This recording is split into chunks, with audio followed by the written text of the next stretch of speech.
Wow. That about sums it up. Happy time zone, everybody. I just saw, what does she mean when she uses time zone as a verb? New to streams. Hi, Nora.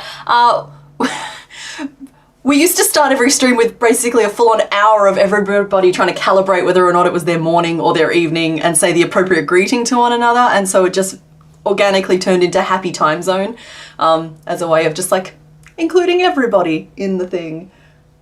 So that's what happy time zone is. Hi everybody, hi Knifey, hi Sylvia, hi Kataris, hi I love Clodsai. I love Clodsai too, he's just a big old derp. You wanted to tell me that you showed your mum the 100-hour owl video and she loved it. Oh, yay! Yes, she should crochet with you. That said, not everybody's hands are up to things. But that's me assuming some things about the fact that, I don't know, I think I'm just being a little bit, just a smidge ageist there. Hi! Hello, hello, hello. Love these lives. Oh, you want to save any Christmas spoilers? No, Celia, stop. You're okay. The Christmas spoilers are going to be in the second half of the stream. We are going to start off by making a Pokemon, so you're probably good for the first hour or so. It's just once we change over to Bugsmas. Yeah. There are no spoilers on screen, and there won't be any until after the Pokemon.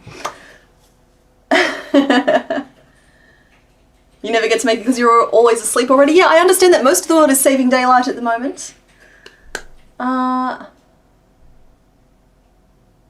I'm not dressed up. My hair is all curly because I chopped 3 inches off it, and that always just makes you look extra fancy. Cat Bunny is 75% done, and you're so happy with him. Yay! Tell me though, did you end up making an Ozark or a Lord Thiefington? It's a whole thing. Anyway, let's get this going.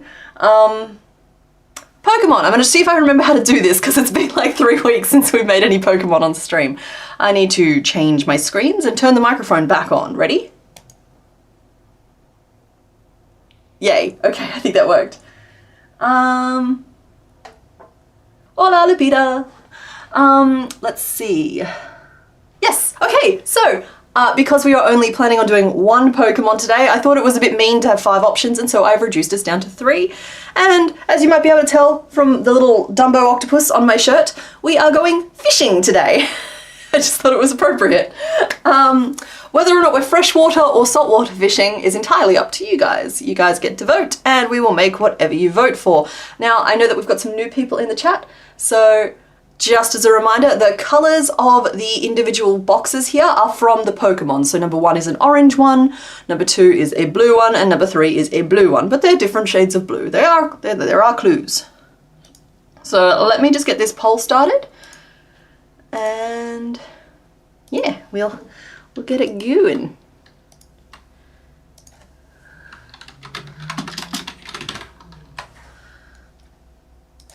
Wunderbar. Okay.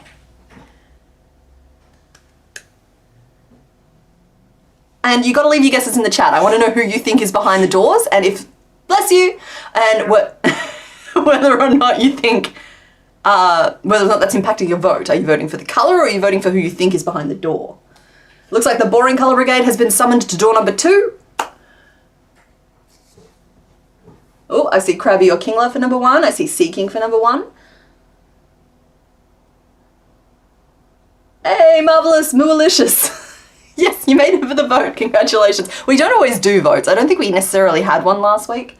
So I don't know if you really missed much. 3 is Seal Leo. Just sorry, and a reminder, we are working through Gen 1 at the moment, and I believe Celio is not Gen 1. I don't know which gen it is. I'm a little bit vague on which gen is what. If one isn't Flappy Fish Boy Magikarp, we've already done Magikarp. My room is held together with duct tape and dreams at the moment. But yeah, we got a little Magikarp friend. We've made most of them at this point, I think. Well, I suppose it's technically correct. We've passed the halfway point anyway. Magikarp's only a recent addition to the gang. Have I done Poliwag? We have not. We've done Poliwhirl. We've done Poliwhirl? You don't know the Pokemon enough to guess? That's fine. I mean, I'm given to understand that it's still fun. See, Blastoise. You like to vote for ones that you can't easily guess, more interesting for some reason? Yeah, I'm a little bit like that. It's like, I suppose if you know what they are, you have like an expectation for them and just like whether or not you like or hate that Pokemon, or you might just want to see the color purple a lot. Because whenever I put anyone purple in the vote, purple gets chosen every single time. You'll always want to see purple. All right, sorry, yeah, it looks like the vote has kind of like evened out a little bit. It hasn't moved in a little while, so let's just close it off and get the final results. I'm trying to remember who I put behind door number 2 because it won the vote with 42% of the vote. Number 3 came second with 30%, and number 1, last place, 27%. So it's actually a pretty even vote as far as things go. None of them sort of ran away with it. But let us reveal what is behind door number 2. Selecting the right layer here in my program. Let's go looking for a Pokemon. I really hope that it's in there. Hang on. Second guessing myself. All right, it should be turned on. Yeah, it is. It's there. I just needed to trust the process. There we go. Oh, I found a fin. And it looks like y'all have selected little Poliwag. Just a cute little Poliwag. Little tadpole. So yeah, we are going to make Poliwag. Come on, Daedrini. Oh, I'm sorry, Knifey. Do an all purple stream one day? Absolutely could, but I think we've run out of purple Pokemon at this point. Because we've ticked off... Oh, anyway, sorry, I'm getting distracted. Let's change the screen. Ah, no, stop, wait, I'm still here. Sorry. This is what happens when you drive everything and have to do the talkie at the same time. Just a few little things that are just going to go like falling by the wayside. I don't even know if we're still up to number 76. Like, I don't know if this one here is 77 or if this one here is 78. But I'm going to leave the counter at 76 for now. And let's put a little sprite in as well. So, okay, looks like the last sprite we had was Moth. Ah, no, it was Bugs. Browse. Those are just sketches, none of them are confirmed or anything. There's absolutely no spoilers there.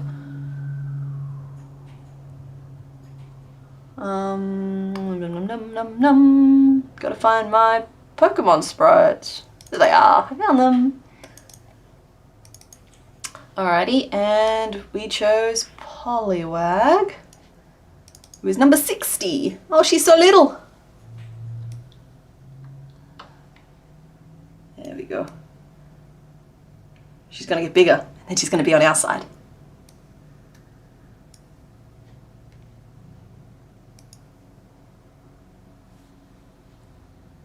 Okay, cool. Cool. All right, so we're going to start off by doing a little sketch. Ditto's going to be here supervising. We just need to like work out the shapes that we're going to need to make the Poliwag. You've got Nidoran male, Nidorino, Venomoth, Grimer, Muck, and Wheezing for purple ones that haven't been made yet. Oh, well, thank you, Tapper Plushy Mama. Plushy Mama. Yeah, I suppose the Nidorans technically count as purple, I think. I think I leaned more pink with mine. What are your butt pics? Alright, yeah. Mr. Bones posts the butt pics in the Discord, and by that I just mean he does all of the Google searching. Mr. Bones, that doesn't look like Poliwag. He does all the Google searching so that I don't have to wade through the questionable Pokemon results in the middle of stream. So, Poliwag is ball. Oh good, we're back to not being able to see lead pencil on screen again. Yeah. Caw. Alright, there we go. And he got eyes. Let's see how much childhood trauma we can give this Poliwag.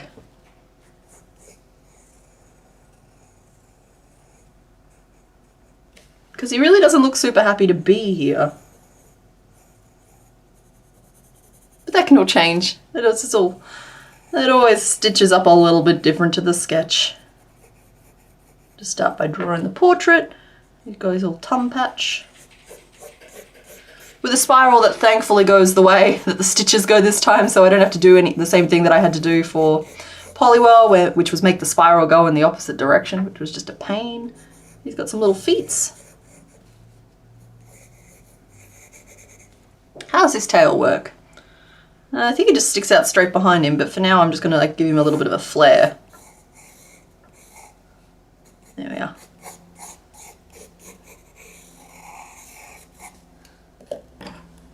And we ink it because it makes me feel fancy.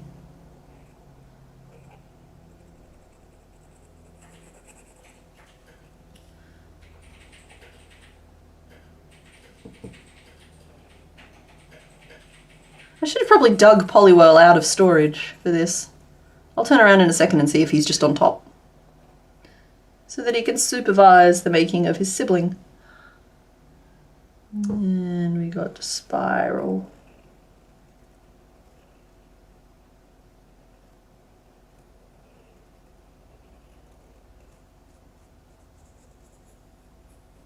There we go.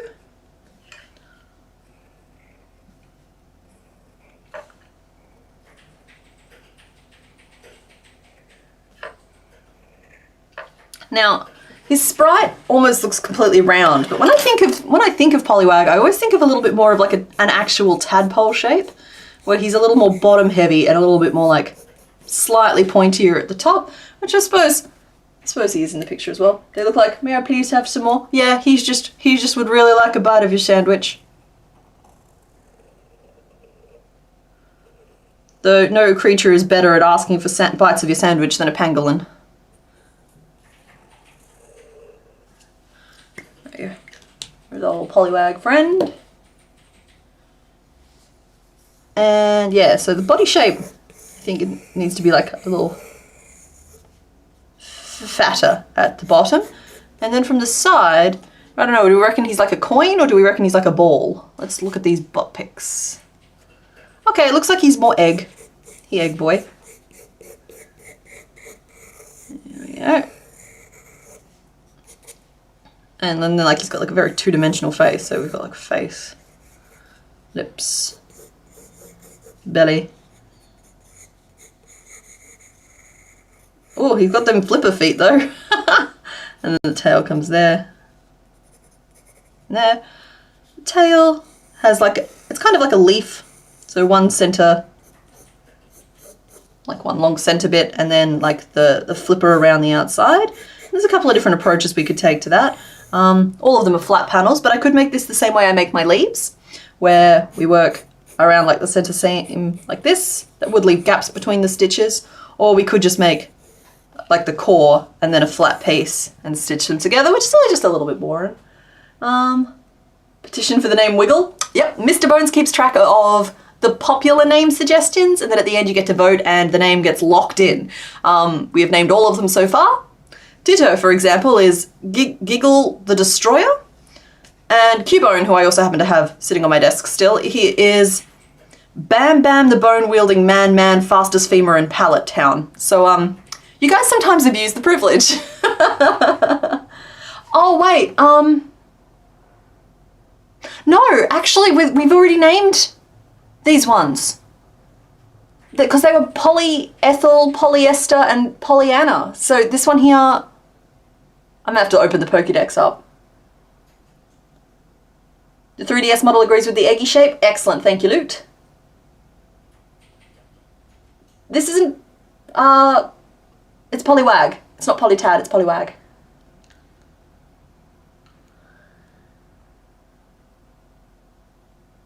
He's a perfect Squishmallow shape. Wagatha Christie. Yeah, okay. So, yeah, sorry.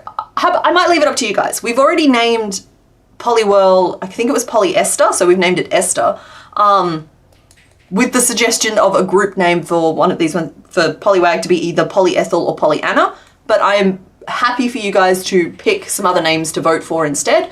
It's just one of the poll options will be, let's say this one's Pollyanna. Nope, I like Polyethyl better. Yeah, so one of the options will be Polyethyl, and you guys can pick the other three, and then we'll vote at the end as to what name you actually want. That's fine. I like that. Okay. Democracy. There we go.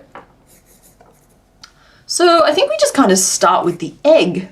And To save on sewing, I'm very, very tempted to start in the middle of the belly in white, work up a circle, and then just like build the egg around it. And then I might even get away with joining the tail all on as well. Polyurethane. Polywell is ester? Yeah, that's what I thought. Excellent. Giggle. What? You egg? They stab Polly something. Yeah, Ditto has a knife. Will not give it up. Colours. Polywag colour. And we need some white and some black. And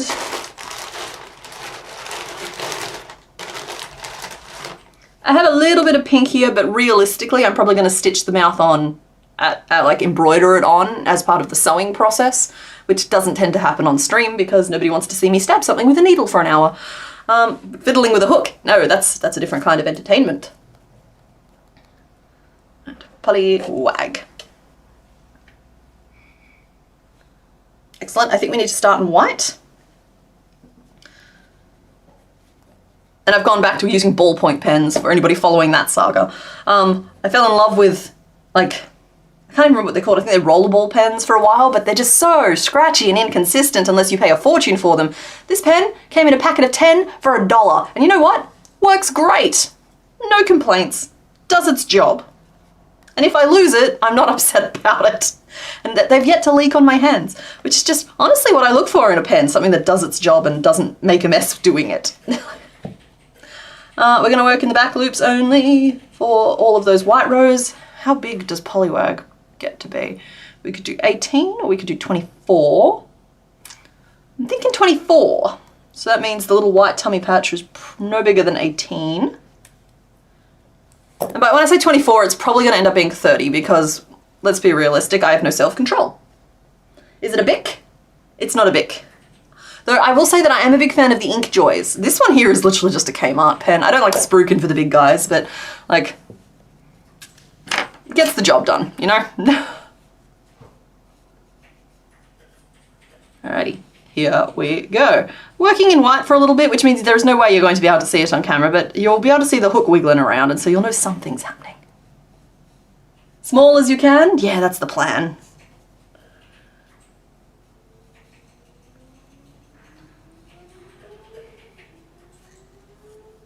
So I'm just sitting here and my brain is full of stuff that I feel like I shouldn't just like randomly blurt out because it's all kind of like spoilery stuff and I should pace myself with that instead of just like dumping all of like the various announcements and stuff going on at the top of the stream, particularly as I am respecting the Bugsmas thing. Yeah, but I'll talk about Bugsmas spoilers later. Let's see what else. Oh guys, something exciting. I did something exciting this week. So I've been working on some t-shirt designs, and when I say working on, I mean I've been doing it myself, which has been a learning curve, and I'm not great at it. But it's been a learning curve, and sometimes you've got to do new things. And I ordered samples this week. It's like 3. I don't know if all of them will end up being a thing, but I ordered 4 different designs just to see if I liked them or not. And apparently the first lot of them, oh, my window's open. Apparently the first lot of them is going to be here by Friday. I'm going with like a print on demand service, but I've done that on purpose because method to my madness. Print on demand means that I don't have to hold inventory, and print on demand means that I could pick one that has places in Australia and the US and I think Europe as well is the one that I picked, so that I don't have to choose between abandoning my Australian brethren, because I'm sorry, we always get abandoned and people choose to keep their warehouses and stuff in the US and then we have to pay like $40 in shipping every single time if we're lucky. So yeah, it's just print on demand was the way to make sure that like everybody kind of had similar levels of access to things, and so I like that. Am I going to wear it on stream? Yeah. Yeah, that's a tax deduction. Not wearing it on stream, but the samples are. I'll be lucky if I ever wear any other t-shirts ever again. So Waggerton Polycentric the Bold. Warriorless Wildflower, that's a big swing. 1, 2, 3, 4, 5, 6, 7, 8, 9, 10, 11, 12, 13, 14, 15, 16, 17. So yeah, if you stick around, I do have photos of, or like mock-ups of 2 of them. The patrons have already seen 2 of them. This is, one of them's the same as the ones that I've shown the patrons, and one of them's kind of a live stream special one that I don't know if it'll be available forever, like forever and ever, but it's something that I think that it's kind of an in-joke I've got with you guys, so that'll be fun. Kmart's in Australia? Yep, Kmart is, though there's been some sort of like weird Kmart Target amorphous blob for the longest time.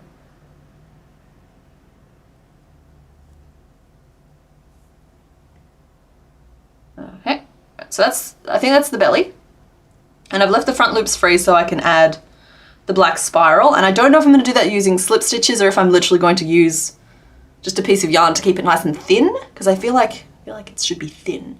And even though 1, 2, 3, 1, 2, 3, yep, he's going to have the correct number of rows for it as well, which we like a lot. Huzzah! Now, I want to change to blue, which means we'll do a round of single crochet, and then we'll do front post stitching. That's going to give me a nice sharp edge between my colours and give me a little bit of room to move as well. So 1, 2, 3. I should stop crafting dangerously. There we go. Okay guys, Bobby Pin has entered the chat. Please keep track of it. We all know it's going to try and make a run for it as soon as I get distracted. If it gets too late, I'll check it out when you're getting ready for church. Yeah, maybe. That works. It's just gonna be a little thing. It's not gonna be super exciting. It's one of those things where like I don't have a very marketing mind. So like, if I decide to make them available for sale, I'll just be like, okay, and they're available. So like, this isn't going to be a drawn out process. They'll arrive on Friday, and I'm gonna try and give it an extra week for the others to arrive, because like only like 4 of them are gonna get here, and I had to get every design in every color. So there's a lot more than 4 coming, and I have to wait until I see all of them before I'm comfortable selling them. The blanks that they're using, which is just the t-shirt base that they put the printing on. I have other shirts from other people that have used the same ones, and they're soft and they're lovely. So I'm quite excited about this. I'm quite excited. It's a brave new world. Hello, honey. Oh, you're closing the door. Making coffee to hydrate. Ah, yes, or dihydrate. I didn't fill up my water bottle, so I think I'm going to dihydrate today. Okay. I agree that BoJack is not a show for children, but I will say it's a powerful show that I really enjoyed. It's a bit of a... It took me a while to understand what it was that I was watching, but once I understood it, there was an episode of BoJack Horseman called The View from Halfway Down that will stay with me forever, I think. View from Halfway Down will stay for me forever, and that's the only episode you showed me. Well, yeah. I was actually thinking I want to watch it again. Yeah, it's a powerful one. It makes you feel things. Oh, right in the feelings. Yeah. You want fancy water? No, regular water is fine. Thank you, honey. No fancy. Oh wait, did you want me to pour out the Yeah, that water's been sitting there for a week.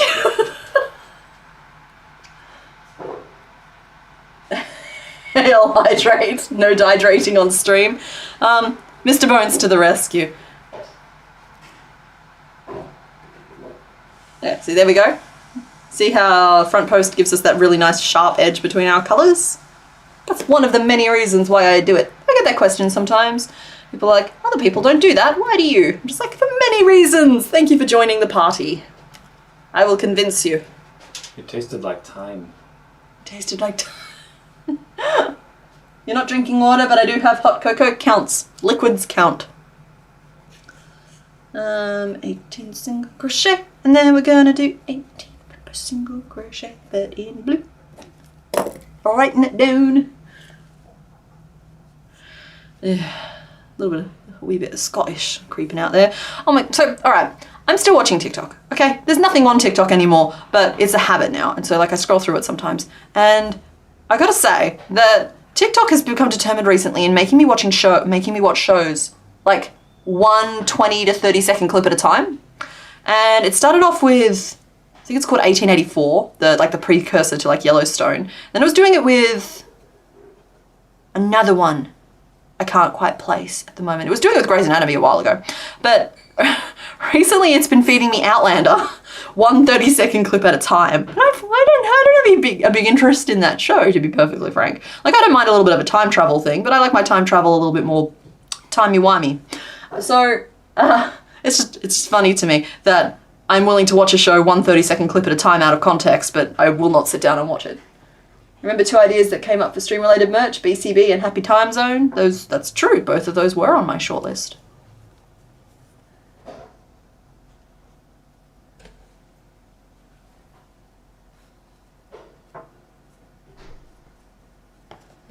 Oh. So that's the tummy patch, and now I need to build egg, which means I want to load, I don't know, she's got high forehead, and kind of even spaced stitching on the sides, and then kind of like narrower at the bottom. Eggs. Same but for YouTube Shorts, House MD. Oh yes, House is another one. Supernatural it didn't get me with, but I did just start watching Supernatural again. I think I'm up to season 4 or 5. Doctor Who and other random first responder shows. Yes! I'm a big fan of 911, okay? It's cheesy and it's stupid, but it's fun. It's nice to know that there are heroes and they are coming, you know? Like, that's great. I like that. Hydrate or dihydrate, everybody.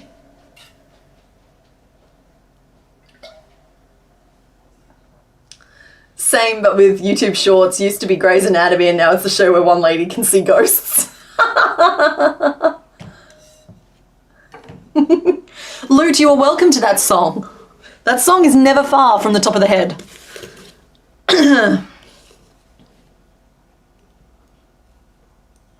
You have 3 beverages, water, strawberry banana milkshake. Ooh, a lavender chamomile tea. Those are 3 beverages serving 3 distinctly different purposes, and so like, that makes sense to me. I've been trying to branch out because I tend to be like a Pepsi Max kind of person, right? Like that is my beverage of choice. I don't drink alcohol just because I don't like it. So like it tends to be water or Pepsi Max, right? And I'm going to shorten that to Pepsi for the rest of this, but we all know that Max is the only good one.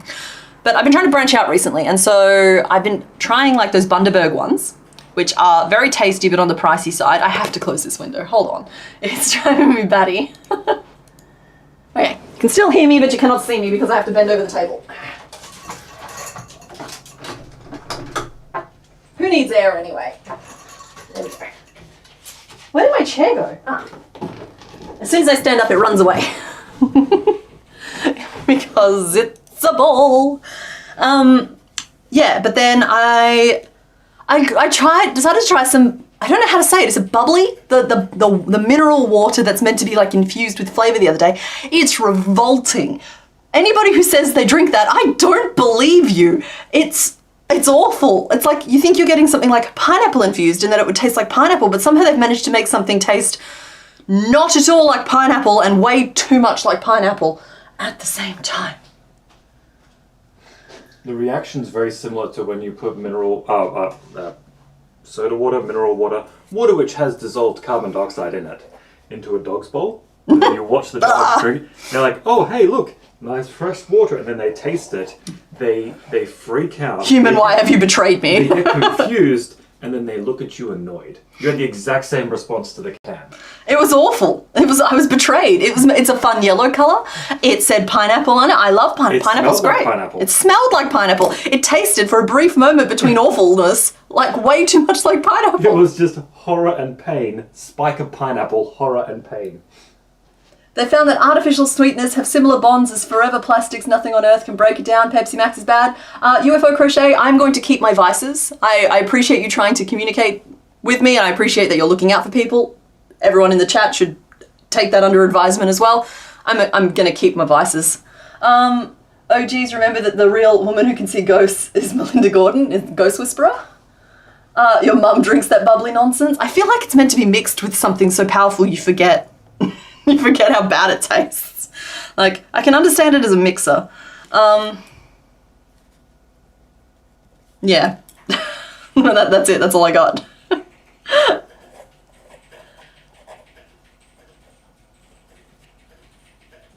One,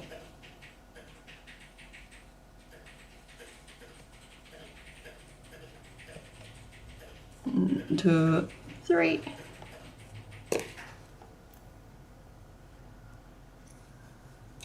Bubbly water tastes like something that comes out of a car battery that you drink when you're minutes away from death in the desert. No, I think that I'd be drinking my own urine first, frankly. Like, it's awful.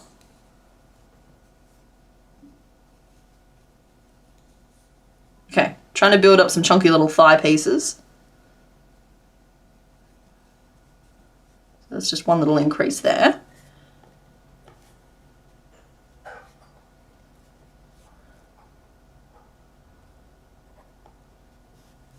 So it's 1, 2, 3. Oh, you can't even see the little... This is what I'm working on here. So I've got my little sketch and I've mapped out where I want increases. So I want one, like a little bit of increase on the sides to give us a little bit of like, a little bit of growth there as opposed to the bottom there. And I need a little bit more increase, a little bit more like growth than that on top. So I've got 2 increases on top and then 1 on either side. So now I'm just working out the numbers in between. There's 6 stitches across the bottom and I want my finishing and starting point of each row to be kind of like hidden directly underneath. So I've split that into 3 and 3, and then I've got an increase on either side, and then I know I want 1 stitch in between my increases at the top. So now it's just solve for X. That's basically what I'm just doing in my head right now. So it's 18 stitches around, and we have 1, 2, 3, 4, 5, 6, 7, 8, 9, 10, 11 stitches accounted for, which leaves us with 7 stitches remaining, which sucks. So I'm going to change this one to a 2 to get us to 6 stitches remaining, and then I can just put 3 on either side. Because it's not going to make a huge difference if the top of my head has a 2-stitch buffer between the increases or a 3-stitch buffer between the increases. Bubbly just hurts, violates all senses, agreed. I don't get mineral water or sparkling water. I'm sorry. It makes water taste, like, don't get me wrong, water doesn't taste bad to me, but water is kind of like a neutral, right? Water tastes, like, it depends on how thirsty you are, I suppose, but water is like the exact definition of fine. It's hydrating, it's good, you can chug a bunch of it, makes you feel better, but it doesn't really taste. Anybody who drinks that minerally watery stuff, first of all, it makes me burp. It makes me burp a lot, and I don't really burp. Can't help it. The gas has got to go somewhere. And it tastes awful. I suppose it tastes like minerals. Hello, just listening to the stream while you're drawing old art from your old sketchbooks. That's a fun activity. You make sure you keep the old sketchbooks as well so you can like before and after it. Why does it look like one of those soft sugar cookies with icing on top? I think you're hungry. Warrenless Wildflower, I think you might need to go get a sugar cookie. Yeah. So let's see. It's the 3rd of November. I lost a day. I was going to be like, it's the 2nd of November. But I suppose it's also Sunday. So did anyone go to any Halloween parties this weekend? Are you November Halloween people, or are you or did you like celebrate the previous weekend? Because like whenever Halloween falls in like the middle of the week, I'm just like, where did the adults party? Because it can't possibly be on a Thursday. Halloween went well. We saw 3 people dressed up at the shops. Did we? Okay. It is plastic and a little bit metallic and salty. Sorry, I'm just laughing at the idea of water being a little bit Metallica. I know it's a typo. I'm not making fun of you. I'm just also giggling because I think Metallica's visiting here for the first time in forever, and that's really cool. It's because the carbonation tastes bitter. That's why regular soda has so much sugar. I guess. Hung out with friends, got a lot of candy. Ooh, trick or treat Poke Cards from 2022. Tried tonic water out of curiosity once and felt like I would glow under the black light after tasting it. That's what I mean. It's just like I keep getting, like, they make it seem like it's delicious, even though I know that it's awful. And then I get, like, tricked. I got tricked into buying. It was like just it wasn't a massive amount. It was like 8 cans of like pineapple infused bubbly. And I'm just like, oh, that'll be nice. It'll be like fizzy, but slightly pineapple-y, but mainly water. And like, no, it tastes awful. It tastes like vitamin B. Like those vitamin B tablets. I don't know if any of you have ever had to take them, but like they are flavorful. 2, 3. Okay, now we got the top of the head, which I'm gonna change. And instead of having 2 stitches between them, I'm just gonna put the increases next to one another, which was the other option here. I keep forgetting that I'm working on a really small scale, and so spacing stuff out actually super matters. It's someone in the iron had to offer to heal. What? I missed the first part of that story. 3. Your 2 boys dressed up and you tried going trick-or-treating but it was pouring down rain. Aw, I'm sorry. Trick-or-treating has never been a thing anywhere I've actually lived. I feel like if I had a house in an appropriately festive neighborhood, I could get really on board with decorating for Halloween. And I'm really enjoying all of the cheap Halloween decorations afterwards. It's where I got my skull light. Look, Mr. Bones has a lamp. 3 and 4. Your husband just went on a tangent on how undrinkable the brand bubbly is after hearing the stream. He's one of those will eat anything people. It's awful. It's bad. Seriously, if at any point, I'm gonna have some explaining to do if I ever, first of all, if I ever start taking sponsors, and if they ever try and sponsor me, I'm gonna have some explaining to do. This stream might quietly disappear if I decide to sell out that badly. But no, it's awful. Shops sell Halloween stuff here, but people don't walk around or dress up. Yeah, and you can get kind of it's not cheap candy, but it's kind of the price it was on a regular day 2 years ago type of candy, which is extremely cheap at the moment. Here for a bit, but not really chatting. Chronic pain. Oh, I'm sorry, Nibble Drake. I hope you feel better soon. We're going to do some bugs later if you want to just have it quietly on in the background. Apparently the YouTube algorithm really wants to show you ads. Oh, okay. Yeah, no, as we head into politics season, we are just not going to touch anything like that on the stream. You had actually crocheted your youngest witch's dress and hat. That's so much fun. It's so much work too. I tried to make that pigeon costume from Fall Guys at one point, and I think it's really obvious that I quit about halfway down because the head is all solid and plush and wonderful and still in existence, and then I made the most shortcut purple smock to go over the top. I never even got to wear it anywhere because there was no parties that year because it was 2020. I just started the channel in 2020. We all had a lot of extra time on our hands for some reason. 1, 2, 3. I don't know if I want to go any bigger than that. I think that just might be the size that you are. Maybe a little bigger on the top, but I think the sides are good. 4, 5, 6, 7, 8, 9, 10. And then we'll increase at the top again. So we'll do 9 single crochet, an increase, and 2 single crochet, and an increase. And then it should be 9 single crochet back the other side. And just a little guy, just a little fella. Your office decorated and your team did a Hocus Pocus theme. Oh, I love that. Oh, should I watch Hocus Pocus again? I've been trying to watch Pan's Labyrinth again, but it's not available on any streaming services right now, which is I really want to show Mr. Bones Pan's Labyrinth because I think it's great. And the end. I don't think that's my entire thesis. Trick-or-treating used to be a big thing, but now everyone seems to go to stuff at big events instead. I think it may be a safety thing, because I know that shopping centers will do them, and I guess it might seem a little bit safer than taking candy from strangers. I appreciate that. Your previous ex was into flavored sparkling waters. He's also a big jerk. Coincidence? I think not. Happy time zone, Darcy. Welcome home.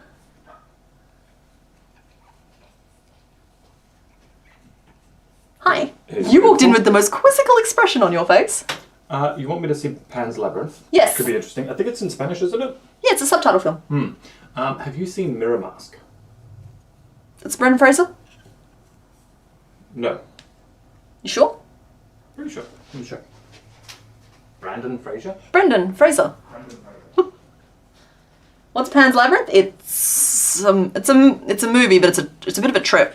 I don't know. What Pan's Labyrinth is kind of up to interpretation, but it's kind of like dark fantasy. It's good. It's on Amazon Prime. I might have to just pay for it on top of the subscription. Unless it's available to stream. It's just on Amazon Prime you gotta pay for certain movies, and I think that's one of the ones I'd have to buy. No. No,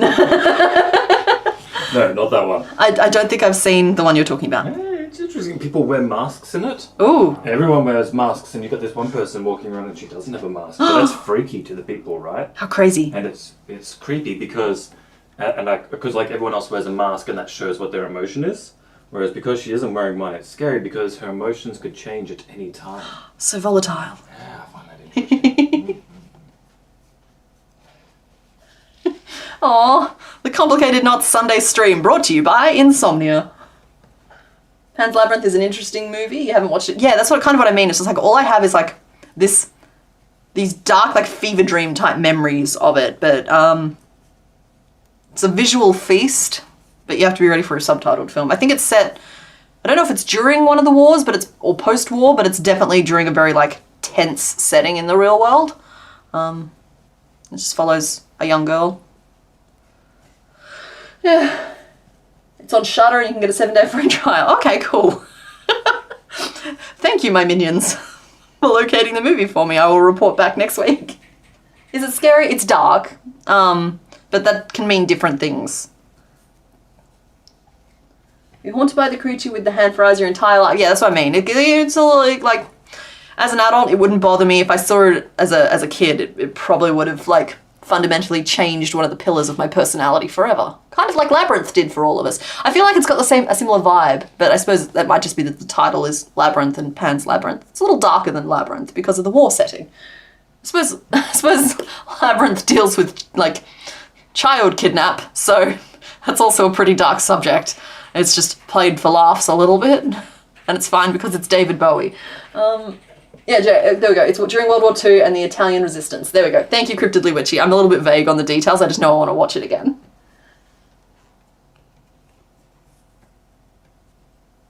Mr. Bones is talking about a movie called Mirror Mask.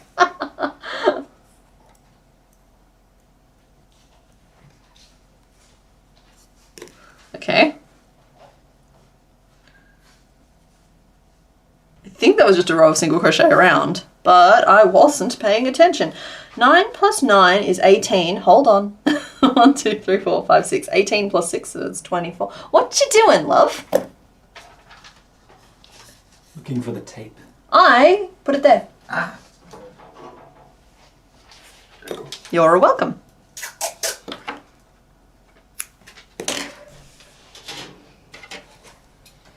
Pan's Labyrinth is scary in the same way Dark Crystal is. It's not meant to be, but that doesn't stop it from being. Yeah, it's got... Please. What? What was that? Please. The little creepy Skeksis guy. What's that say? That says Pan's Labyrinth and Mirror Mask. Oh, you're starting and a movie it's list. stuck to your door. That way we will bump into it and be like, oh yeah, we were going to do the thing. No, I've been trying to, like, I've honestly, the only thing that stopped us watching Pan's Labyrinth up to now is I haven't been able to, like, find it on any of the streaming services that we definitely pay for ourselves. I mean, just buy it. And, yeah, well, I tried the other day at JB. They didn't have it. We want to terrify. Old school. I tried to buy a DVD. Okay, don't judge me. Sorry. We want to terrify other people with it in the future, so we need a source for it. I'm gonna try out the Dark Crystal little whale thing. Recently, okay, so I'm on Facebook a little bit because I use Messenger to keep in touch with certain groups of people. That's it. That's the extent of my use on Facebook. But it means that sometimes I have to open it on my computer. And I'm getting hit with, like, first of all, Facebook is just an advertising platform now. Like, it's kind of just like turning on the television and watching nothing but ads. But they've worked me out. I keep getting offered things like these really comfy looking body pillows, and I keep getting offered jewelry made from the Labyrinth characters, like Ludo and the Door Knockers, and that's tempting, even if it's not just completely a scam. Just like, I just assume any ad I encounter on Facebook is a scam. But at the same time, it opens my mind to different products to look for. And I don't know, I can see why the home network became a thing. Mr. Bones is taping a note to the wall so we don't forget to watch the thing. Yeah, Mr. Bones has a tendency to leave notes around for us because we're not the best at remembering things sometimes. And when there's 2 of you, that compounds rapidly. Smell bad? You being Ludo? I showed an adult friend Dark Crystal and he loved it, but when he did Labyrinth, he complained about nightmare music. Oh my. Okay, I thought that maybe he wouldn't like it as an adult because Labyrinth seems to be one of those movies where if you show it to someone before a certain age, they are highly, highly likely to like it and again, incorporate it into their personality forever. But if you show them the movie after a certain age, it's kind of like hit or miss whether they'll like it or not. But if you disliked it on the basis of the music, that's embarrassing for them. I'm embarrassed for them. Bowie was very creepy to you in Labyrinth, but I'd never actually seen him before I saw that movie a few years ago. That was my first introduction to Bowie, but I would have been maybe 9, maybe a little younger when I saw it for the first time, maybe a little older. Age is a funny thing. Oh yeah, the Facebook targeted ad algorithm is spot on. It does its best. Now, if only we could get the YouTube algorithm to recommend movies. No, well, not movies, but videos that you actually want to watch instead of the same thing over and over and over again. Not that I'm complaining to our overlords. Thanks, YouTube. Don't forget to like, comment, and subscribe. Blink twice if you need rescuing. Only shows me shorts with cats. See, that's just you. That you've trained that algorithm correctly, I think. Because cats are hilarious. I like birds. I'm a big fan of like birds shorts, birds that know how to do things. But are clearly also like very happy birds. That's an important part of the thing for me. I don't like it when I see like the animals getting stressed or freaked out. Crochet a Labyrinth worm guy. Nora, you are not the first person to suggest that, and it has been attempted a few times over the years. He is a delight, and for some reason has just never made it all the way out. Keeps doubling back to have a cup of tea with the missus. Did I hear about the Neverending Story franchise reboot? The Neverending Story franchise kind of missed me a little bit. I remember I've seen it, but it was so long ago and it left no impression on me whatsoever, which... yeah, I understand that it's very formative for a lot of people, so I'm sorry, I'm such a pessimist when it comes to these things. They shouldn't reboot old classics because they'll ruin them.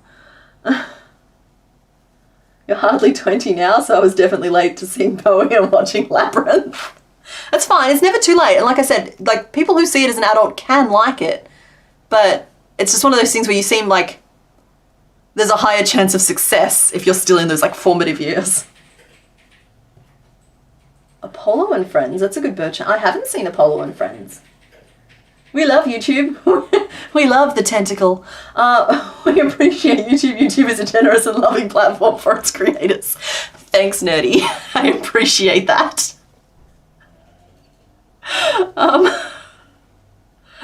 You've distracted me from the polywag. I've completely lost my train of thought.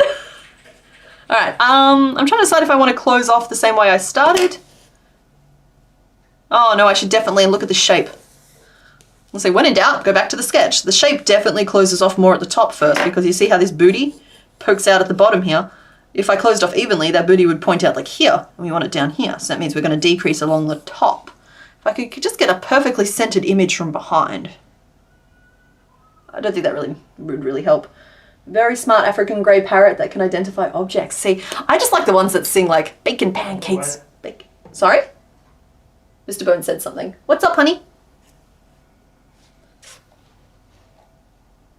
Bacon, bacon, bacon, bacon. Oh, thanks, Loot. That actually is very helpful. Perfectly centered image from behind. Almost like a behind egg.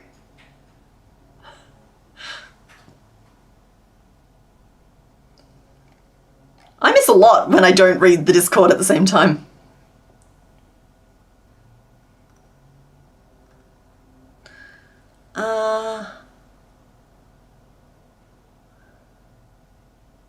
Everyone's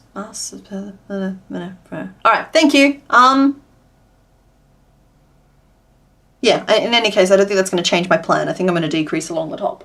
How's my office coming along after the flood? Well, we're in it at the moment. If you can look in the background, you'll see it's just pure chaos.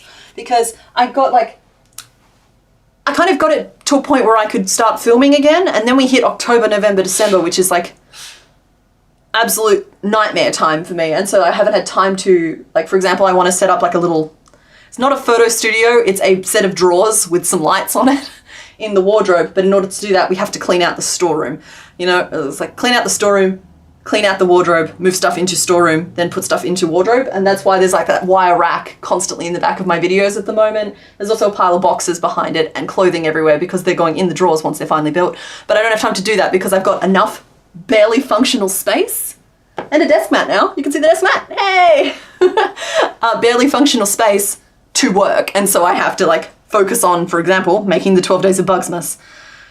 That said, when I finally finish the December content, which will be in halfway through December, I'm going to spend the Christmas break getting the rest of it sorted in here and just getting some better lights. You have no idea how many lights I have to turn on, and I still can't get it bright in here. Why is Caterpie huge? Because he's a baby. We love him. You should look up Talking Ravens. Oh yeah, I've seen them singing along with people and I love that.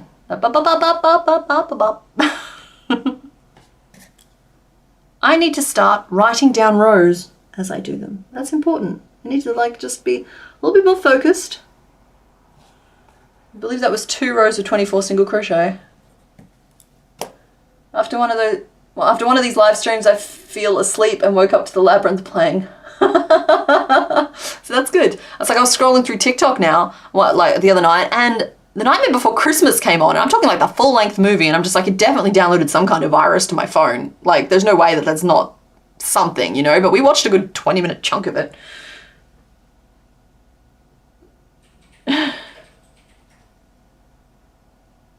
How did it leave no impression it is a traumatic movie? I don't know, bounced straight off me, cat.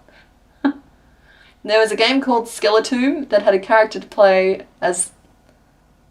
that I didn't understand until you watched Labyrinth. Okay. And Caterpickle is huge because he is made of love. He's just a good little boy. A good little bean. 9, 10. And for a while there, all of them were coming out approximately the same size. And now some of them are huge and some of them are small, and it's just all over the place. I want to put the 2 decreases there.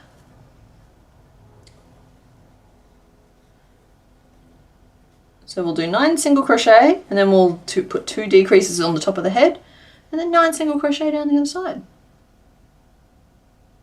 No, that won't work. That's the wrong number of stitches. I am suspicious of this. It'll be 10 and 10. I'm trusting the process begrudgingly.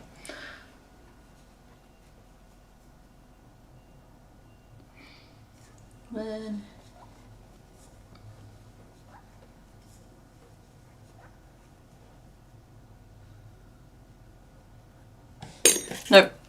Abandoning ship.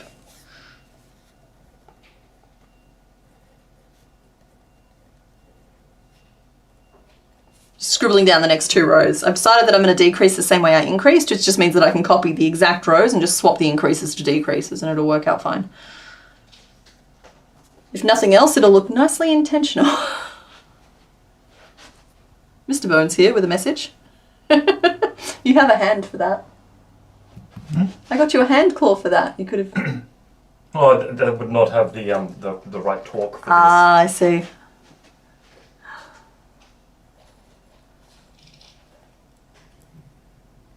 The bobby pin is still accounted for. Thank you, Sanity Creations. You're doing good work there.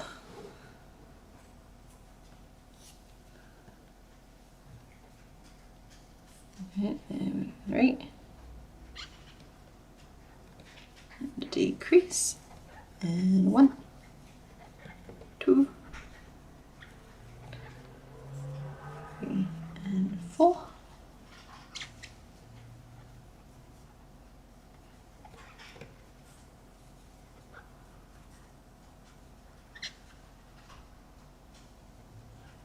There we go.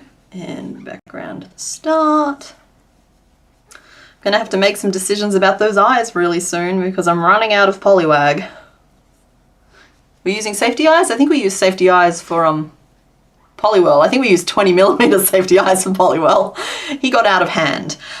We will not be using 20mm ones today, but we could use 9mm.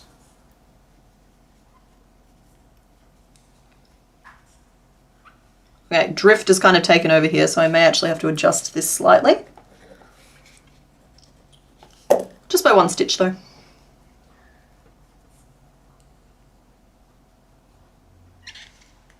Decrease. It's been so long since you've watched Nightmare Before Christmas, you're worried to watch it again. I don't want to lose the magic the first time watching it gave you when you were younger. Yeah, I guess it's a balancing act, but like, there's a chance that it'll just sort of bring all of that joy bubbling back to the surface for you as well. And you kind of just have to make a call about whether or not that's worth the risk. And it might be and it might not be. No pressure.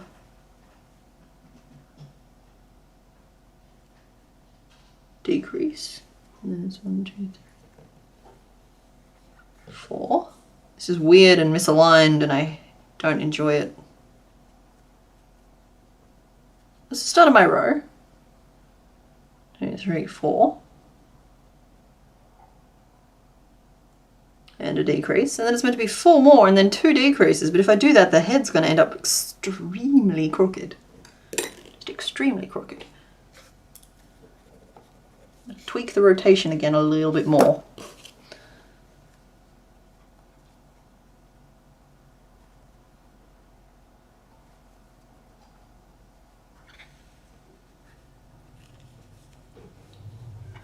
How does drift happen? Is there a way to prevent it? Oh, my stitches just slope. And frankly, I've never put the investigatory energy into it that it probably needs. But I think everybody's stitches slope a little bit more depending on yarn tension, hook size, even just the actual thickness of your yarn, because like something might be just like, the label of it on a yarn might label it as like an 8-ply or a DK, but there's still like 1 to 2, there's the margin for error for actually how thick that yarn actually is and how tight it will work up, particularly depending on the hook you're using. It might even have to do with whether or not you're using an inline or a tapered hook. There's just a bunch of different factors involved. And some stitches exacerbate it a little bit, but we're working in but I always design in a spiral because that's how I prefer to work. And so drift is just always going to be a part of my life. If I start doing the chain one and joining at the end of each row, you can pretty much eliminate drift because you're resetting the row at the end of each row. So that's kind of the correction to it. And I'd rather just live life in the drifting chaos. But it does mean that I do get told a lot that my patterns are bad. I just don't care. 1, 2, why do you sometimes get drift and then other times not? That's an excellent question, Joanne. You could, I'd be actually honestly very interested in the answer. You could make a note on like, start collecting some data. Like, is it when you're doing certain kinds of projects or like certain kind of yarn? Like I personally have found that swapping between like front post and regular crochet rows, and that also means back post, can either correct drift or make it a million times worse depending on which stitch you use as the starting point for your post stitching. Because sometimes it's a little bit confusing as to whether or not you should use the post directly below your hook or the next one along. And yeah, it's just like there's just a bunch of different rule type things that could be impacting things. There's just not enough stitches in the round to do this row. I don't understand. Where did I go wrong here? 1, 2, 3, 4, 5, 6, 7, 8, 9, 10, 11, 12, 13, 14, 15, 16, 17, 18. So I started with 18 and then it gave me 1, 2, 3, 4, which pushed me up to 22. And that's 2 increases. It got me to 24. And then here we've got 9, 18, 19, 20, 21, 22, 23, 24, down to 22. And then 1, 2, 3, 4, 5, 6, 7, 8, 9, 10, 11, 12, 13, 14, 15, 16, 17, 18, 19, 20, 21, 22. Down to 18, or it should be down to 18. Instead it's not, it's being a pain in my buttocks. So we frog. I thought we were going to try and tadpole, but no, we're going to frog. Unless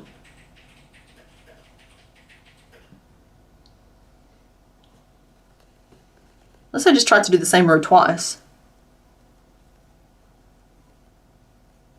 Okay. So that's that bit at the top of that row.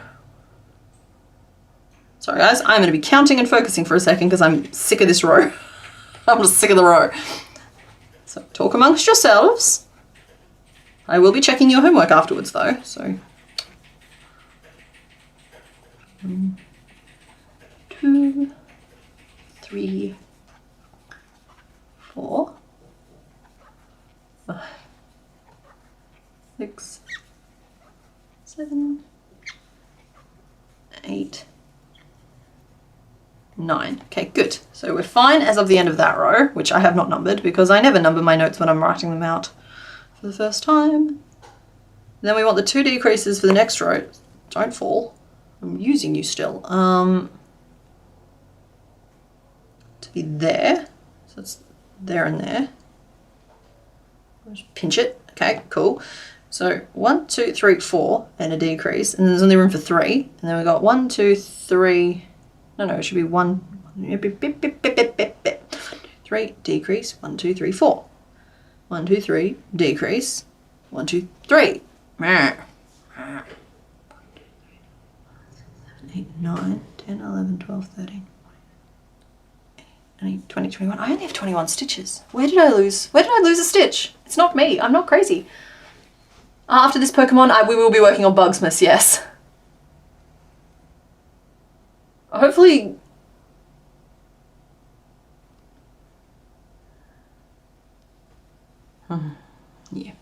Yeah. I'm sorry about the ads. I know that they're annoying. They are set to the normal... I've got it set to like 1 every 18 minutes or something like that, but YouTube does kind of make its own choices at a certain point. Yeah.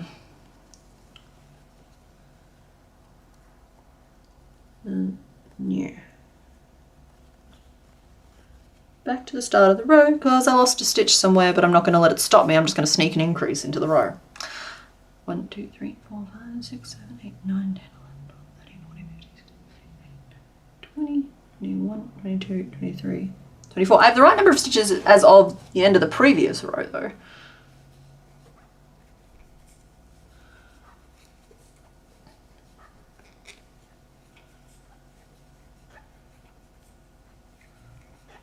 Five, 6, 7, 8, 9, and a little decrease.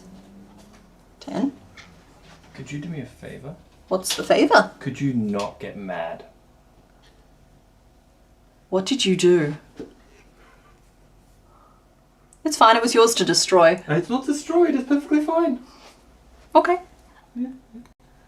I was going to do the thumb up if that's okay. Don't ever touch me with that thing. No, I'm not joking. Oh, so it is dripping water everywhere because that's the only way I can get it on my hand. Oh, I'm actually worried for your health. Oh no, it's fine, it's fine, it's fine. It takes more than a bit of silicone to hurt me. As long as it's on your non-dominant.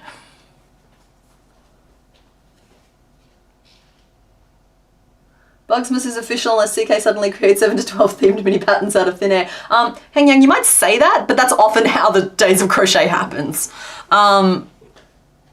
Bugsmas, we've only designed 1 so far, and none of them are official yet. The one that we've made, I think, is actually too big. So,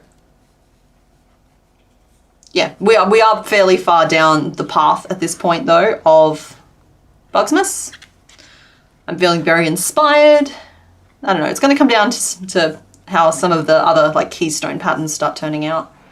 I do need to pull my thumb out a little bit and get a little bit further on in the process though, where it's getting a bit late in the day.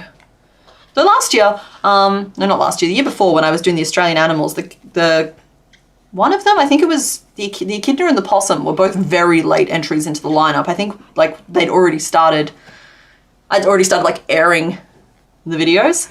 This year I think I'm going to, just because such a huge part of the game is how much fun it is to hang out on the Discord afterwards and just like see the first patterns come in because they are just so very quick.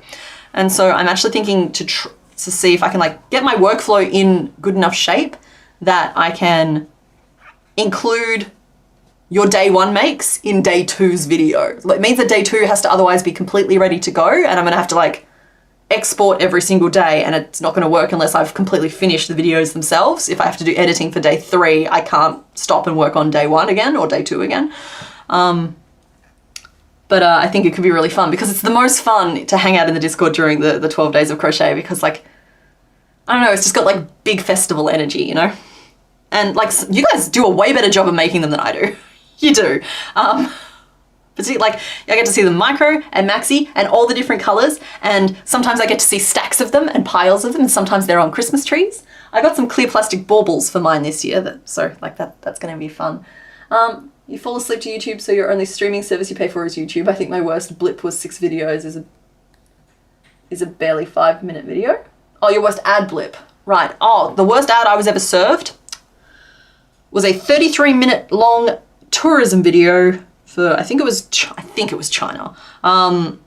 Like, it was like, come see China, look at all the magical things. I'm just like, it's a 30-minute ad. Are you kidding me? I want to be able to walk around. I want to be able to do stuff. I just don't think that should be allowed.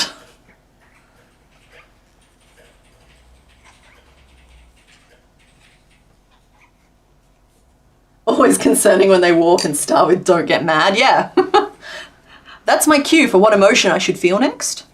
1, 2, 3, 4, 5, 6, 7, 8, 9, 10, 11, 12. Okay, I have successfully managed to work that row after like 4 solid attempts.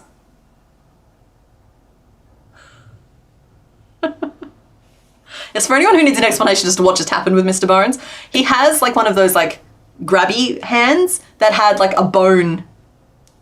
It was meant to look like a skeleton hand, but it was like a silicone glove over a plastic base. He's taken the silicone glove off the grabber thing and put it on his own meat suit.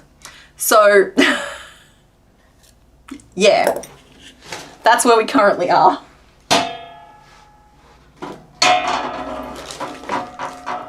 All right, we're going to stuff the little fellow. I should really do eyes. Do I have a bag of eyes here somewhere? Or have I moved them all away?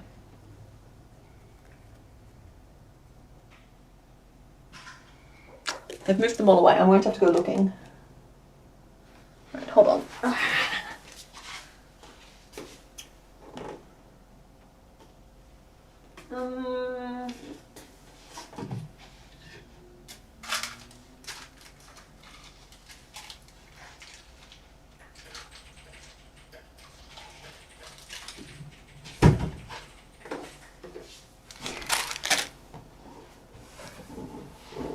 Oh, what's that?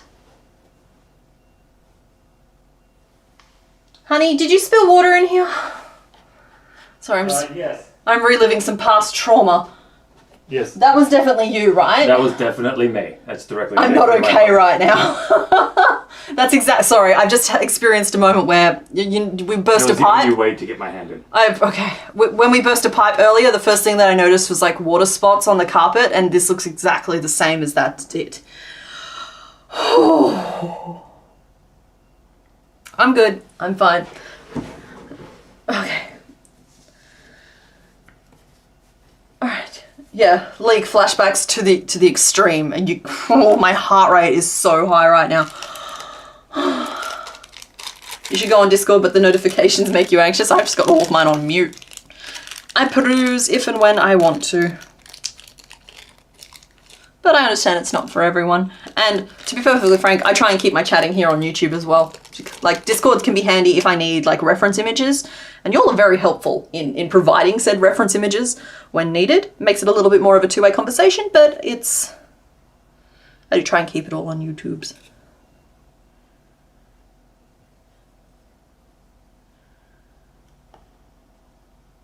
I can't help but see the little white flap as like his jaw.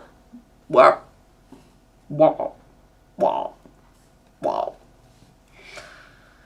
So yeah, we give him a little pink mouth in the middle. Yeah, I like those. I think they're in the right spot. Let's get some backs. I'm having to be very careful with these eyes just in case I do need them for Bugsmas, because at a certain point the die is cast and there's no way I can possibly get more in time for Christmas. And that moment was about a week ago and I just wasn't paying attention. So I need to make sure that I have at least 12 pairs, just in case, and I don't use any in the design process. Take 5 and play Tetris. It has some scientific evidence behind it to suggest it helps trauma response. Oh, no, I'm okay. I am. I'm better knowing that he spilled water on the floor. Are there octopodes on my shirt? They are Dumbo octopus. They're cute. It's because we're fishing today. But it's a crop, which is really upsetting. Like, if it was a full-length shirt, it'd be fine, but I am a woman of certain years, and I am not comfortable with a crop shirt. I'm not. And so we solved that in the true Nana fashion of a high-waisted skirt, and that is how we dress ourselves. How long do they take to arrive there? Oh, well, I mean, they come from, I'm pretty sure they come from China, so, or like somewhere in Asia. They're like, you know, amorphous blob. So it's not so bad to get them to here as it would be to get something from China to the US, but at the same time, our postal service is terrible. Actually, because like they can hit the country, they can hit the city, they can hit the town, they can hit just down the street, and they won't be delivered for weeks. Like the desk mat, again, I got a desk mat. I actually ordered 2 at the same time. One light blue both from Amazon, one light blue, and one that's like meant to be purple on one side and green on the other. And I got them because I didn't know if they'd be suitable for purpose, and I didn't know if I'd like the colors. And so I was just like, I'll get 2. I'll get 2 and I'll see if I like them. I've got plenty of desks. Ordered them the same time, same day, both from Amazon shop. One has arrived. They both hit Sydney at the same time. One has arrived. The other one's still in Sydney. The other one's still in Sydney. May never get here. Benjamin, calm down. So that's just the West Australian Postal Service for you. All right, we'll just close off the back of this so that we feel like we're making progress.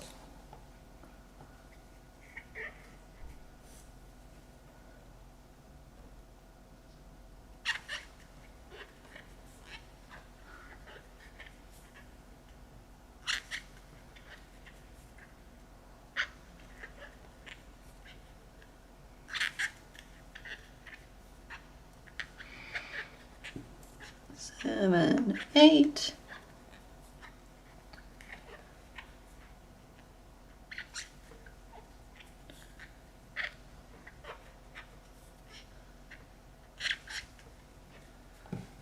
Okay, down to just, I think he's got a nice pointy head to him. Person, you know, keeps posting the adventures, the package they order on Australia. Yeah, it's not wrong. Yeah, I get my safety eyes in packs of 50 or 100. Like I buy them in bulk, and that way I can get them for like 20 or 30 bucks for a bunch of them, and I go through a lot of them. Whereas like if you buy them at like a Spotlight or a craft store, you get like 4 pairs or 5 pairs for like $6, $7. I wouldn't be using safety eyes at all if I had to pay those amounts. So I get them in bulk. I use them in bulk. Funny story, your family has had a package end up in Australia because someone misread Austria. Fiara, no, that's so awful.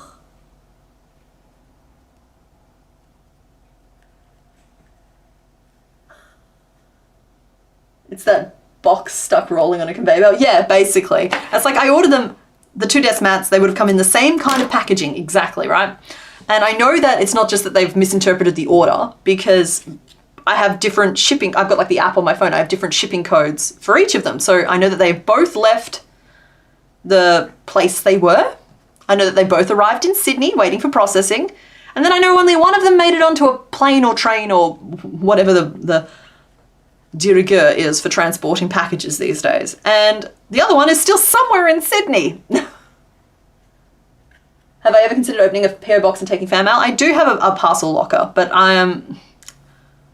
I don't live in a big enough place to accept any kind of fan mail. And honestly, if you guys were going to like send me things, I would just so much rather you guys spend that money on yourself or the people like in your immediate physical life.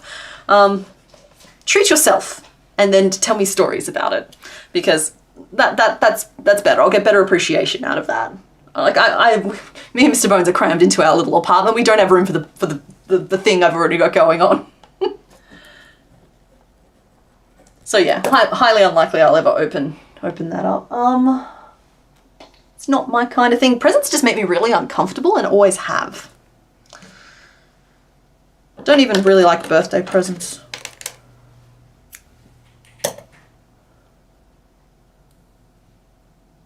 For a video idea, yeah, I get that some people do it. And like, if I was going to do it, it would be something like, I don't know, send me a prompt and a ball of yarn or something like that. But I just, again, it's just not really my kind of thing.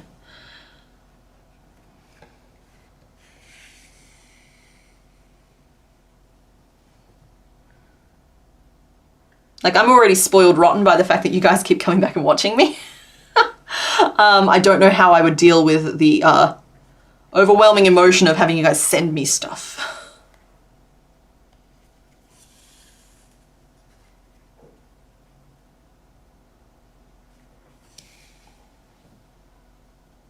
So I'm working this spiral in one direction through those front loops, and then I'm going to work it back the other way, which I think will give us a more solid line. We slip stitched for Poliwrath and it ended up being very big and chunky, which worked fine for, not Wrathwhirl, Poliwhirl, but Poliwag's just a little guy. He's just a little baby bean and cannot handle something as bulky as a slip stitch. So he's getting candy cane belly treatment.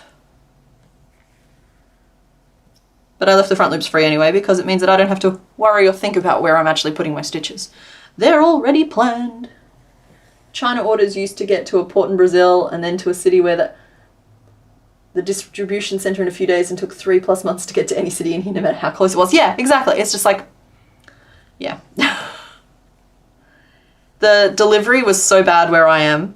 They basically would just tell me that I was never home. I'm always home. I work here. I'm always home. And so I ended up getting a parcel locker just so that I could stop having to play scavenger hunt every time I tried to order something online because it got very stressful.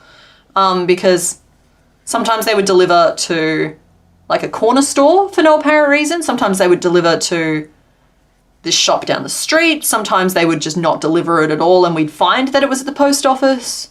That was the best case scenario, checking the post office. The worst case scenario was checking at the post office just to find out that they'd delivered it and someone had signed for it. And then having to track down who? I would get loads of Starburst jelly beans, assuming they survived the trip. Yeah, and assume, like, you'll underestimate how deep my distrust is of food that comes in the mail. And, like, that'd be so mean because, like, I love Starburst jelly beans. They are the best. They are way too expensive over here. And like, I'm talking about, you can buy a bag of jelly beans. The last time I saw them, they were like $16 a bag over here. Just, that's what we're talking about here. And they would arrive in the mail and I would feel like I couldn't eat them because they were shipped from unknown people. The deep distrust is real. I got food issues, y'all. Don't forget to hydrate or dehydrate. Yep, thank you very much, Alyssa. Everybody hydrate, dehydrate, save your work, stop, stretch, back up. All the many things that we tell each other to do.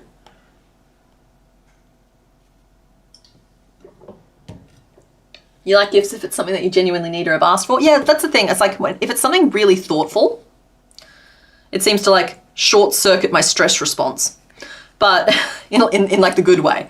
But a lot of the time it's I don't know what my face is doing. I don't know what it's supposed to be doing, but it's not doing the right thing.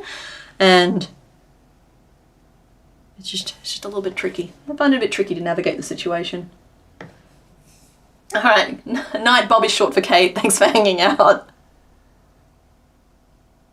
Thank you very much, Darcy Rose. It's got Dumbo Octopus on it, which I just think is adorable. I'm finding the best things at Dangerfield at the moment. Well, I mean, this one here is a little while old now. I just had to wait for summer to come back around.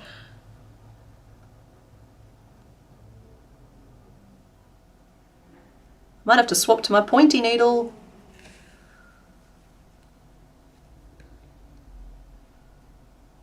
Don't really want to leave his tummy stripe swirly.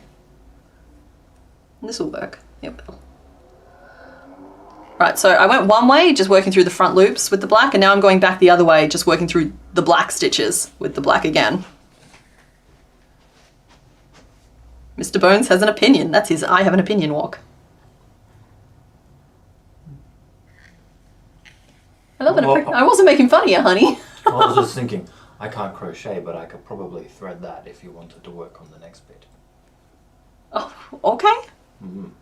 I would need it here anyway to make things to scale. Okay. That said, we're only an hour and 20 minutes in. This will be done by the 2-hour point, I reckon. I was going to make myself some food in a minute, so I might close the door. That's fine. Like, cutting cheese can be loud. Can I have some cheese? Oh, you'll bring some cheese in. Yeah. I'll just wash the silicone glove off my hand. Yeah, and don't drip any more water in here. I can't take it.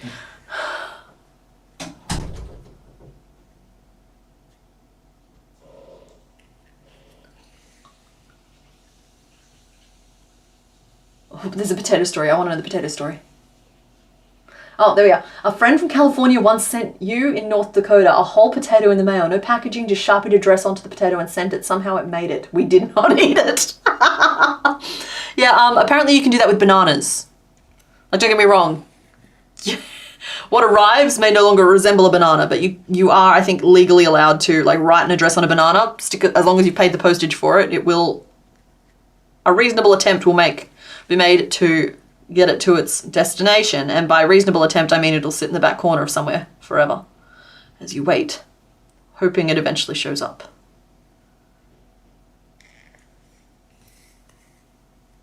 You guys want a Dumbo octopus?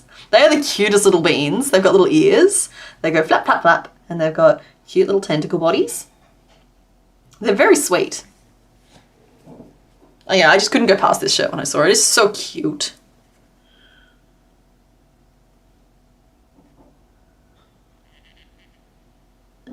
Come on, this is kind of annoying, but it is giving us a really nice, look at this, really nice line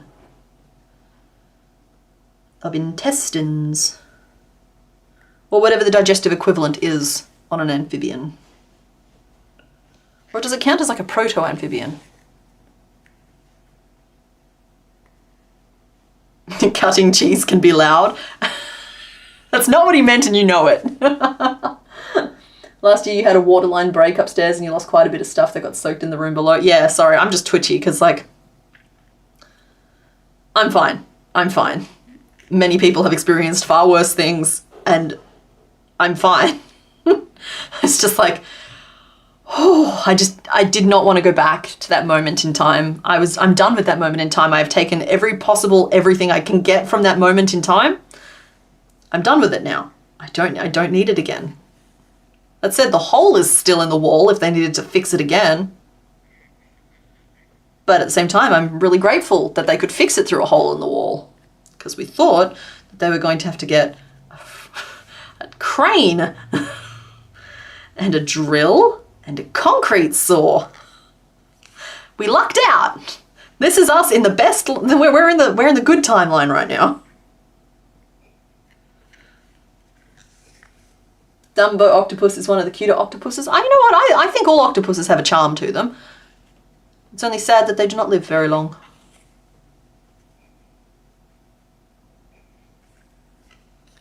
Dumbo and Flapjack and veiled octopus. Oh, sorry. It says octopodes. Am I supposed to pronounce it octopodes? Because that sounds like all fancy and kind of Grecian. But then, like, it also could just be octopodes, and I might just be making a bit of a dingbat of myself. Okay. I appreciate the enthusiasm for the Dumbo octopuses. I will add it to the list, but I honestly don't know if there's any room on the schedule until January, when everything goes back to normal. Oh, speaking of everything, oh, there we go. There's my spiral. I hope you guys like it. It's a little bit more three-dimensional than I'm strictly comfortable with, but I think it gets the job done. I don't know, I've been thinking a lot. I am trying to like logic out what I should do in a certain situation. And that is, hello? Hello. Octopus is a Greek term. And so, yeah, the pluralization is podes. Oh, so it is podes. Not pi. Octopi would be if it was a I know it's not octopi. Thank you. He got me some cheese. What is Bugsmas? Oh, I'll have to tell you about that in a second. I'm so sorry. I can't do it with a mouthful of cheese.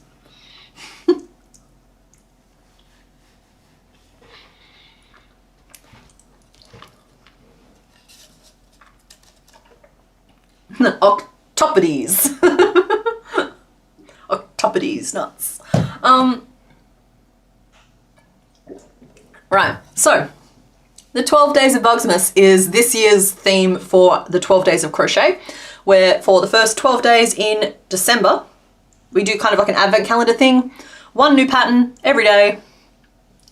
Previous entries have been tiny frog, tiny koala, tiny octopus. So the projects themselves, by the time I'm filming them, they tend to take about 30 minutes to make. There is often minimal sewing, but there are quite advanced techniques to them, so they're not It's like everything else that I do. I wouldn't say that they're not for beginners, but they are not for people trying to learn. They are like, they're complicated. Just because they're little doesn't mean they're easy. And yeah, we just do a new one every day, and there tends to be a little bit of a guessing game component where I give you a clue as to what the next day is going to be. People post pictures to Instagram and the Discord, and it's just a bit of fun. There's playlists from the previous 2 years are on my channel, because the first year we did Australian animals, and then last year it was meant to be South American animals. But I got confused when it came to Malaysian tapers, okay? There are 4 different kinds of taper in the world, and I managed to pick the one that isn't in South America. So yeah, there's 19 minis in this series already out there, and we're gonna add, I've decided this year the theme is gonna be bugs. So yeah, sometimes smaller is harder, that's exactly it, but like I get a lot out of making them, and it's kind of my present to you guys, and so it's like a new video every single day for, I mean last year it was 7 days, but I'm aiming for 12 again this year. But that means that it's gonna fall across at least 2 different streams. And I have to make some choices as to what that means for the streams those weeks. Moosin' in the woodsin'?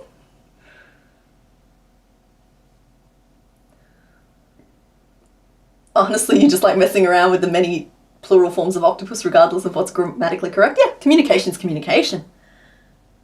Oh, you have a friend who you'll discuss this with?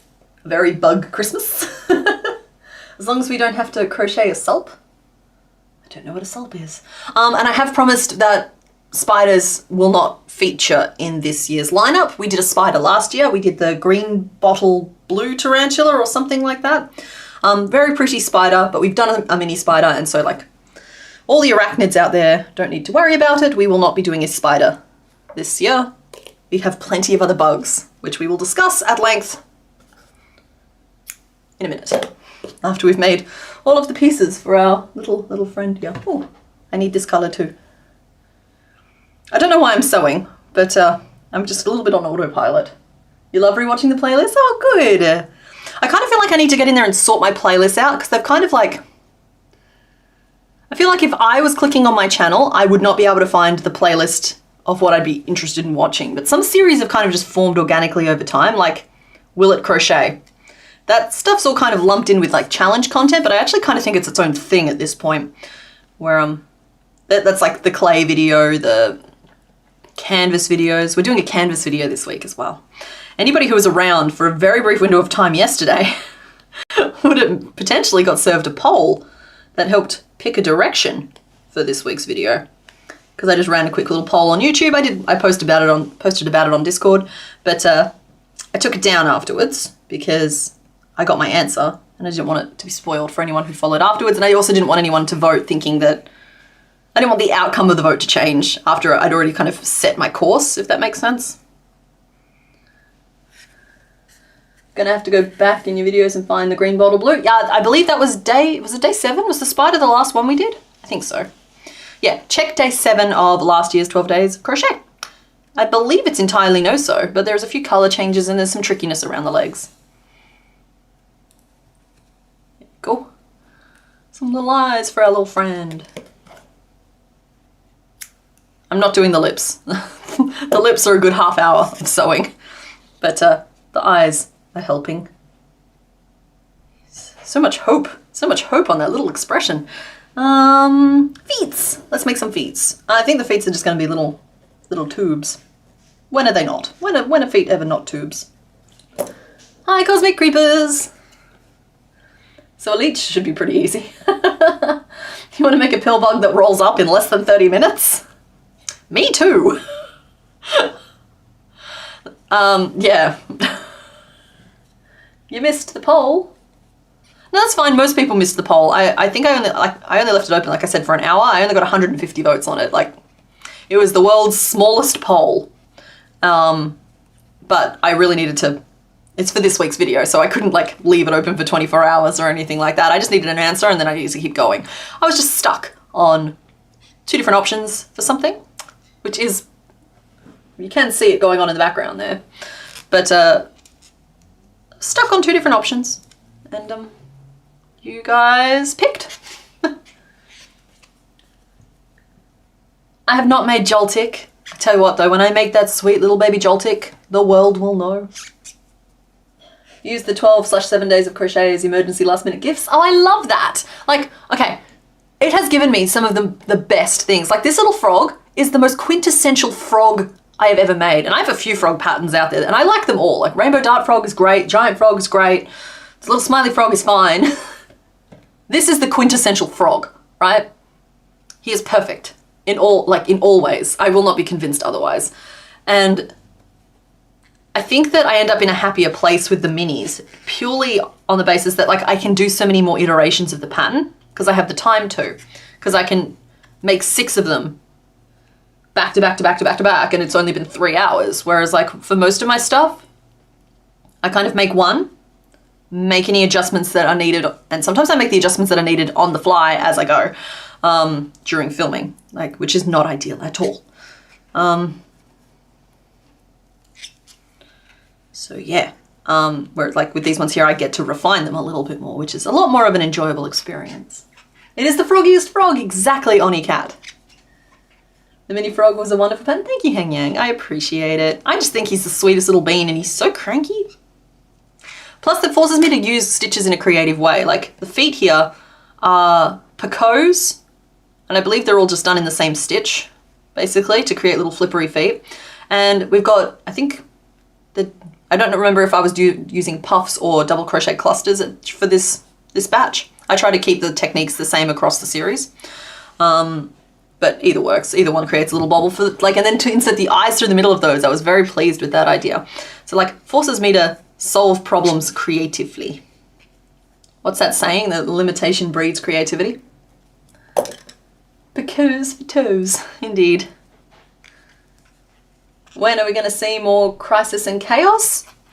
January, maybe late December if you're lucky, but I think I'm going to do cryptids instead. So January, and then just like we did this year, there'll probably be a lot of it across the January, February, early months.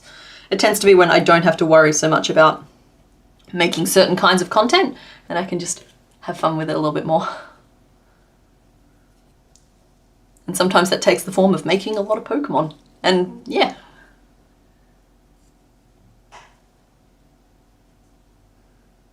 I think these feet are too big. But I think he's just going to have to grow into them. Oh no, never mind. They are not too big. They are perfect. Look at that. Look at that little foot. He's the mascot of the Frog Army. Oh, I forgot about the Frog Army. Have you procured sustenance? There's a Frog Army. The people on Discord used to call themselves the International Frog Army. I don't know if they still do. Yes. Oh my goodness.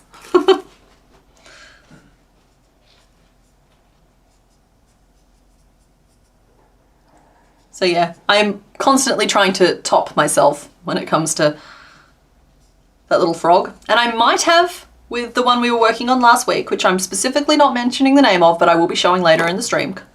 But I'm afraid he's too big.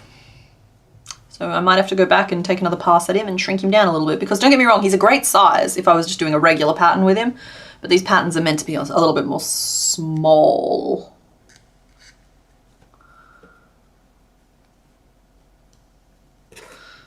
My little bean, you're going completely cross-eyed at this point. That's 1 foot. Are we going to name him? The International Frog Army is always recruiting on Discord. Yeah. I actually forgot completely. I feel I'm bad. That's bad. I shouldn't forget about a whole section of you guys, particularly when you've self-identified like that. But I forgot about the International Frog Army.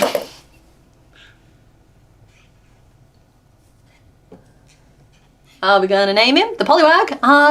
Yeah, actually, Mr. Bones, in between bites of your tasty looking lunch, would you mind giving us an update on the name options? No, acknowledging that one of them has to be polyethyl. Okay. Mr. Bones will update me on the name list shortly. Will there be more to the Will It Frog series? I don't know. I hadn't really planned a follow-up to that. It depends on how many different kinds of yarn I can locate, because you need like a good a good number of yarns for that. And also I would potentially have to try and find all of the original frogs. They have been scattered to the winds. I think I've even gifted some of them. The little void frog definitely went to a new home. Not because I didn't love him. He went to a new home because I loved him. He deserved better than just being put in a bag in the top of the wardrobe, you know? He deserved someone who would appreciate him. So void frog went to a new home.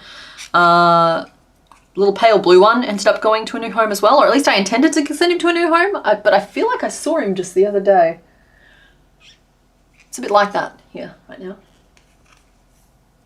Name it that.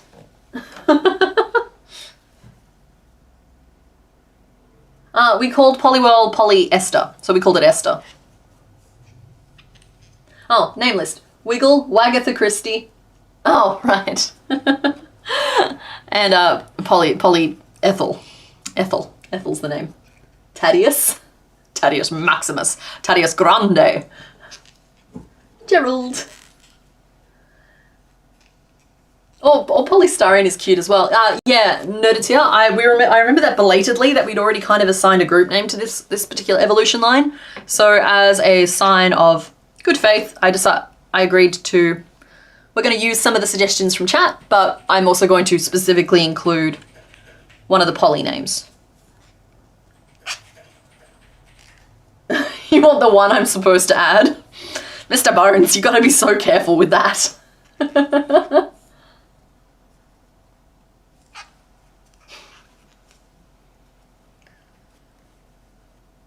Got to remember, the audience is a bunch of chaos beans.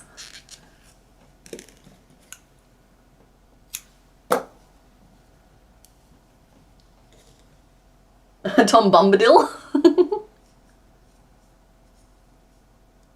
You get the randomest yarns at the secondhand stores? Oh, I bet. Hopefully you don't get any kind of carpet beetle or anything nasty. Nothing in the yarn but yarn. There we go. There we go. Neep and neep. Two little neeps. There's Mark. He's normally here making fun of me for making noises. The name of the frog in your PFP is Geraldine. We're goblins. We'll pick the chaos names. I'm fine with that. Y'all can be goblins. Be my little goblins. Oh, he's on a mission. Poliwag ran away. Poliwag is the perfect size to be bullied forever by Ditto.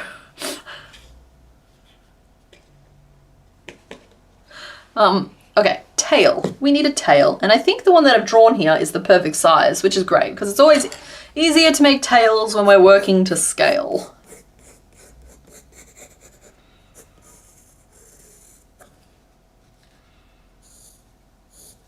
So I think I'm going to create it leaf ways, like I was talking about at the start of the stream.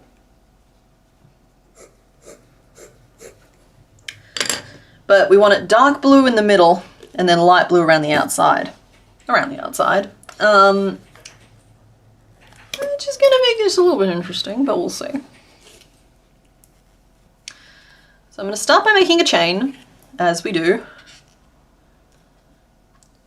3, 4, 5, 6. We only want it to be as long as this center stem. 7. All right, I believe 7 is correct. So it's chaining 7, and then we're going to chain 1 as our turning chain.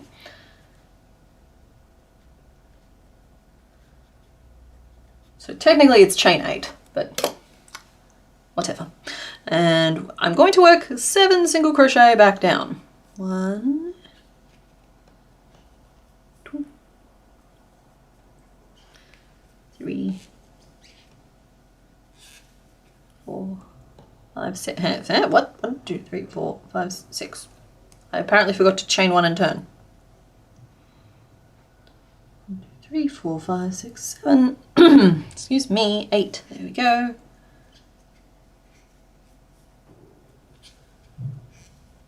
2, 3, 4, 5, 6. And in the 7th one here, I'm going to change to my light blue, the bleu. There are other wiggly boys, but only one polyline. That's true. There are plenty of wiggly boys.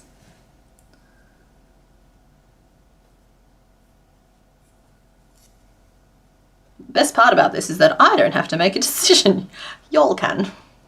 And I know you'll make the right one, because you're good at this. Taddy McSpiral face, Mr. Bones.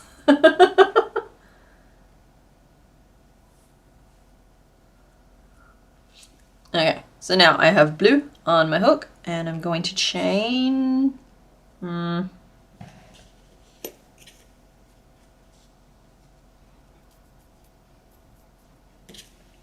Chain 2, and turn. No. I've confused myself by drawing the stitches at a slant, when actually I should be drawing them straight. So it's 1, 2, 3, 4, 5, 6, and then probably 4 to turn, and then 1, 2, 3, 4, 5, 6. So you've got to draw them straight, not slanted. That's important. So it's probably going to be single crochet, half double, and then we'll hit the doubles.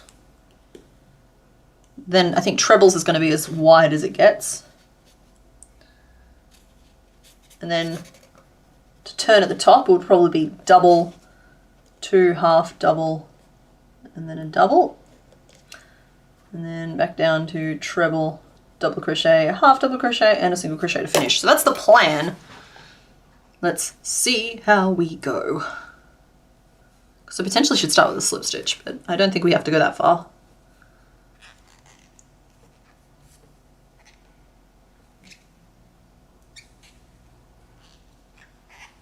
It's the double.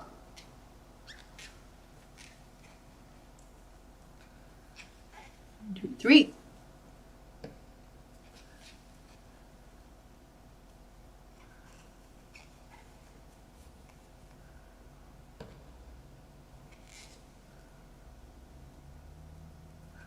Okay, so I ended up doing 3 trebles. I think it's going good. I think it's going well, don't you? 3, 3. Hi, Pat. We could be like Ash and call it Tadpole. Simon Cat poop face.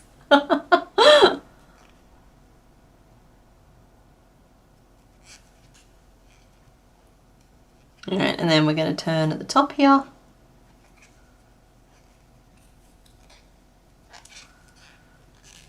Get ready, folks, because we're going to finish this little fella. We're going to name him. And then we'll be working on Bugsmas. But I'll probably take a little break in between, a little 5 or 10er. Get some food, have a little snack.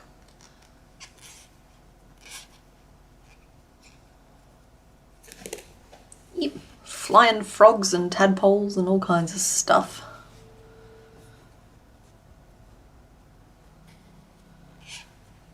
One, 2, 3. I'm relatively pleased. I'm pleased enough with how this has turned out to use it. It's fine.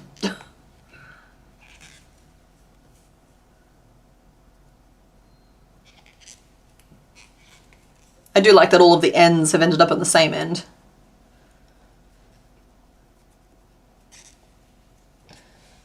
But in future I might have left slightly more of a tail. But I suppose at the scale we're working on we don't want it to have a little bit, that little bit of a stem to it. Or it's like it's fine to be all paddle.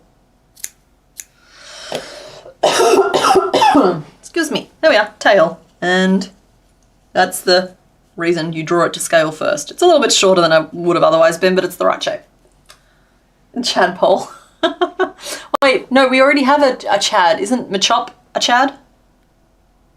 Didn't we call him Machad? We don't need too many kids in the class all with the same names. We start having to call them like Chad M, Chad P.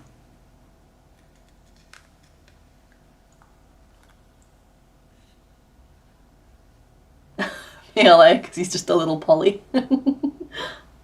Alright. He's just a cute little bean. He's actually really cute. Okay, let's get this name list going. Let's pull up a poll. A poll for the tadpole.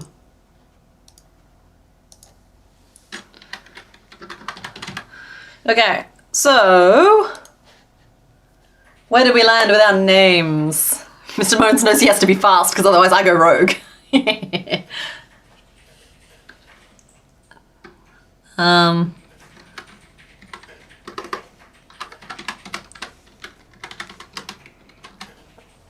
Alright, so polystyrene is the one I'm entering for the poly name because we've got polyester and this will be polystyrene.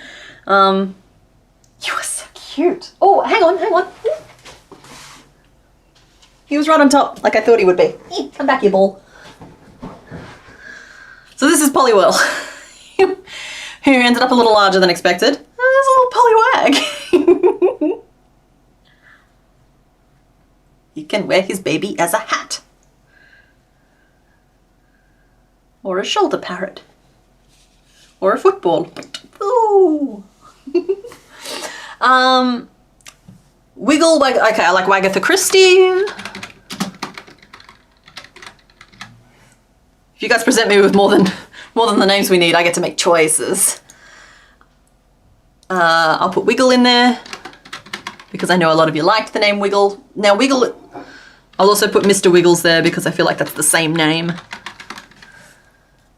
Add option, and one more, the one I'm supposed to add.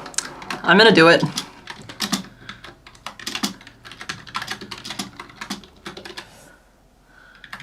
We can call him Theone for short. All right. Yeah, Polyfill, I think we've been waiting for Polyrath.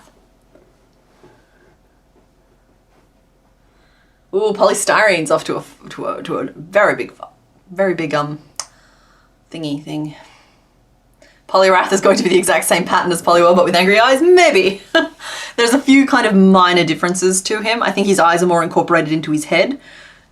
But I think that's about it. So yeah, a lot of the sameness. I love this. I actually love this so much. This is what I mean when I'm like, I want them to be small and why I don't like to megapod things. Because as much as I like making giant dragons, this is pure joy. You okay, honey? The poll isn't in the Discord, the poll is on YouTube.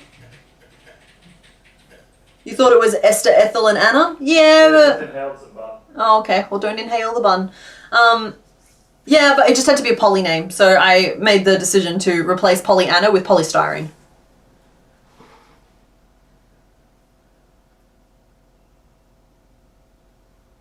You misclicked? No, Sour Sprout, you wasted your choice. Yeah, Reenie for short. Alright, I think this decision has been made. I'll give it another second to let any other late votes trickle in, but this decision is done.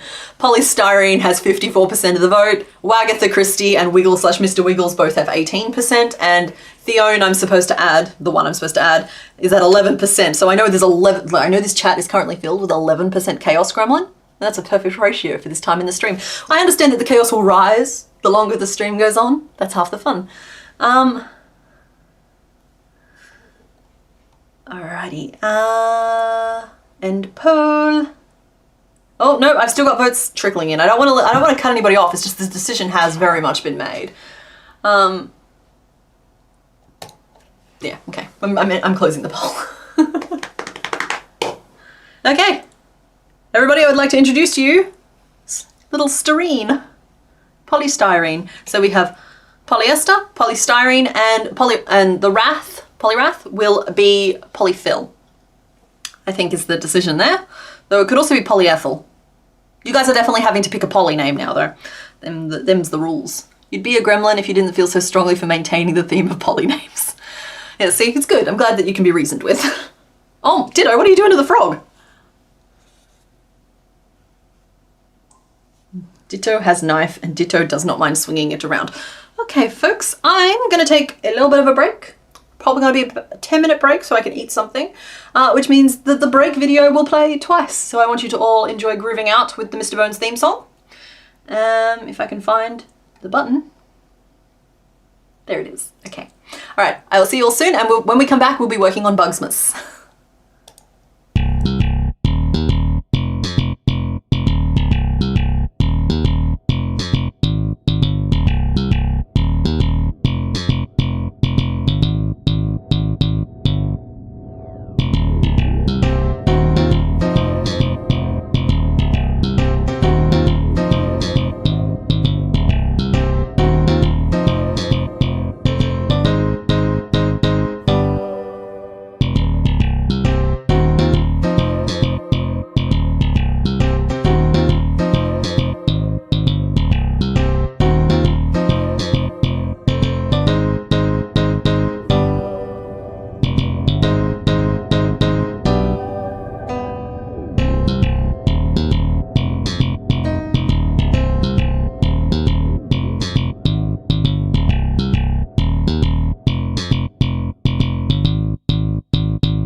Don't worry, we're gonna let little LeChonk appear on the screen. We appreciate him. I can fast forward to it though if you guys are done with the break music. The break didn't take as long as I thought it would. Yeah, let's just give him a little hurry up.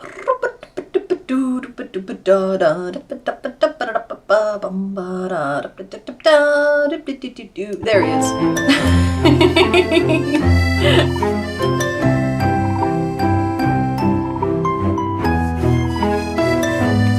Yay, LeChonk, you're doing great, buddy.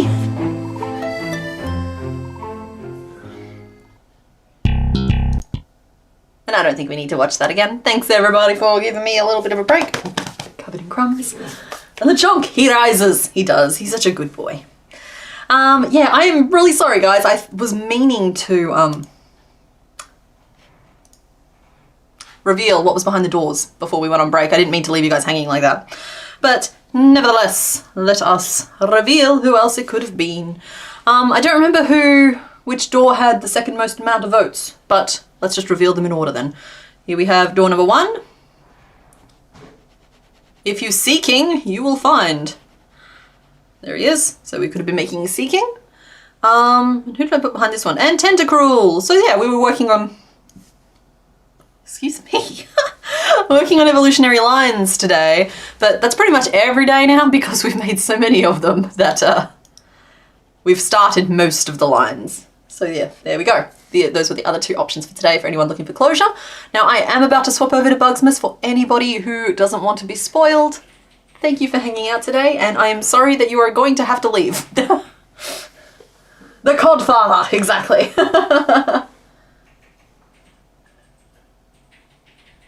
Thanks for the concert. Oh, you're very welcome. Audio. The mic is on. Can everybody else can hear me, right? Autistic Frog, did you have the volume turned down? LeChonk. Yes, all hail LeChonk. Yeah, alright, cool. I think that's enough of a buffer. Thanks for hanging out, Eldritch. And let us turn this off, turn this off. So, oh, look at this. We're staying with the blue screen. That is because...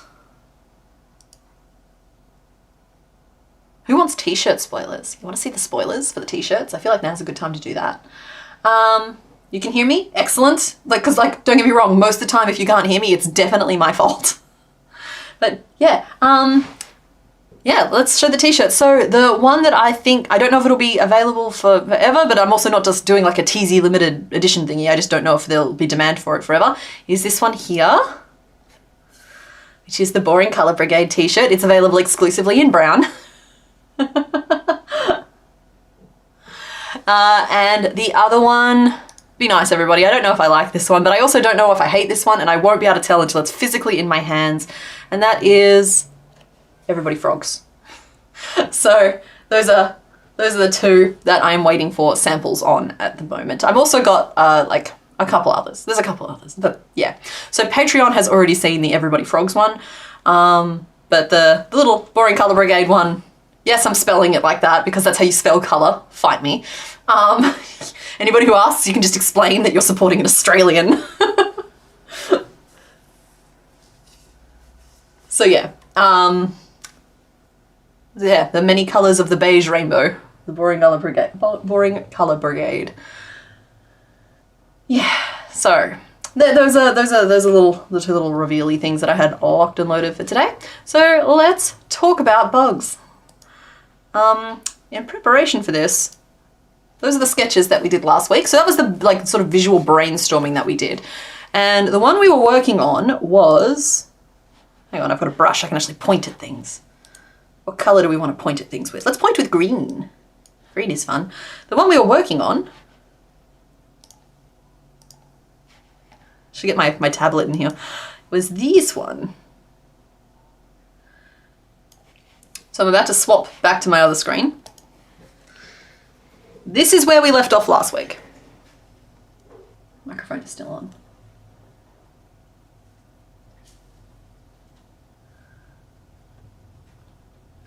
So that's where we left off. And I did warn you that I was going to potentially make some changes to him. Now, I kept all of his features and details, but I just sort of tweaked them a little bit here and there. And this is where he ended up, and I do think he's too big. So he might get another redesign. But we've given him some distinguished little face whiskers. He's still got his little eye stalkies that have a lot of opinion to them. Got a little shell on his back, which is literally just a ball because any other details were just getting lost. And he has his fancy little frill, and he's a little snail.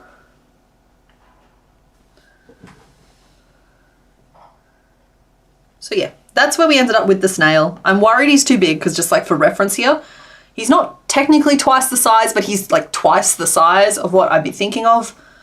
But I don't know if I can scale this one down any further, which is leaving me in a very odd position because I love him, but he's too big. So we'll resolve that as time goes on. Yeah. So the question now becomes, who do we want to work on today? So I'm thinking that I might put this to a poll, but I have to sort of like think my way through out loud first. Make that the first one, please. Oh, Southsprout, if he's not the first one, you'll know that you'll have to wait at most 11 days for him. He has schloop. He has all the schloop. He does. This person watches the streams. Look at this. Look at all this schloop. I did make him a little bit taller. He's actually a very good slug as well.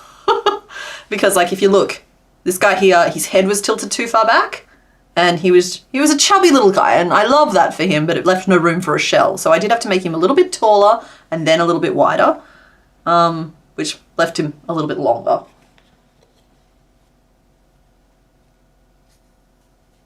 He's not too big? Oh, I think he's too big. If he's too big, can we have him as a pattern sometime? Yeah. Yeah, you can.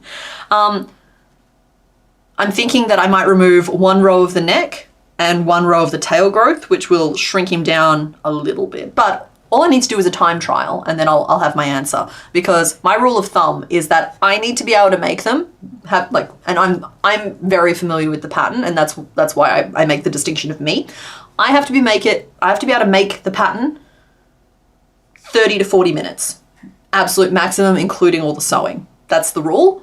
If I can't do that, even with familiarity with the pattern, it's too big of a pattern. So it's not about physical size, it's about complexity, how many stitches, how long it takes to make.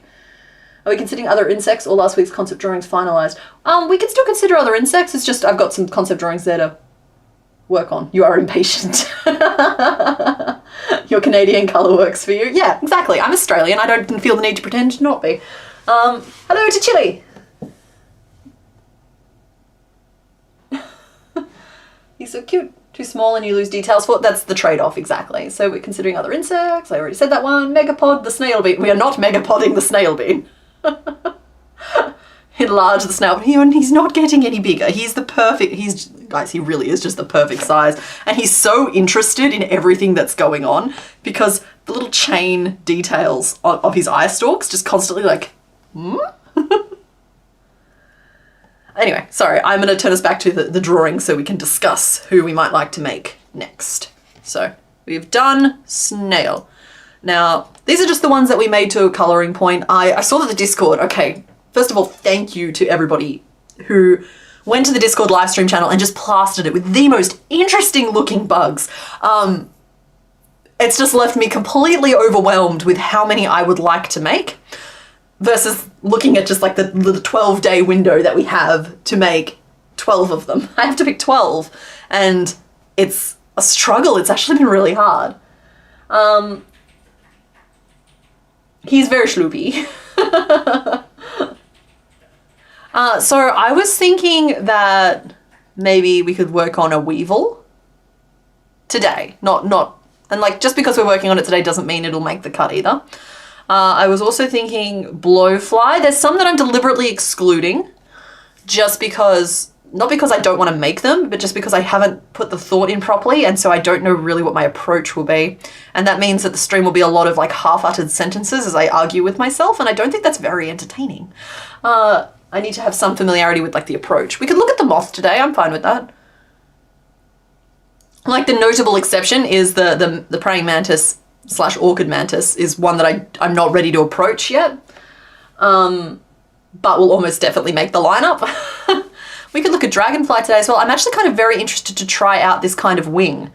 Because, oh, Mr. Bones nicked off with the sticky tape. No, he brought it back. He's such a good lad. Because, like, I wanted to try. We were talking last week about how you were all fine if I decided to include a multimedia aspect. Specifically, tape wings. So that could be a fun thing to try out. Grub? You like the grub? I was told he looked a little bit too much like a maggot, and so I'm a little bit like, about it. That's what I mean, it's really hard to pick. You are not alone there, Demonique. It's just like, I'm having a hard time with this. I love them. Firefly Bakery Sweets. We are discussing the 12 days of Crochetmas at the moment, which is my advent calendar type of thing that I do across December, where I release 12 patterns in 12 days. Excuse me. Little ones. And this year I've decided it's going to be Bugsmas. And so we're brainstorming. We're doing my homework. Weevils have a crazy following of lovers of boots and snoots. Yeah, look, okay. I think I count myself among them. Do you know their head has like this little rotational thing where it's like a mouse ball from an old mouse wheel? It's just, I have a soft spot for weevils. I do. I'm really worried I'm not going to be able to do them well enough at the size we're talking about, and that it's going to make an entire group of people who they are beloved to hate me. Moth. And yeah, okay, I'll include Grub in the lineup. So, all right. Moth. Oh, I've circled 5. I can only have 4. Who do I feel like working on today? Maybe Moth, Grub, Blowfly, Dragonfly? Maybe? Yeah, okay, cool. I'm gonna start a poll. Well, let's do a poll.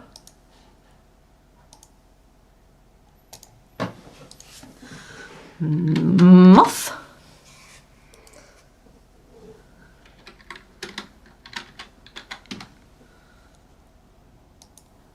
Dragonfly. Fly? Maybe a fly. And Grub. I'm seeing a lot of love for the Grub. There we are. So I understand that I've probably not picked your specific favorite, but there's some here that I'm being very defensive and protective over, because I already kind of secretly know that they're almost definitely going to make it into the lineup. Things like, yeah. But okay, one that isn't definitely going to make it into the lineup, but I am kind of protective over, is the Velvet Worm. I want to take my time and get that schloop just exactly right. Schloop is the only way to describe that kind of like, or apparently is a good way to describe it too. So I don't want to do that while I'm distracted on stream. Some of them I can do really easily while chatting with you because they're familiar as shapes, whereas others need a little bit more attention. Your favourite bug is the woolly bear? I used to keep them as pets when you were kids. Oh, that's cute. Sorry, I don't know why I turned you into a plural just then. You might have petted one or two to death. Oh, everyone save us from the adoration of children.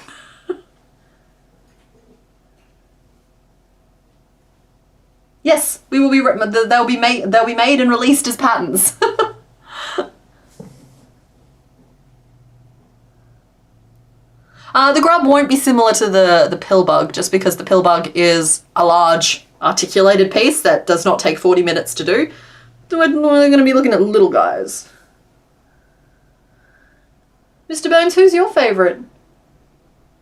And honey, it's not later this month, it's next month.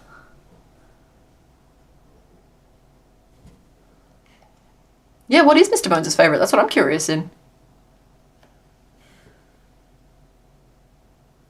Mr. Bones, I'm not moving the conversation forward until I know. I don't want to sway the vote. Oh, the vote is... Oh, wow. The vote is very, very close between Moth and Dragonfly. I voted for mine, and then it sat at like 3%, and then 2%, and I was just, oh, okay. I guess that's fine. That's fine. No one has to like him. I just thought he was really cool because he's got features that would be interesting to crochet, and also it would involve you doing things which are interesting and new that we discussed previously. Yeah. Also, as for making the wings, so like you'd stick the yarn down on the paper and you get it just in the right, and then you go with a piece of tape on top. I'll get baking paper because sticky tape doesn't stick to baking paper. And so you can... Well, see, I still want to experiment with clear contact as well. Sticky tape is good and accessible, but I want to play with clear I was contact. thinking about their size, because like, you know, it's like the wings are going to be... like literally just folded over tape size. Yeah, it won't be any wider than the tape. Yeah. So, yeah. You love the velvet worm? Excellent. You're just happy to be here. Oh, you saw a blue bee the other day? They are so pretty. They are very bright blue, but otherwise look exactly like honeybees. They're an Australian native bee. We have hiveless bees here, where you'll just see a bee out and about. No hive affiliation. Okay, I looked away and I had a bit of a chat to Mr. Bones for a second, and Moth beat the pants off Dragonfly. But Grub is great. Grub is gaining popularity.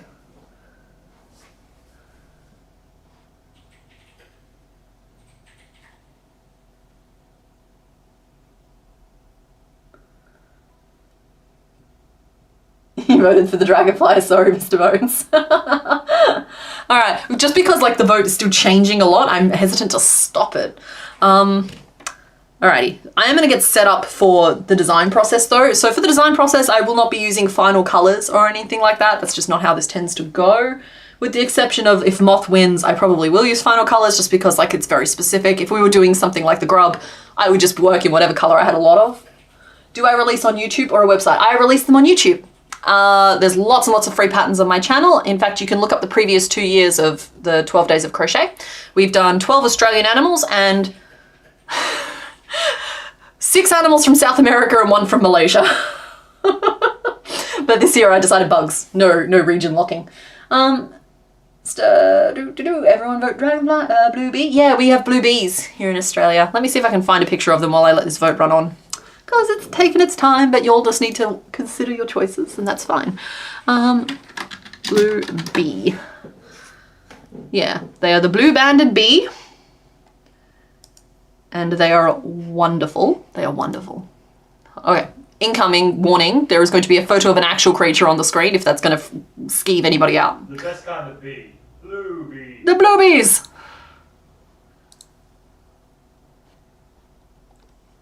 Please let me copy you as an image. I would really like to do this thing. Oh, never mind. I'm just going to use the snipping tool. You can't stop me. Apparently you can. There we go. This is our little friend.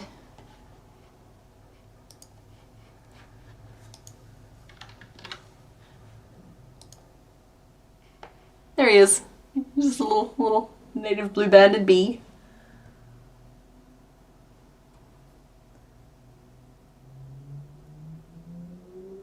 I need to do an Asian animal theme with a surprise South American creature. Yeah, like they're just on exchange. I love that. You got the crib set up today? That's so exciting. I feel like time is passing really fast unless I've completely lost a handle on where we're up to in the timeline. But yeah, anyway, that's the blue bee.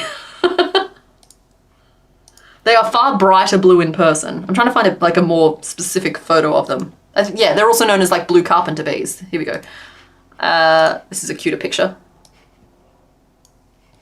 You get a better feel for them.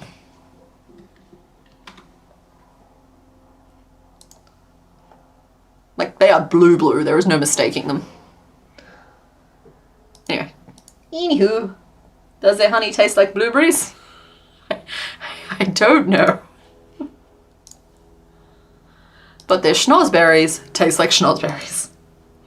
Alright, let's close this poll. I think we have a decision. Y'all want to see us work on the Moth today, and that is okay. Ultrasound showed 0 abnormalities. Oh, excellent kicking. You can see the kicking. Wow.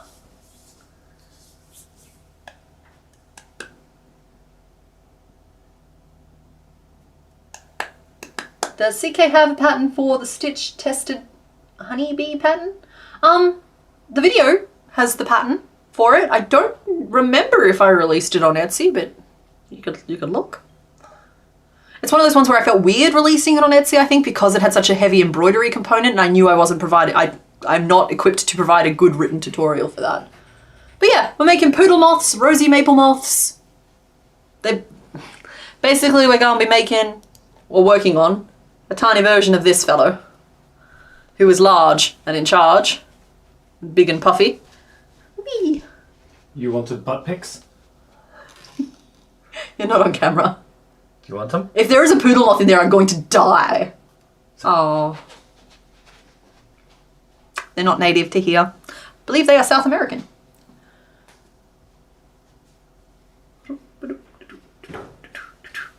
Yeah, sorry, I'm going to stop playing with my moth. And I'm going to pack some of these Pokemon away. I need room. I need room to breathe and percolate. I do happen to have a small amount of the yellow that I used on this fellow, and that's not the right pink. But it's going to do today. That pink is going to be fine for today. Okay. So let's swap that sketch over. What's in this one? That's a moth. It's the wrong kind of moth, but it's a Luna moth. Luna moths are the slightly better known cousins, I think. Mini-poding. Yeah, we're kind of mini-poding. I think he's getting a little bit of a redesign. It's just I'm going to start from scratch. Just because the things that work successfully here, I don't think they'd work successfully on the smaller scale. But he's a good little desk buddy. He's nice to have around, and he's got textures, which is kind of fun. I'm so distracted. I'm trying to find a button, and I don't even remember what button I'm looking for. I'm just like, I can't see it here. I'm just like, cool, what are you looking for? Don't know.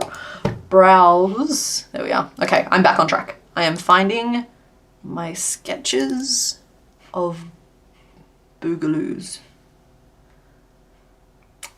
Yeah, or I could just have that open. Do you guys want to see a sketch, or do you want to see a picture of the actual moth on the screen? Because it looks like I've got a picture of an actual moth here. That's who we're making. What do I need to search to find the ones 12 days in the past? That's a good question. I think they've got a playlist. Hold, please. I can find this.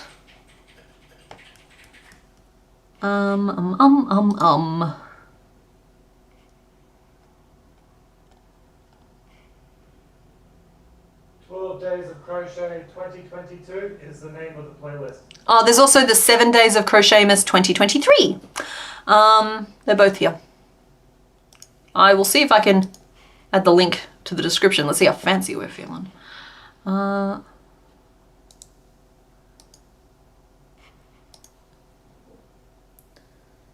Everything on this computer is going so slowly today. Here we go, Mr. Bones. I'm sending you a link. If you could just share it somewhere, I don't know. That's the 7 Days of Crochetmas. All right, back to what we were doing. There is a picture of the moth on the screen. Excellent. Oh, night, Suki. Thanks for hanging out. Yep, those are the previous ones. We have not started this year yet because we're still in November, but I don't think there was much confusion there. I have some yarn here. I need to do some massive piece breakdown here. Ditto, would you please just behave yourself back there? Okay. Ditto behaves himself best when Ditto can be seen by all. Ditto, did you just stab Caterpickle?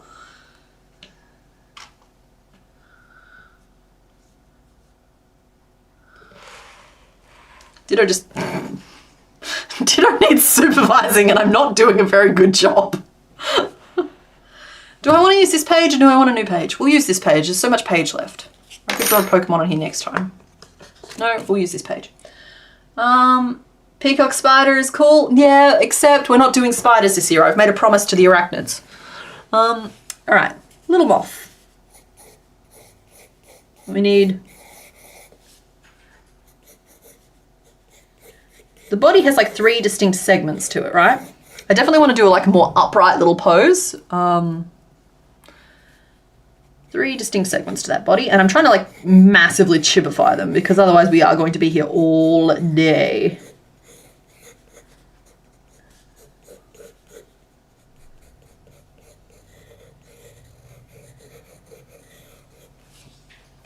Uh-huh.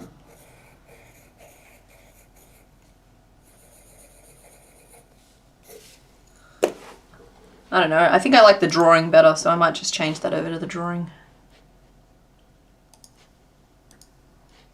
Oh, hey, perfect.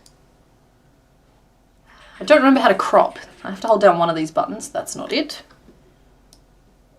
Also not it. Is it Alt? Aha, it's Alt. There we go. So that's just our little drawing from last time. Slay them all!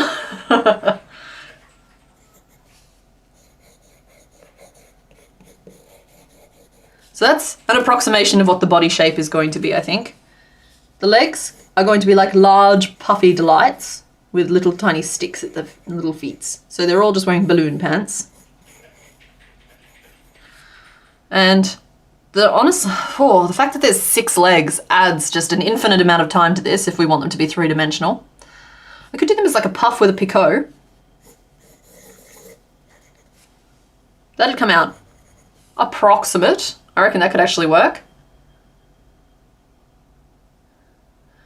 And after that, there's just sort of wings, which I'm gonna have to look up the shape for again, because I know they have quite a distinctive wing shape and I want to make sure I get it right, but I know that they're pink and yellow.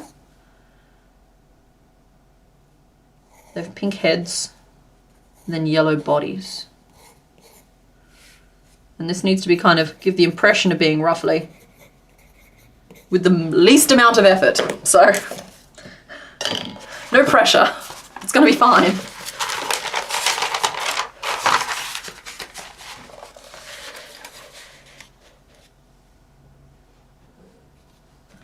Yeah, sorry, about the whole arachnid versus arachnophobic thing, I can't seem to say arachnophobic, and so I've just given up trying, and so now I'm just going to continue to refer to them as arachnids and spider people.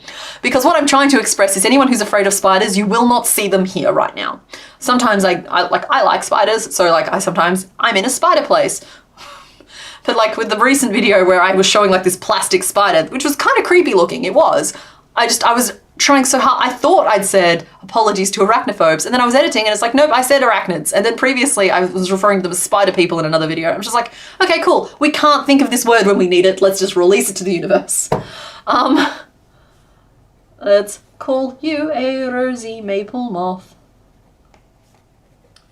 You can make it all in white and make it a poodle moth though. Little delights. So they've got pink faces and they've got yellow bodies. So here's some pink. The logical thing to do here, I think, is to start at the face and work backwards. But all up, I need to keep this in mind. Size, right? Size.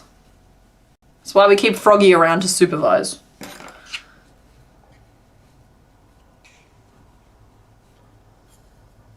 So I'm going to create just a little bump of a head. And I may just have to practice my French knots for eyes for this series. With the snail, I kind of got away with it. But for some of these others, I don't know if safety eyes will even fit. 1, 2, 3, 4, 5, 6. Okay.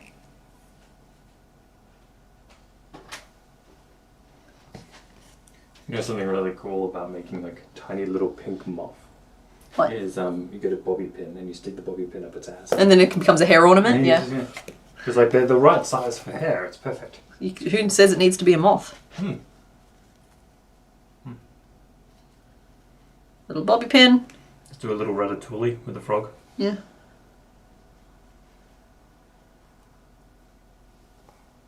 If it gets caught, don't scream. I'll just come over and very gently take it out. No, it's okay. He can stay up there. Okay. Would you like a hand? No, I got it. Bobby pins are easier to do on yourself. He's stable. Perfect. Doesn't work with me. Yo, yeah, no hair. Just a skull. Would a wire brush be okay on something so small? I don't see why it wouldn't, but you would have to be not, like, there is brushing and there's brushing. I'd probably cut my hands up if I tried. Did I only do 7 days of crochet? Yeah, I did. I did 12 days the year before and 7 days last year. I ran out of time to get them done and I decided not to sacrifice the quality. I refer to it colloquially as the 12 days of crochet because the intention is the 12 days.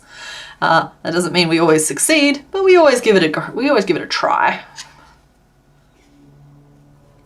Oh, guys, hold me accountable. I am going to get those patterns from last year posted to Etsy today. I promised myself I'd do it before this stream and it never happened. It's because I need a thumbnail image and that is just a massive barrier to entry. You have no idea. I don't even know where they are anymore. I have to kind of just hope I took a decent group shot that I can use for it.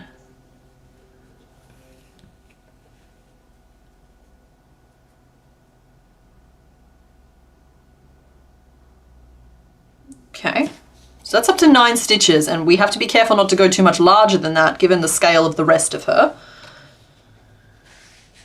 It's just 3 repeats of a single crochet and an increase because I know I didn't want to go all the way up to 12. I think 9 is about as far around as we can handle.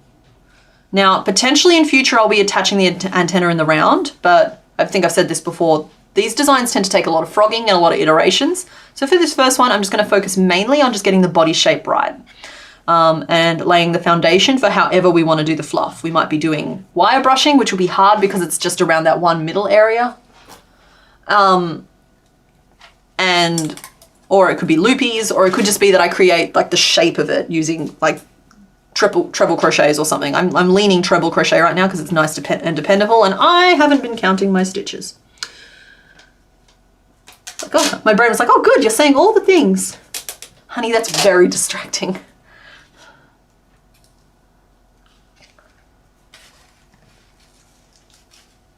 Oh, sorry. What are you doing? Okay. It took me 30 seconds for me to hear you talk.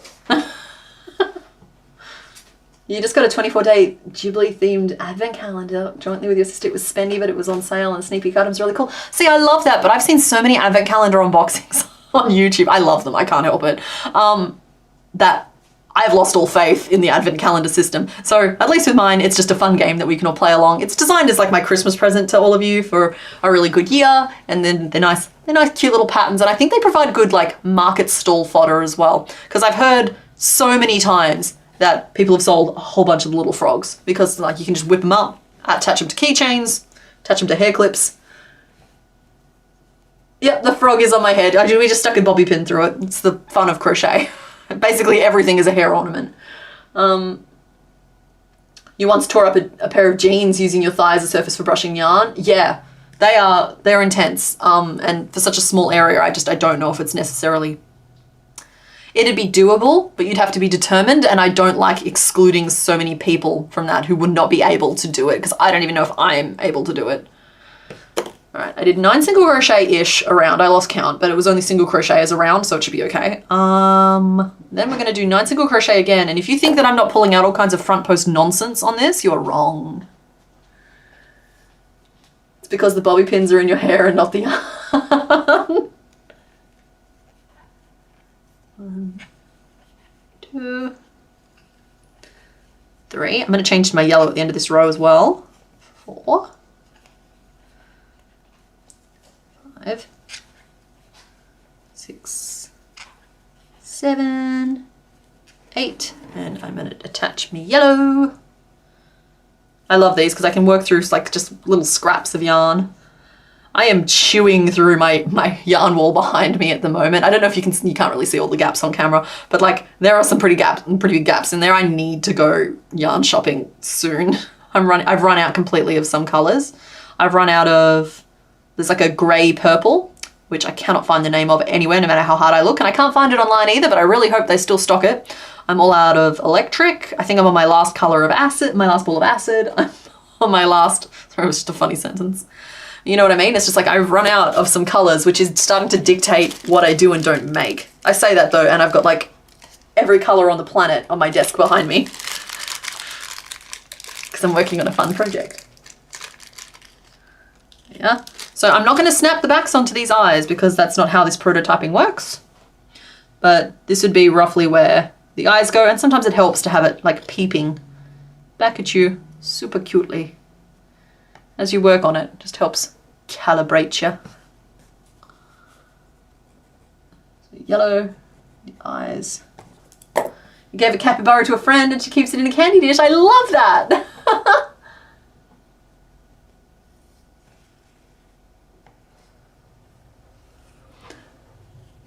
Nerdy, the baby talk is absolutely welcome. I just don't know how to engage with it properly without shining. I don't know how uncomfortable it would make you to shine like a really bright. I don't want to pester you with a bunch of questions, but you are obviously welcome to talk about it on the Discord.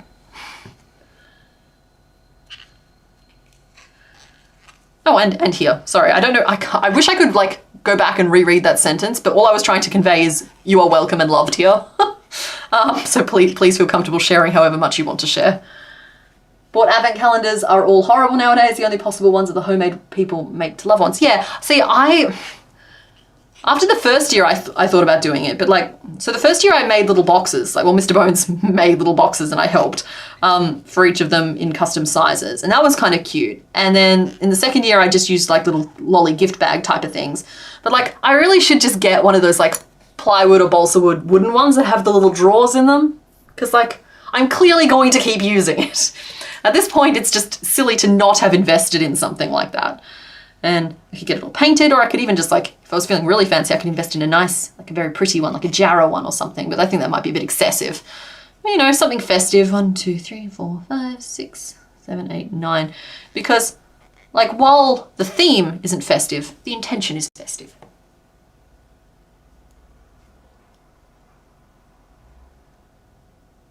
Okay.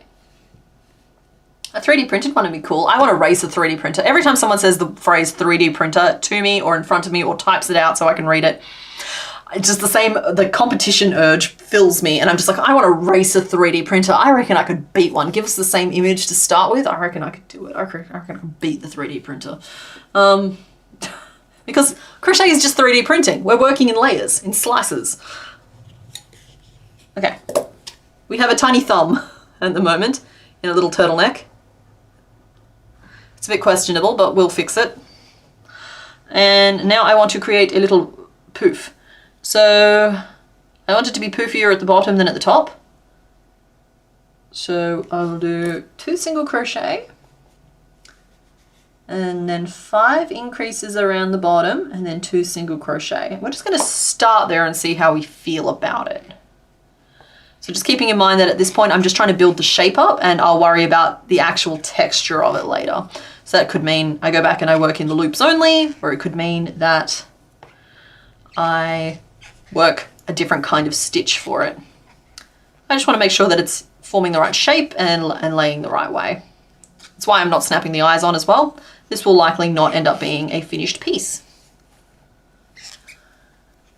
Was it so cute already? It's the safety eyes, okay? The safety eyes bring this just like absolute spark of life to a thing that it's magnetic, and it's why I like using them. Crochet is the human 3D printers? Yeah, of course. Here's the question. Do you race a 3D printer including design phase, pattern writing, 3D modeling or not? Oh no, I have to give it some kind of advantage. You'd have to give the 3D printer the pattern because I'm just going to print it. Like, I take time to stop and talk it out when I'm here on camera, but normally this all just happens internally as I'm stitching. You'd like the 3D printer wouldn't stand a chance if it had to do its design phase at the same time. And I say that smugly, don't get me wrong. Okay, we've got a little fluff, a little bit of a thing. So that leaves us with 14 stitches around, which is not a great number, but with these minis, I kind of have to just make my peace with that. I never get to work with just nice numbers when it comes to these minis. I always have to work with like 7s and 13s and stuff. It's just the rules. Is it John Chapman who beat the train? Wasn't that Johnny Appleseed? I don't know if I've got the right person at all there, but I think I know the person you're talking about with the laying of the train tracks, right? Cubbies with doors, yep. Well, sorry, I think I mentioned it already, but I got some, hold on, I'll grab them.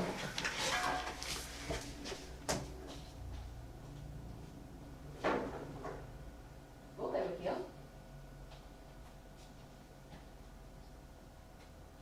Honey, do you know where my plastic baubles are?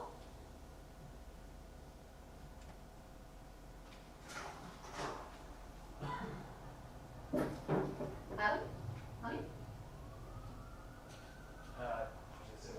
I did. I'd like to fix that later. Do you know where my plastic baubles are? Plastic baubles? Yeah, I thought they were right here. Yeah, I'll find them and bring them with you. Okay. Oh, they're probably in that green bag.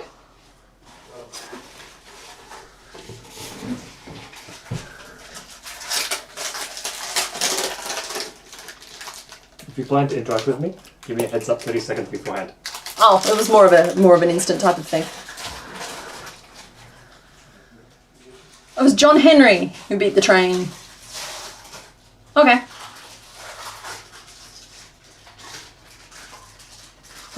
Night, Nora, and thanks for hanging out. We found the baubles. I did not want them out of the bag, but thank you. Can I have one? No, I need one from the top and one from the bottom. They're different halves. Are they? Yeah. Thank you very much. Okay. Because these ones go in and these ones go out. Okay, so I got a bunch of these. Is it better to use safety eyes on smaller projects than to make your own? I don't know if it's better. It's just more that you can't, it's like on smaller projects, it's harder to get in there. See, like that already? It would be really hard to try and snap backs on at this point. So you have to add them very early in the process, which can be difficult. So it can be easier to just sew eyes on instead. But yeah, I got a bunch of these and I thought it would be cute. Snaily is too big, but you get the idea. It gets squished into the bauble. And so like, hang them up on the tree afterwards. Except Snaily is too big, and so that seems mean.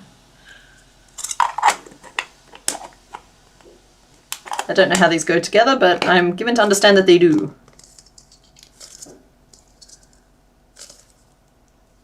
Yeah, so like they're just clear plastic baubles. I'm gonna show you how to put them together. Oh no, I got it. I worked it out. Thank you. Okay. Anyway, back to Moth.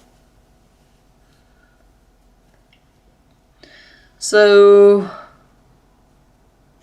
I want to make sure that I have more floof at the bottom than at the top. And so I think I want to use half double crochet along the bottom edge and just regular single crochet along the top. I would use slip stitches, but I don't personally like that. I don't like how it ends up looking. Though it can give you a more extreme tilt if you're happy to work with it that way. Yeah, he does. He ends up with his nose pressed up against the glass. So we'll just do 1, 2, 3. And I want to keep it relatively flat on the sides as well, so 4 down. And that means I'll do 4 back up the other side. And so 14 take 8 is 6. I love it when I can start a sentence and know the answer by the end of it. So it's maintaining our stitch count, but it is going to give us a little bit of a tilt. Okay, Mr. Bones is sloshing around with water out there and it's alarming. Be careful when you open the freezer. Oh. You're making a frozen bowl. Mr. Bones is making big round ice cubes. I kind of love that. Imagine being able to 3D print new... Oh, you mean eyes? Or baubles or anything else? Maybe, I don't know. I feel like being able to... I would really like to be able to 3D print... First of all, safety eyes if they'd come out shiny, but I don't know if they would. But internal structures for things, like articulated skeletons. Anybody who's here knows I have a soft spot for skeletons. Shout out to Mr. Bones. But being able to 3D print something articulated for a skeleton for creation would just rapidly expand the kinds of giant projects I could make.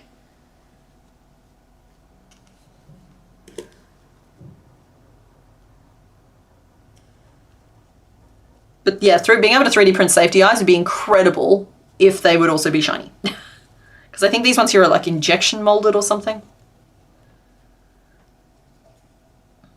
Okay. It's a good little fluff so far. I want to make sure that the head stays tilted up, so I've got to keep orienting it. I actually think we're going to decrease along the top now, but we're not going to decrease along the bottom just yet, which is kind of a strange move to make, and I don't know if it'll pay off, but we can check it and see. So we're going to start with 2 decreases, and then we're still going to do 6 half double crochet along the bottom because we still need just a little bit more distance from the stitches there.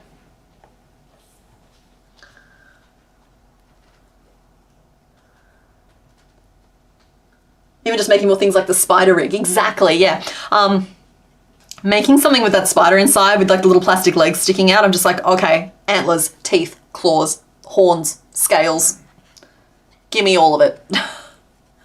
And so yeah, I'm thinking that like I might start rummaging around more in like clearance bins when I see them of children's toys and stuff and just see if there's any there that I feel like I can make a toy of. Though, of course, immediately my brain went straight to Furby and the idea of my crochet being, me scared. It's like, me too, crochet, me too.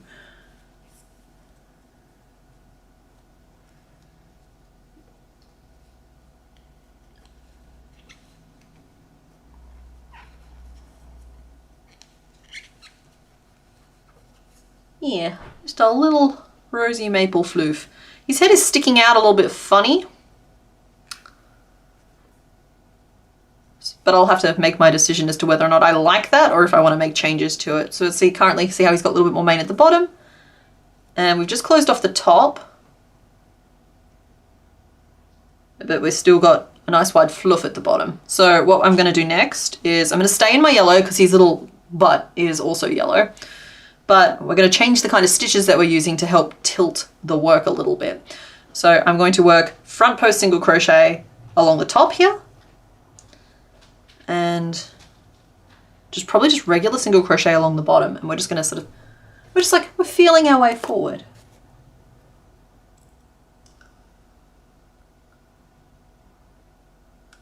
You're making a finger knit blanket for your uncle? Yeah, that can hurt your fingers, but it's worth it. Have I seen a long Furby? I have indeed. Cursed Furbies was very high up on the list in a couple of different polls, but it never kind of made it across the finish line. So that and biblically accurate Furbies. Folks wanted the cursed images. They wanted them. I could probably trim this pink off, but realistically I'd probably frog it at some point anyway, so maybe I don't bother, so I can reclaim the yarn. Okay, and we'll do front post again. And front post again. 1, 2, 3, 4, 5, 6, 7, 8, 9, 10. I don't know, do I keep front posting? No, I like that being big and floofy. 1, 2, 3, 4, 5, 6, 7, 8, 9, 10. Hi. Hello. Potentially stupid idea. Okay. You want tiny, tiny fluffs, right? Yes. Because it is small and it needs to be fluffy. Yes. What if you did the crochet where you have 2 different types of yarn on your hook, like 2 different shades of yellow? Would that give a pseudo fluff look at that scale? I think you should try it. I was just thinking because you got the pink in there as well. And it adds a lot of bulk. Yeah. And will wreck the scale. Potentially. Because it means I have to go up a size in the hook as well. I know. Yeah, and that's just not feasible at the size we're doing. No. But you wouldn't be able to. No, but you are, like, I want to be clear. If I was doing a full-size thing, you would potentially be onto something. I was thinking like with the giant chonk. Chonky chonk. Yeah, like if you look really close, you know, he looks like textured. Oh, he's very textured. And like with a wire brush, he would probably fluff up amazingly. But when you started saying holding 2 strands of yarn, there is a technique you can use with fluffy or fake fur yarn, where you're crocheting with like a regular strand, but you're like kind of carrying along the fluffy yarn in front, so you're not having to stitch with it. I thought that's what you might have been talking about, and I don't consider that acceptable for this particular project. You don't want to have 2 completely different types of yarn and all that sort of stuff. No, nothing that's specific. It'd just be like yellow and yellow. Are we all still talking about 3D printing?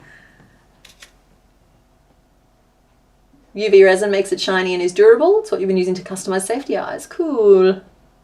I know that you can't use just regular acrylic top coat nail polish over acrylic paint. It makes it smear. That's my 2 cents. Yeah, the general idea is how would you be able to get 3D printed eyes to still be shiny? Because like we all agree that in order for a creature to have soul, that you need to have the shiny eyes. The shiny eyes, yeah. And one of the ideas is nail polish, but nail polish chips. The other one is is resin.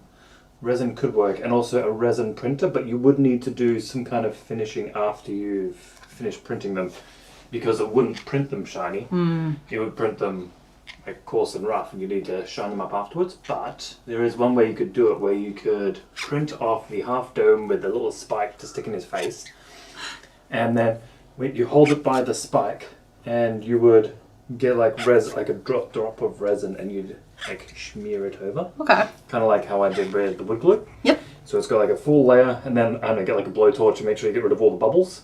So like don't hold it with your fingers, hold it on the end of a stick, preferably a non-flammable one. blow your torch, get all the bubbles off, get it nice and smooth and everything, and then let it dry in a well-ventilated area so we don't die.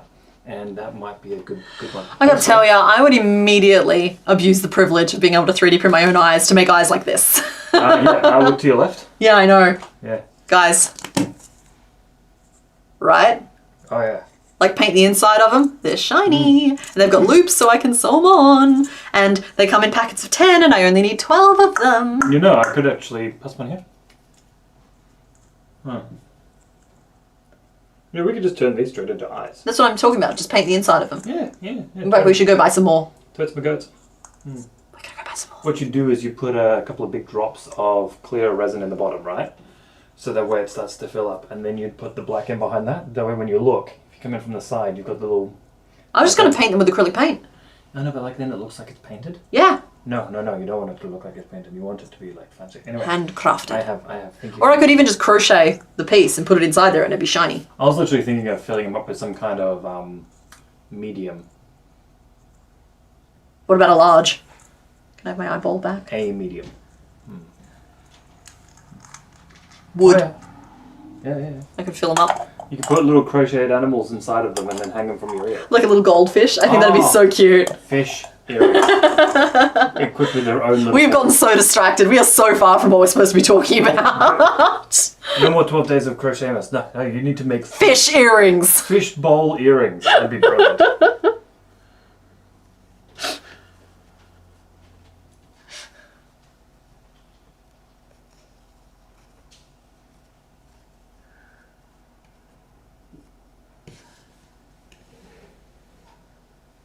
You're mad you laughed at the large joke? No, the large joke was funny. You were correct to laugh.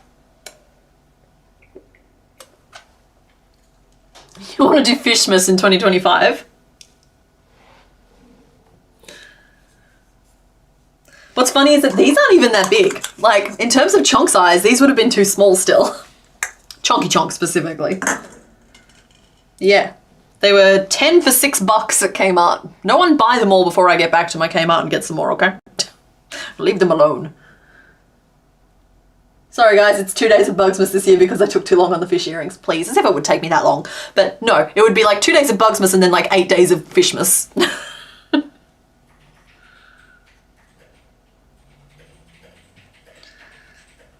Right, I decided I did not like the row where I was using front post and then I just changed back to regular crochet. It gave him a weird little crooked tilt. So I think I'm going to front post the whole way around and just see what we think about that. All of this happened during the Fishmas conversation, I'm sorry. 3, 4, 5, 6, 7, 8, 9. What? Okay, never mind. We've got 10 around. As long as we've got 10 around, I didn't mind it. I didn't mind it.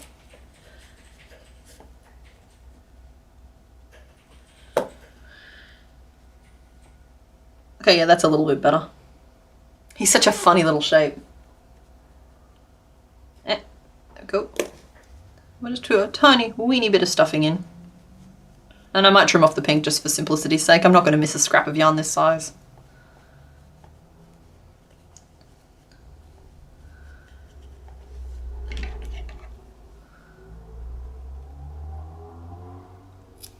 What's funny is I've laid the foundation for this to be like thinner, smaller at the top and bigger at the bottom, like an egg. But realistically, I should just make it a tube and use different sized stitches to build the different sizes of fluff. It's just we don't have very many rows to work with to create the fluff. So I think laying a foundation might actually end up being the better choice. There's just so many options. I'm spoiled for choices. You'd love a prehistoric theme. We always had a prehistoric theme. Hold on. You have no idea how close we came to a prehistoric theme, and I'm going to show you, and then you'll know how close we came to a prehistoric theme. If my computer overloads. Oh my goodness. Just because I'm streaming doesn't mean I don't want a usable internet service. Welcome to Australia, everybody. Welcome. There we are. I have a document. I'm going to share it with you. Just a second. There we go. This was the start of the brainstorm.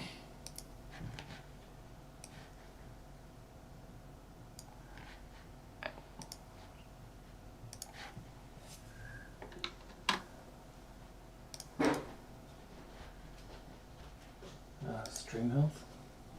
No dropped frames, still healthy. Okay. There we go. That's how close you came to getting a prehistoric theme. Just above there, you might be able to see it says Rosy Maple Moth. This was the second idea. So if we didn't do Bugsmas, it was probably going to be a prehistoric Christmas. Yeah. So yeah, anyway, back to Moth. 1, 2, 3, 4, 5, 6, 7, 8, 9, 10. Cool. There we go. So now we're just creating a little butt.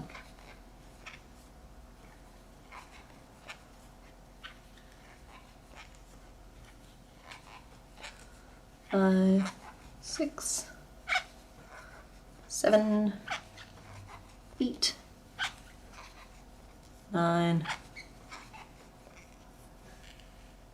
Please do it some other time. There's plenty of years. I'm not going anywhere.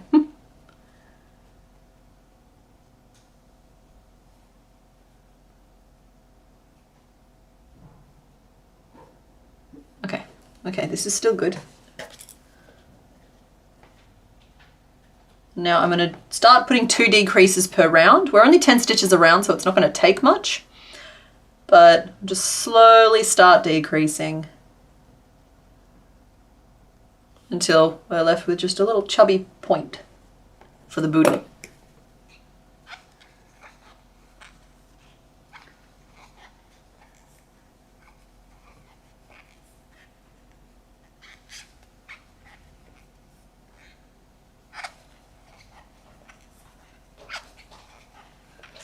The Pokemon were in the brainstorm.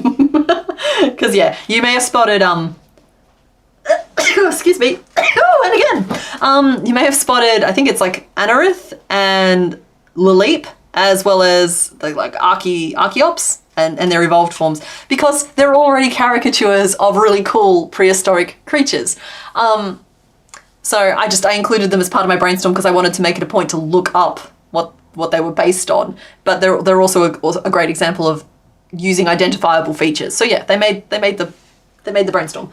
It's cool looking, isn't it? I'm just going to show you before I put the glove back on it. Oh, see, yeah, but I knew it would be cool. I saw one in the store. Remember, I came home and I said, oh, sorry, you have to show them now. I've been talking about it. This is what the hand looks like under the skeleton glove. Mr. Bones is secretly a robot, confirmed. Yeah, fossil Pokemon, exactly. Mr. Silicon.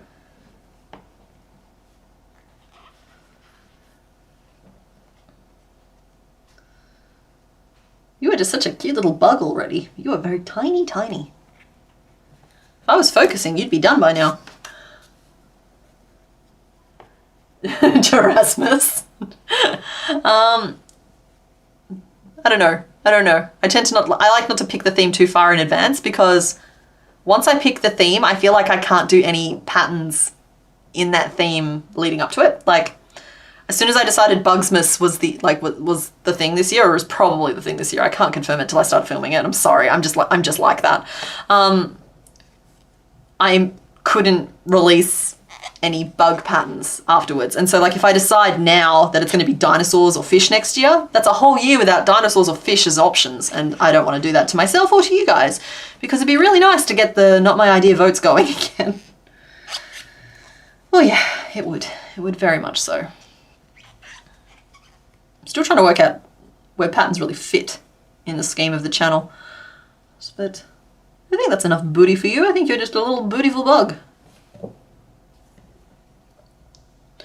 I don't know how I'm going to do legs yet, but there is our first draft.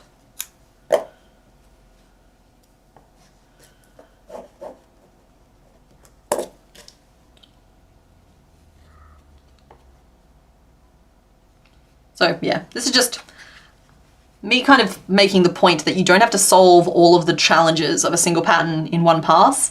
So for here, I've got the body base. I don't know how I'm doing legs or the neck fluff or the wings or the antenna. But what I do know is that if I follow these instructions, I will make this body base. And so from here, I can modify the instructions with a ridiculous level of complexity and start bolting more stuff on to our little bean. A very cute little bean. And the eyes are not snapped on, but I'll pull them off camera. It's more appropriate.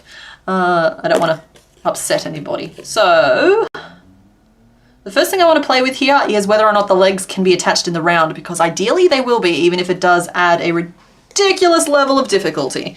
So in order to resolve whether or not it's possible and whether we can get them looking right, I'm just going to attach them as surface crochet for now and then work out how to attach them in the round later.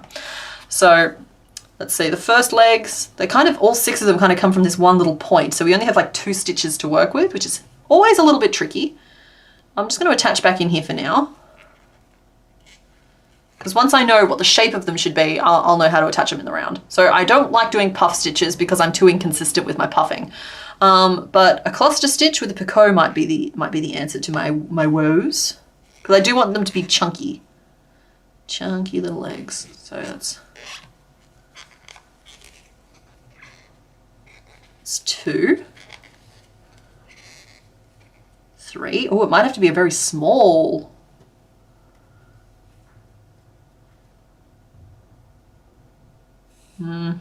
It's 3, and then we'll do our picot. I should have done 2 and then a picot. Hang on. Yep. So then we do our picot, and we just work our picot through the final stitch. This is what I mean when I say that I don't aim these designs at beginners. I love my beginners, okay? I am beginner friendly. My patterns are not. And you will learn, these minis tend to be a bit of a gauntlet experience of, like, if you survive the gauntlet of the 12 days of crochet, you can feel proud of what you have accomplished. Because I do all kinds of ridiculous things. In my opinion.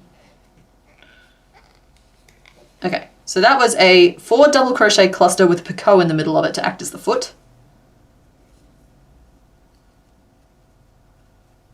Which also just happens to look like fluffy pants with a little foot. And I think that might work really nicely. Oh, night, Alana. Night, Pamela. Night, thanks for hanging out.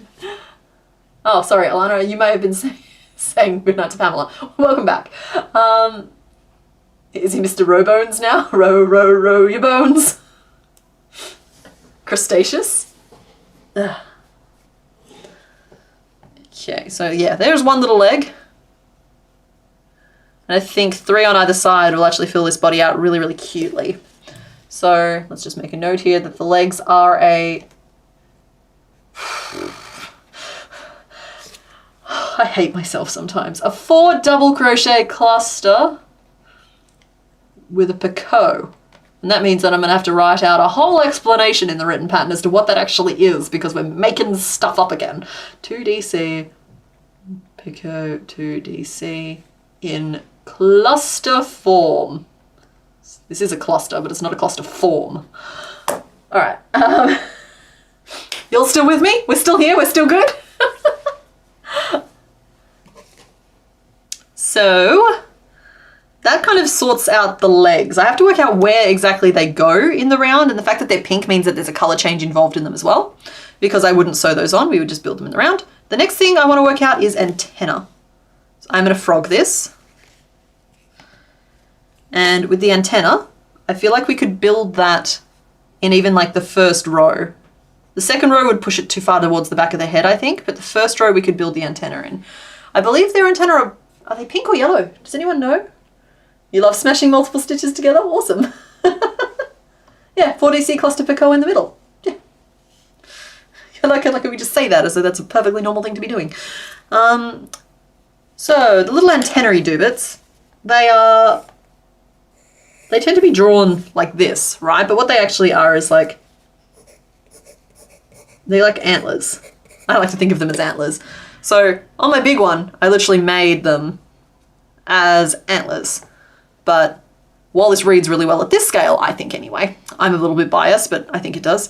I don't know if that's going to read super well this size. I think I might get away with like some chaining nonsense, but not much else. So we could do like something like this, but it has to be so tiny, tiny. Like, this is to scale. Have I ever considered eyelash or fun fur style yarns for fuzzy or hairy creations? I've tried fun fur and I hated it, and I've tried mohair and that's put me off eyelash, if that answers your question. Yeah, I'm thinking possibly a leaf style. I'm trying to make it so that we can just build it all in the same round, because even if it adds complexity, it actually simplifies things and takes hours off projects. So I'm thinking I might try like a chain loopiness. Let's just see how small I can make one, not in the round. So let's chain one normally, and then chain 4, 5 really tightly, and slip stitch back to the first one. No, see, that's already too clunky. It's too big. What can I do? What can I do to make it work?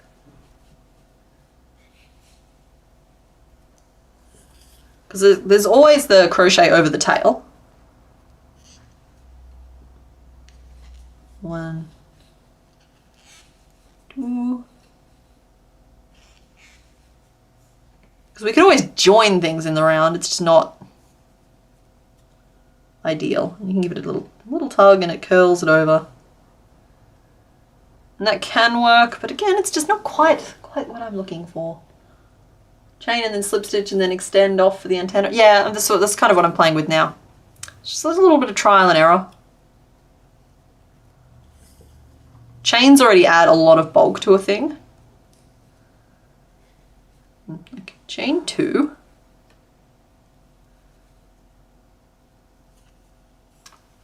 And a slip stitch. And then we're just going to do a 2-chain picot, different to regular picots.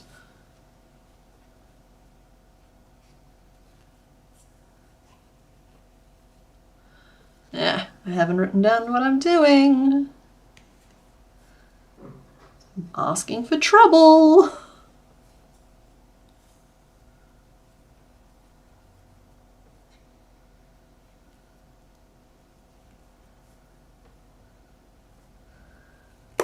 Okay, so picots might be able to give us a little bit of spiky.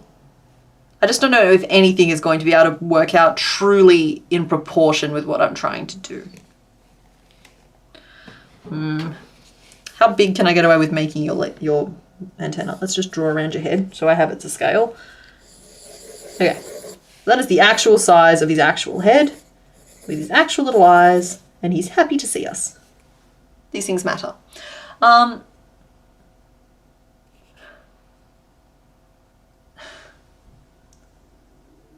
I thought, Luna Vixen, I thought it said check on the chunk in the oven. I'm just like, do not put your yarn in the oven. But chook in the oven makes a lot more sense.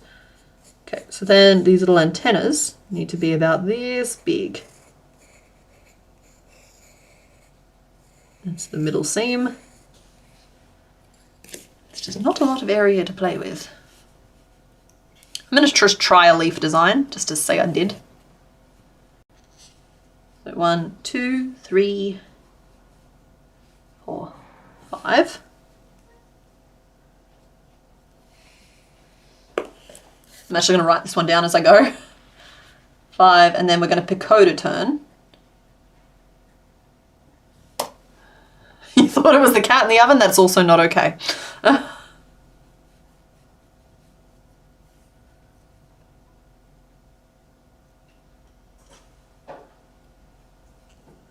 Okay, so picot to turn.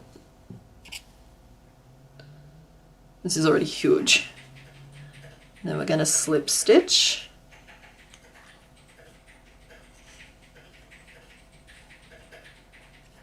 And picot. And slip stitch. And picot.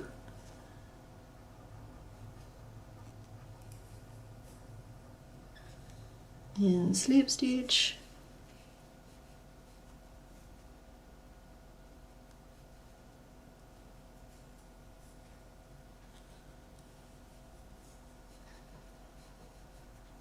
Just the whole way along.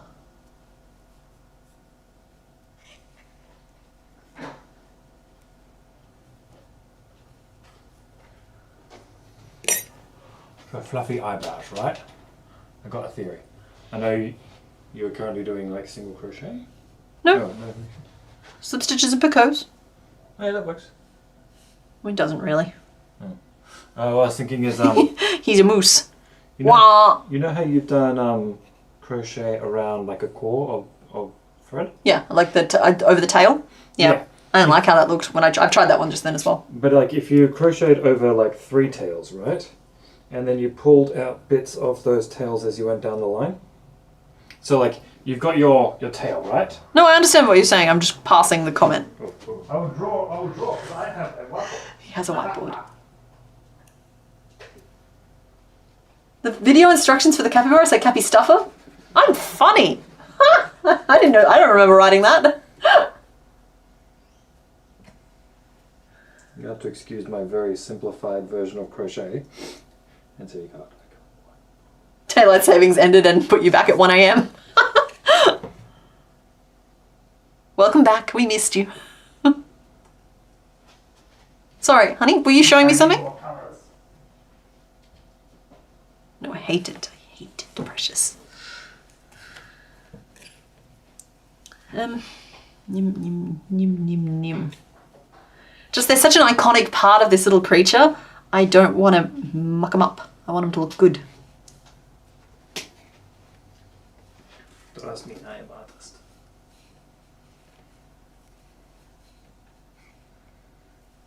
We're going with a magic ring idea now. So 3 stitches in a magic ring and then we picot to make the little point at the end.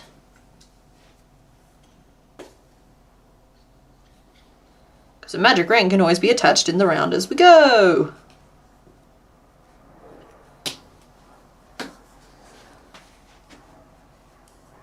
It's also how I would make a tiny leaf, by the way. Sorry, I'll look up in just a second, honey. Sorry. Just hold it in so everyone else can see. Oh my! What am I looking at? So the spirally bit, that's just single crochet. Okay. And you got the 4 going in there, and you're crocheting around those 4, and then you pull one of them out and then fray it, and pull the next one out and fray it. I see what you're talking about. And the last one comes at the end and you fray it.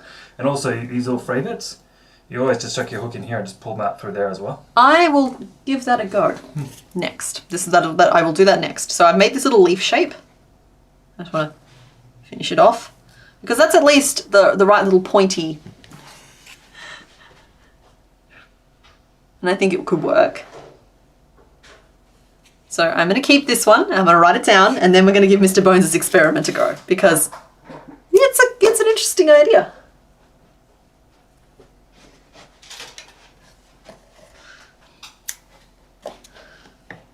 So yeah, we wouldn't sew that on, we would attach it in the round as part of the first round, so we'd make little eyebrows first. But for now, we pin in place. Okay, so let me just write that down real quick. Magic ring, 3 single crochet, a picot, and then 3 single crochet. Easy as pie. Slip stitch to start.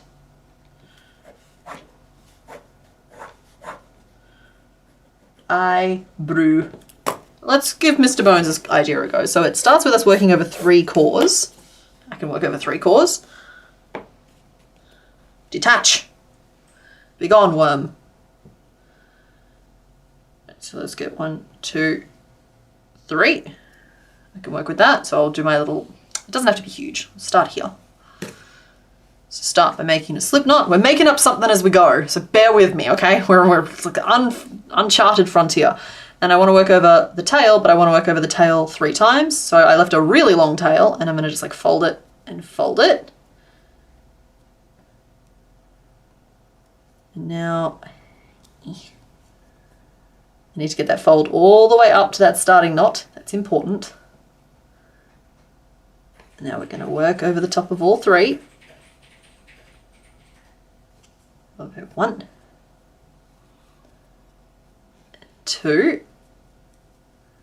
Then we leave one of the tails out for fraying, but it can't be the main core tail. That's important. So which one's the main core tail? Okay, I think that one there is. So we'll leave this one out, and then we work over just 2 of them. 1, 2. It's just a technique experiment, so it's not going to look like what it would end up looking like if we use it. then 1 and 2 over that one. So that leaves us with the strands emerging, and we finish off. I'd probably start my I could make this more secure by starting using by making the slip knot with all the tripled over strand. But for now, this will work, and then we trim it off, and trim it off. I don't have my brush handy, but then the idea is that we would just like fluff these out.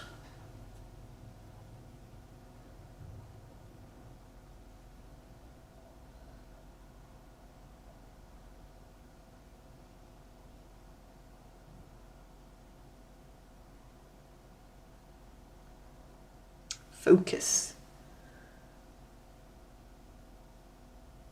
Or I do some of it one core using slip stitches, departing from the tail and then returning a couple of times. Yeah.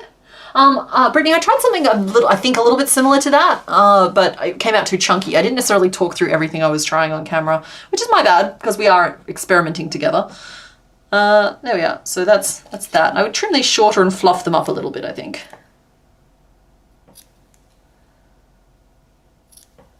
But these aren't strong enough because like if I pulled these, they'll unravel. That's just because, like I said, to try this again, I would do my starting slip knot through all 3 layers instead of just with one of the strands and then fold it over.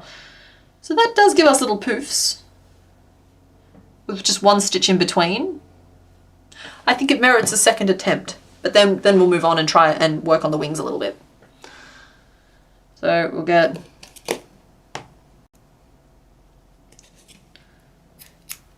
cut 2 strands of yarn, and then we have our third still attached to the source. I'm talking it through so I don't forget things. Then up here we would do our slip knot. If I can remember how to do a slip knot. Come on, fingers. Hands, you know this.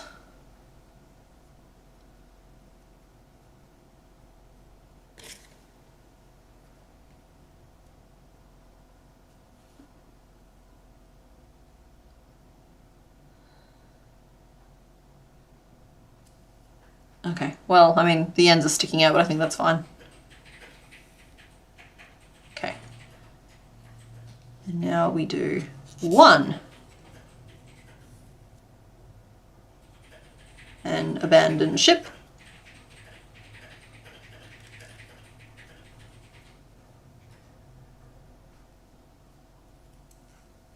2. Abandon ship. 3, and abandon ship.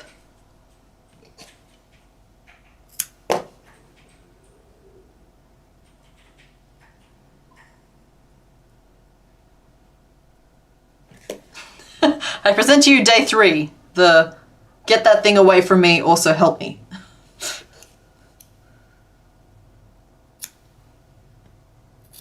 A trim.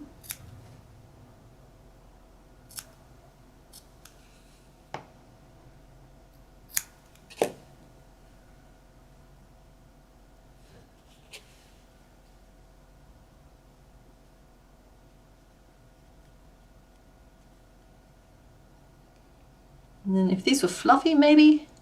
I don't know. I don't know if it necessarily works. But it's an interesting technique that I may use in projects in future. Why are we talking about wet socks?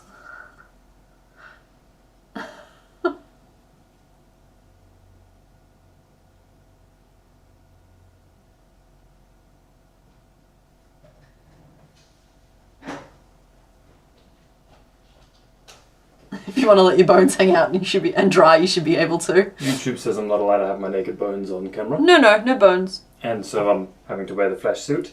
But like when you finally get it off, it's like when you finally take off wet socks and it's just, yeah, I'm quite chuffed with it. No, this is the better example. Oh, yeah.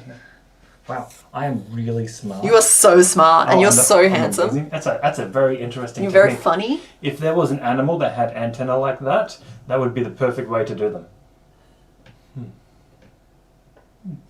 I think I'm going to go with just like the little representational. They're cute, they're accessible. I think no one will struggle with them too much and they'll be easy to join on in the round. It's interesting. I like how it gets how it tapers down slightly because you've got less mass in it. Yeah. I'm interested in seeing something like You that. can keep that, that's for you.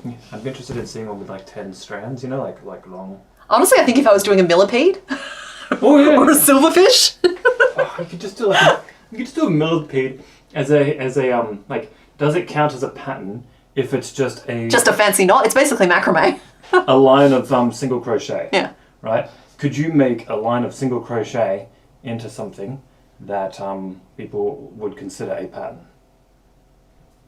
What do you think? The way you say that sounds like I'm trying to trick them.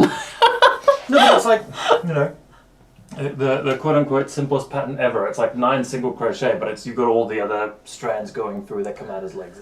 Loot, I've been personally victimized by silverfish, so they are not the cutest pets. Absolutely not. Yarn beetles are, actually. Carpet beetles are adorable. They've got little brown splotchies. But anyway, we have resolved the antenna, I believe, and I think we've resolved the legs as well. I just need to work out where to attach them in the round. I think we'll do 2 of them in this row, and then, as in like 2 into the same stitch, and then 2 into the same stitch, and then 1 slightly further back is my plan, because I feel like if I looked at them from the side, you always have like 1 sticking forward and like 1 sticking back, and you do that by like cinching them in really tightly in one spot, so they'd be from the same stitch. And then in the next row back, you could do the other one and just have it squeezed on in there. So that's that plan. So I think the time has come to remake the body with some of the things that we've learned. So I'll make a second antenna real quick and we'll practice attaching them in the round and working out where that goes. I've got a lot of pink yarn offcuts here now. You didn't know that silverfish were a thing? Lucky you. Once you've got them, you got them.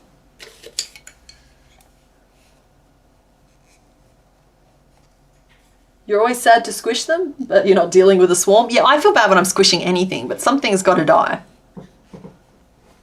Because, like, I have a hard time separating the fact that they got to die from they're just a little creature living their little life. It's like we are the unfathomable eldritch being passing judgment upon them.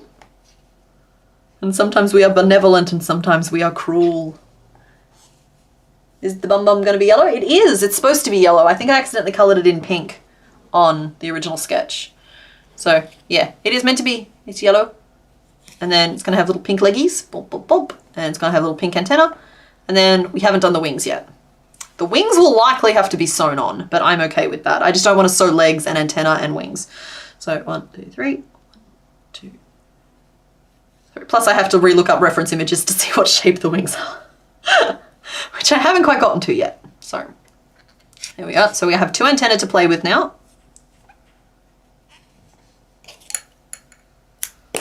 And I love it when my line of symmetry is along the front so that I can have literally just like both nice sides facing out without having to fuss around with 2 different patterns. Eyebrows. So now as we work up the head, we work out where they attach. Happy time zone? Oh, happy time zone!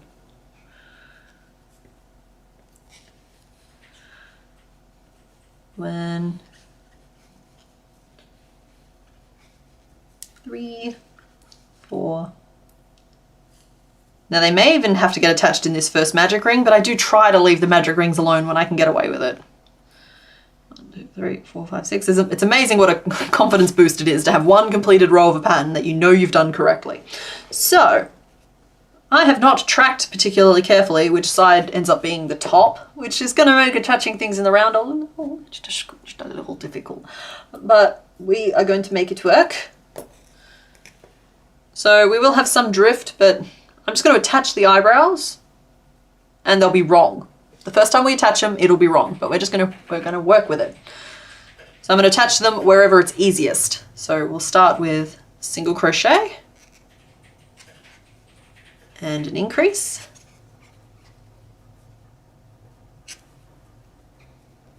Cool. Now I'm going to thread one. How do I want to describe this? Am I doing it this way and hoping they bend out? No. Yes, I am. Nice sides together. Hook through finishing off point basically.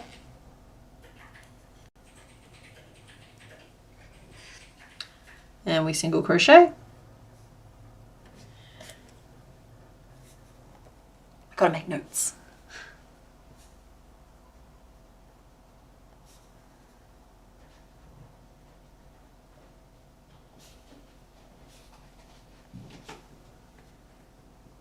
Hey, pretty lady.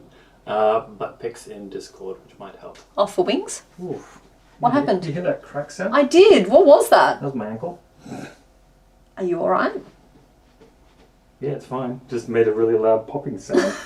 Sounded like bubble wrap. It did. Yeah, butt pics. It sounded like aging. Butt pics in Discord. All legs go into the thorax. Yeah, no, that's fine. I knew that. Thank you, though. I was waiting to suddenly fall over because my Achilles tendon did something weird. No, honey, I think it was a normal sound, but it was just alarming. Hook through, finishing off point, and next stitch, single crochet, increase, and then it's good. The first one you have to write out in full, and then the second one you just go antenna, and you know to repeat the instruction. At least that's my shorthand. Antenna, single crochet for the antenna, and then an increase to finish the row. Okay, so there is one little antenna, and then we increase.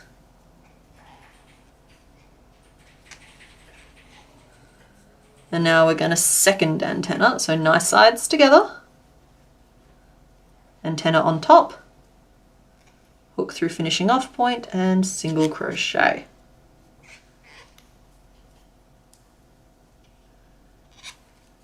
And then it's just an increase to finish the round.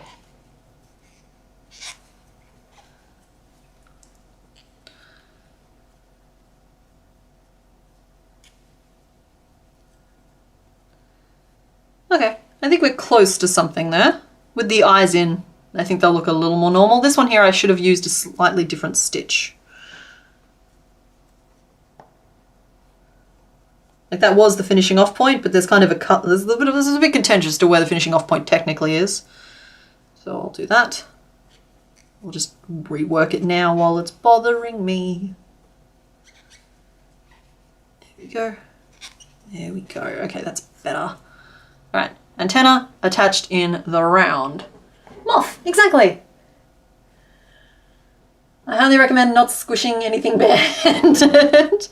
The mosquitoes have moved into my bathroom something fierce. So like I was looking around the other day, don't judge me. And like all over, like there's a big handprint on the mirror where I got one. And then on the walls, there's like, you know how they make those little like grey puff shapes that look kind of like this?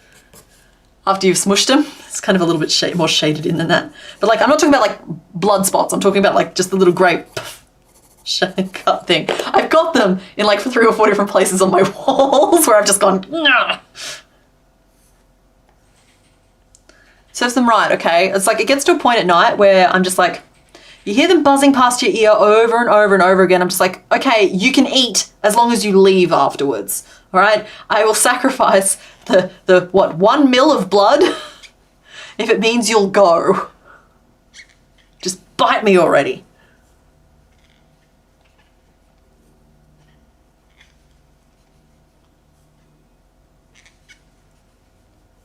The mosquito marks are a recent arrival. They haven't been there for a long time.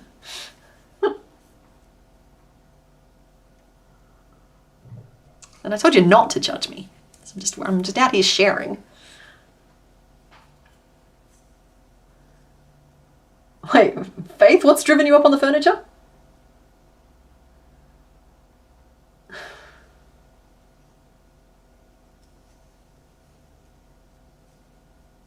Oh no, not finding the pin with your foot. That is a bad plan.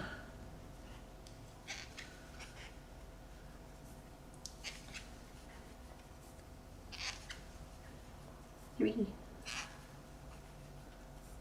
4, 5, 6, 7, 8, and we're changing to our yellow.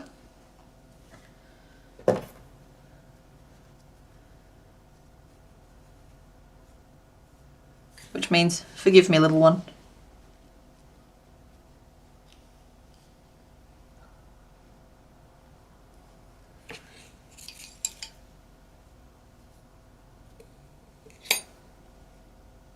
Okay, so the rotation of these antennae are not ideal, but we can still make it work.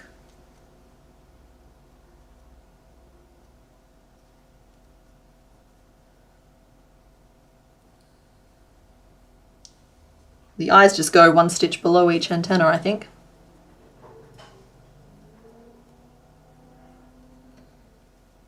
And we're back to thumb state.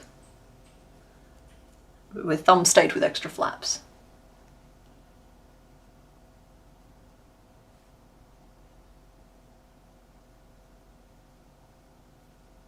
Wait.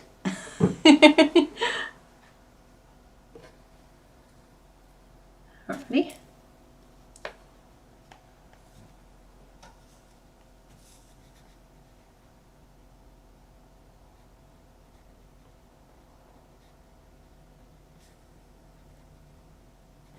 Alright, and now in our yellow we front post around.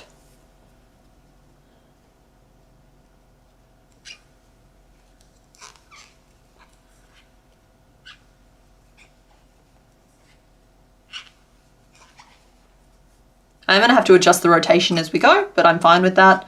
It started off being such a nice even rotation with the joint on the back of the head, but I think it's going to creep off to one side now. Now that I know where the shape is, I know where I want it to fall, and it's a nice little thing, so it's a pretty easy one to rotate. I'm just hoping it doesn't muck with... Might even make it easier in some cases, actually. We'll see. I'm open to doing all kinds of tricky nonsense with these little ones. Pink goes bye-bye now.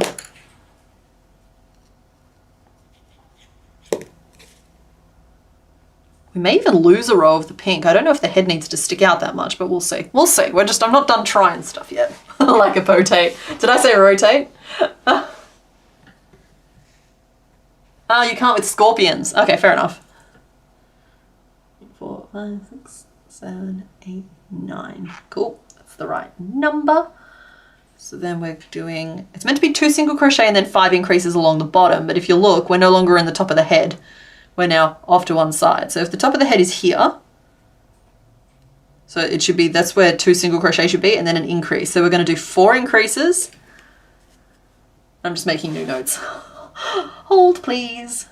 So this is row 6. There's now going to be 4 increases, 4 single crochet, and an increase. And that rotation is going to need to be corrected as we go on for every single row now. And yeah, I could go back and attach the antenna in a different position, but I've put them in the position where it's going to be easiest to put them. So I'd rather simplify that part and move around some single crochet and increases than make that bit harder for the sake of some single crochets and some increases. If the front posts start getting involved, I might revise that opinion though.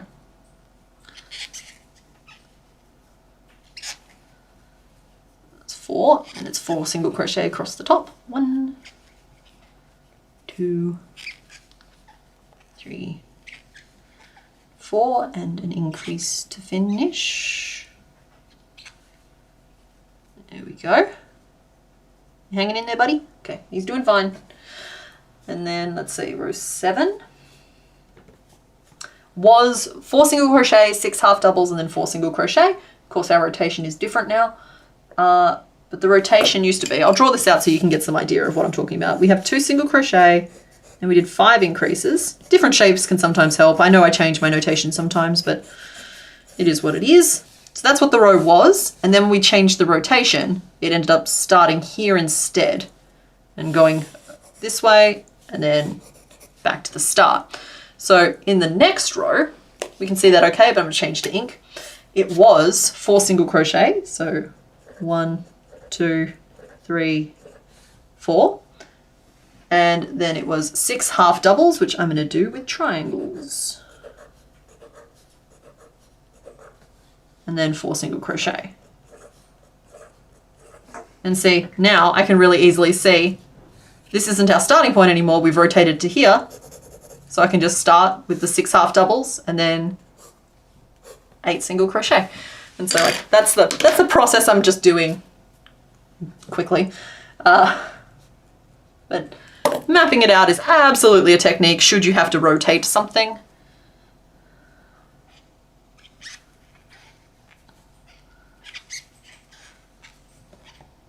So we'll do our 6 half doubles. That's 3, 4, 5,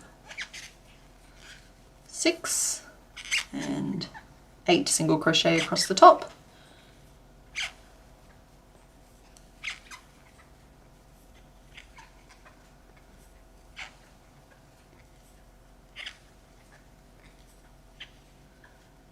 Yeah, like that.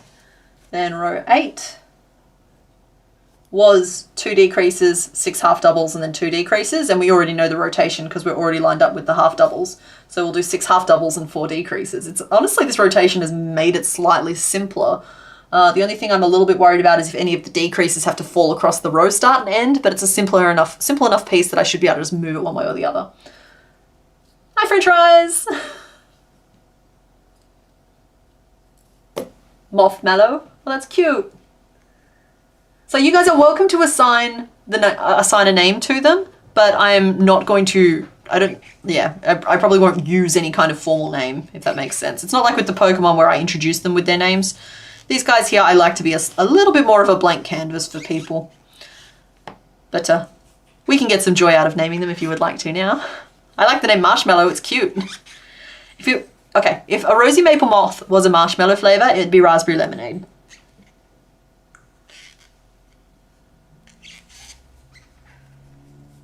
One, 2,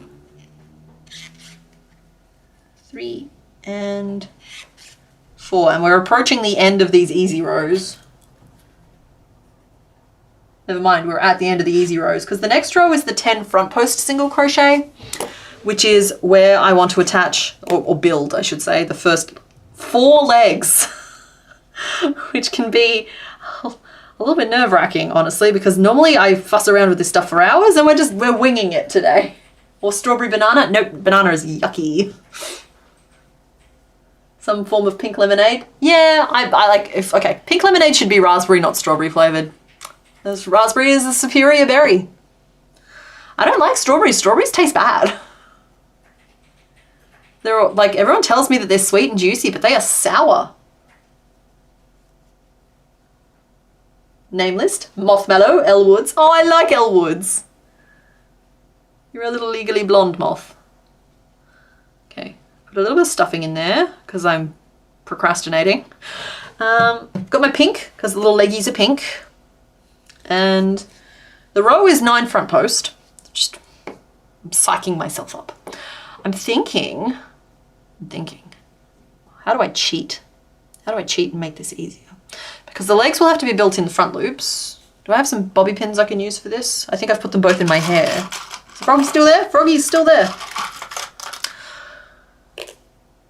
Strawberries that aren't ripe enough are sour. The really dark strawberries are the sweet ones. Yeah, see, okay, Nerditia, I believe you. I've had this told to me so many times. The problem is that someone can't eat a strawberry and then be like, yup, this is a good one, and then give me the strawberry. Because I've heard, oh, you must just not be eating ripe ones. I've tried them so many times across my life, and I'm being given to understand that I've never found a ripe one. I'm not buying it. I think it's just another mineral water scam, and the people who say they like them are just trying to trick the rest of us. Kind of like when you taste or smell something awful and you call your partner over and just like, here, taste this. Isn't that awful? Isn't that revolting? All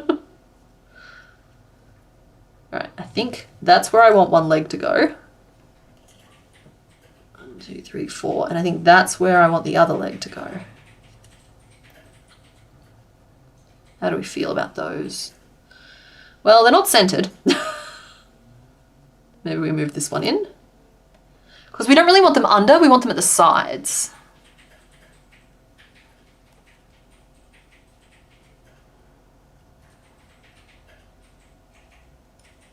But I think, do I move them up or down or all around? Nope, that's fine. I can move them both out one. I think that might make the chest puff out more. It's all the kinds of design stuff you don't see when I'm just working on Pokemon, which are relatively simple shapes. What do the strawberries you eat look like? I haven't had one in many years now, but I've had the really dark red ones, I swear. They're just sour. Raspberries are also sour, but they're Good, and who just eats a raspberry? You have raspberry flavoured things, and strawberry flavoured things always taste chemically, and raspberry flavoured things always taste great. I would take raspberry jam over strawberry jam.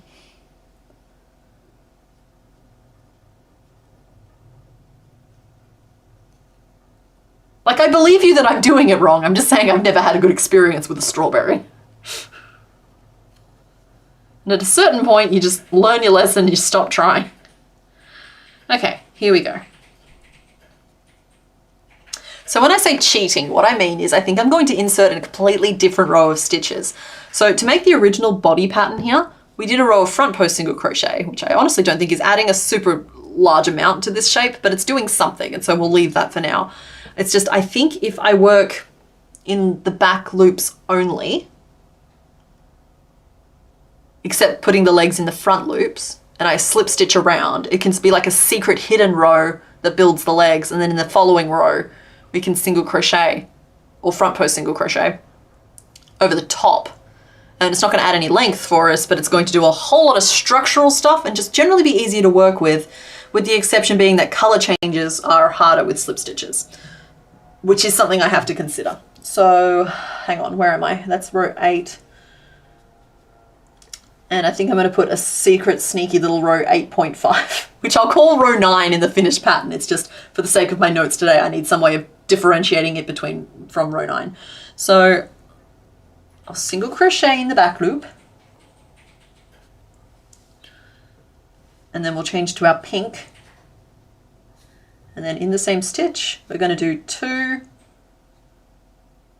4 DC clusters with picots, and we're going to see what we feel about it. We're going to see if we feel some strong feelings.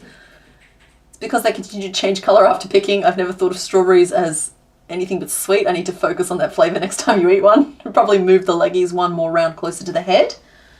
Ah, thank you, Idle Wildly. I'm tempted to see just what they look like though, because I am trying to get him quite upright, and so I feel like if I put him on the angle, his legs look like they're closer to the head, if that makes sense. Whereas like if I move them forward one, they're very much in the chest fluff. But I'm going to try it this way, and then we can always move them back a row. Because you know I do absolutely put weight in your opinion, because you do know what you're talking about. It's just sometimes my muse will not be dissuaded from a course of action until it actively fails, and then we can try some other things.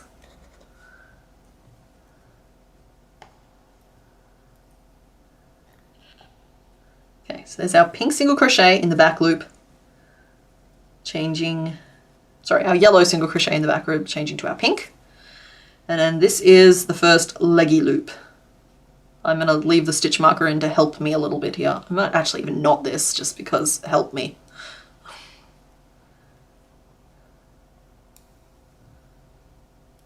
There we go. Always practice safe stitching. There we go, there we go. And this is our first little leggy. 1, 2, and a picot.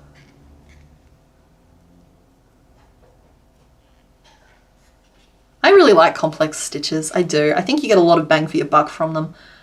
They're just a little... I have to stop and explain them, which is sometimes why I hesitate to include them. Because I never have to explain what a single crochet is, you know, but you have to explain what other weird ones are. Puts a lot of pressure on. Okay, that's one little leggy. How you doing, little lady? And we're going to do another one now. And this one here is technically the front leg. See if I can just roll straight into it.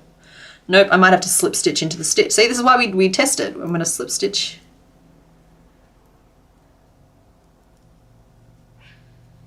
Into this, back to base. Slip stitch and then leg. You're just a consultant. You're a valued consultant. But we'll wait and see if it works, and then workshop the solution. Because yeah, like a lot of stuff on this little guy will probably move around.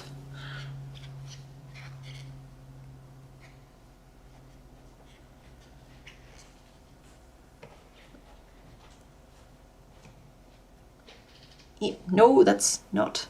No, okay, there we are. It is. There we go.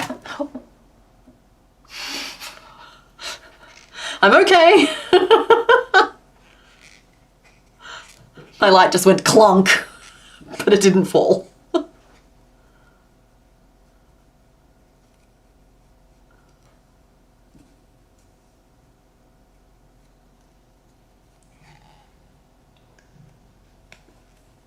Hey, I don't know where my picot went. It kind of vanished into the bowels of that stitch. I might have to do that one again just because it just did not work out very nicely. Again, another. Oh wow, you're not even going to frog for me now. You're a disobedient little moth. I thought you were just a little friend, but nope, you are not acting the way friends act. Okay, 1, 2, 3, and we pull, and we go back here, and we're just gonna monitor where this picot ends up this time. Because it managed to like sneak away. Okay, I can see the picot. It's on the outside of the stitch. It's fine, it just went ka-clunk. And my life flashed before my eyes. I'm so sure that it's gonna fall on me one day. Okay. That's our second little leggy. And because these are gonna be hidden stitches, I'm gonna work my color change in the next stitch for simplicity's sake. Go. Let's just untangle all of the bobby pins and all of the extra bits of yarn.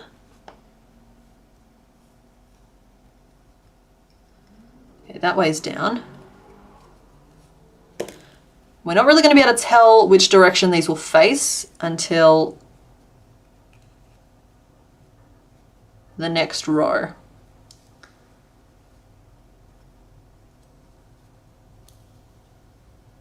So far, two fuzzy little moth legs. Moth just wanted the lamp. Moth wants the lamp so badly. That's okay. I will get the moth its own little lamp if it obeys long enough to come into existence.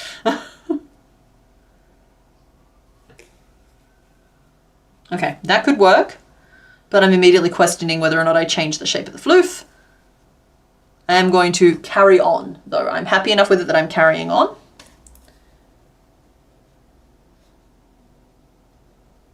You know what, I'm just going to stay in the pink. I don't think we actually need to change colours if it's all going to be hidden anyway, because, yeah, I don't think we need to change colours if it's all going to be hidden anyway.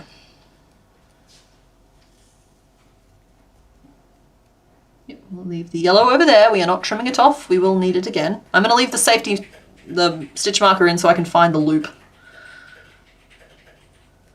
Half the battle is finding the loop. I'm going to just go, oh, we'll do slip stitches because we're not changing colours. 1, 2, 3, 4,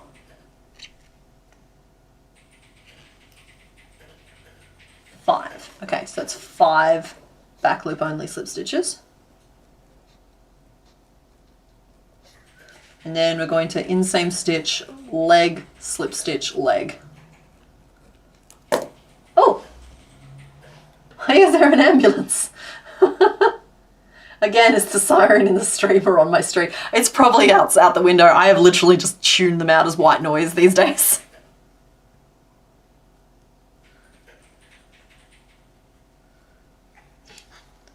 The Moth called Moth Protection Services. 1, 2, electric boogaloo.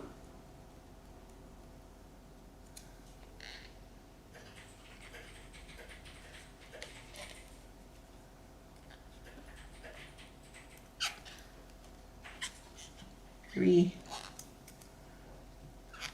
4. Please be cute, I do implore. Then we slip stitch into the loop. Now we're going to make our second little leggy on the other side of the bobby pin. Come on now, other side of the bobby pin, thank you. This loop is at capacity. I'm almost out of pink here, so I need this to work because I think that's it. I think this is the last of my carnival yarn because the Marvel pink color isn't this like washed out and baby pink. It's a lot stronger pink. No, we're nearly done. 1, 2. Okay, cool. Now where's my picot? There's my picot. And now we finish the stitch. Doo-ba-doo. Okay, that's 4 little leggies. And we started off with 1 stitch, which is that yellow one there. So there should be 3 stitches left in the round, which we'll do as 1, 2, and then we'll just single crochet to change back to our yellow.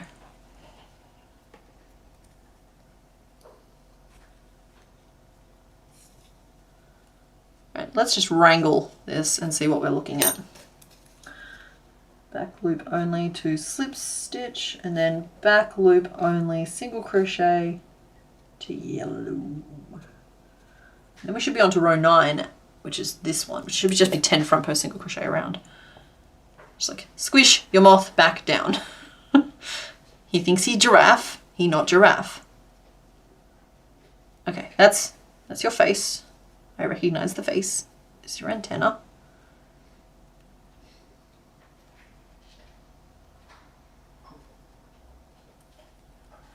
Right, I'll have a better idea when the butt is on, but so far I think these little legs are actually working really cutely.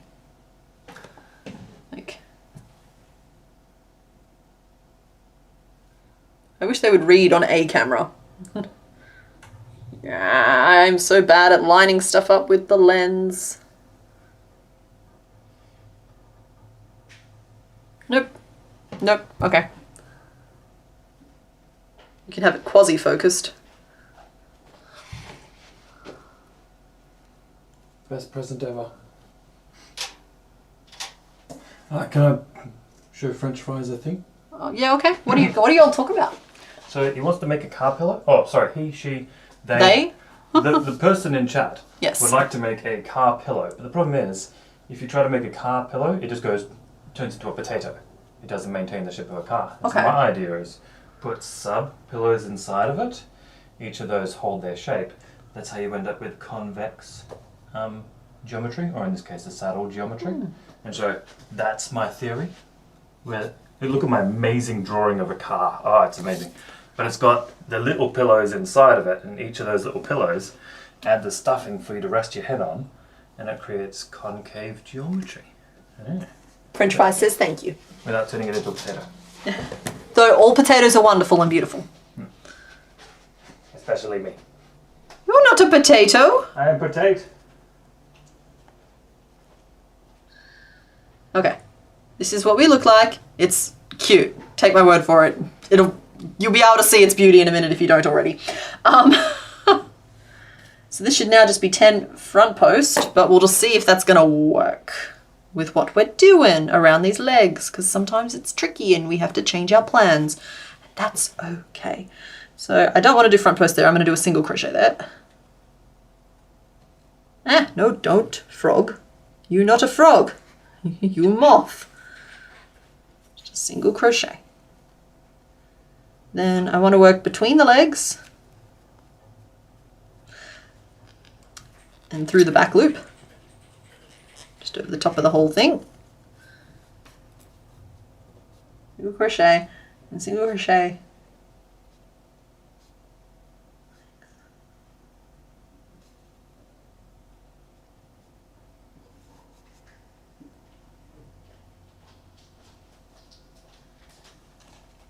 And we'll do 5 single crochet over previous round.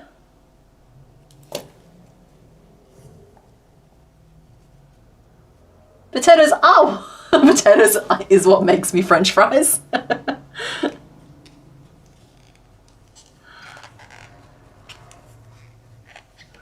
And I suppose these ones here could be front post. Maybe we go back and we do these ones as front post.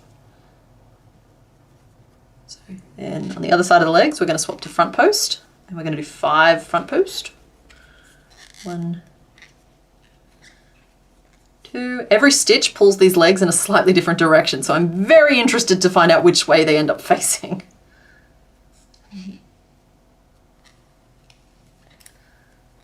4 and 5. Thank you. These bobby pins are grabbing my yarn every chance they get. They're like, we want to play too. 5 front post single crochet, and then we'll go single crochet into legs and loops.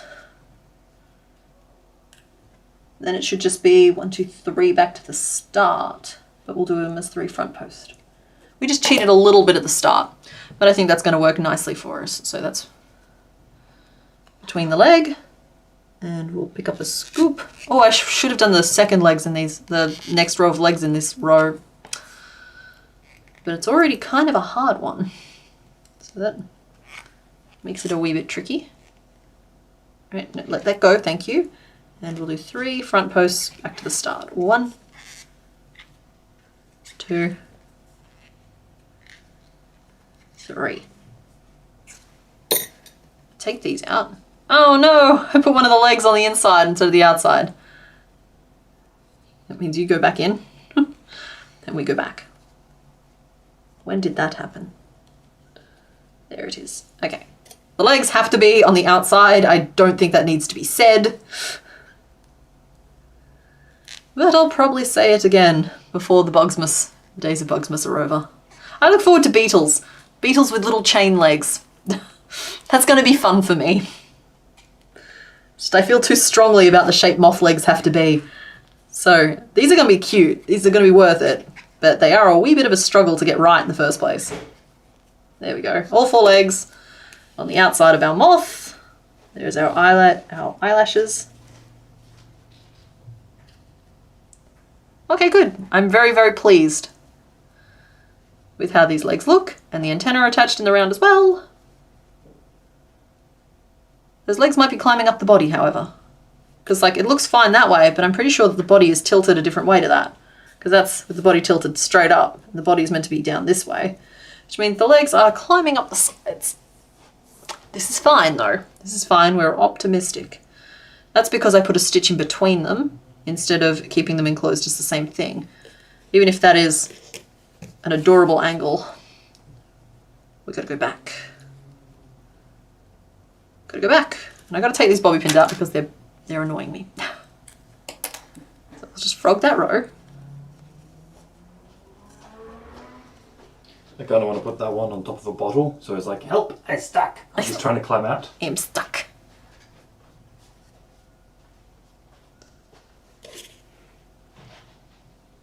I'm hydrating. Yeah, good.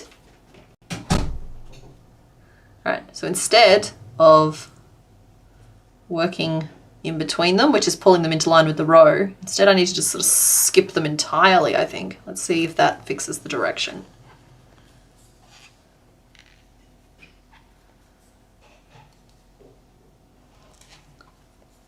That's 3. Okay, that helped a little bit. It leaves them very wibbly wobbly though. I did like the definition before. When I see people appreciate potatoes, high value in our society, I know I'm talking to the right people. They're an excellent source of vitamin C. Has anyone said that already? Like, yeah, potatoes just, I don't know if they have an excellent PR team or a really terrible PR team, because potatoes are good for you. Eat the peels, okay? Skin is good. Potato skin is good.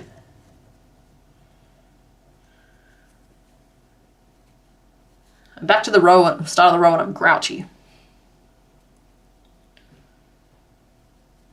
So this is the problem. This is the direction of our moth, and our legs are both facing upwards. We want them to be downwards. How do I make them downwards while still splitting them? I kind of have to pull them back.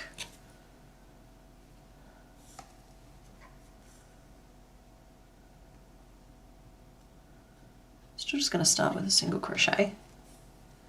I'm going to stop muttering, sorry. I'm not feeling sure of myself, which makes it hard to project. Okay, maybe we pick up the loops of the leg and the back loop.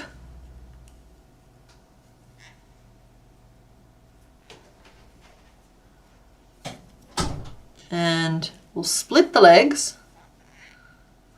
and maybe loop around here as well and do a little decrease. That can help change the direction of stitches.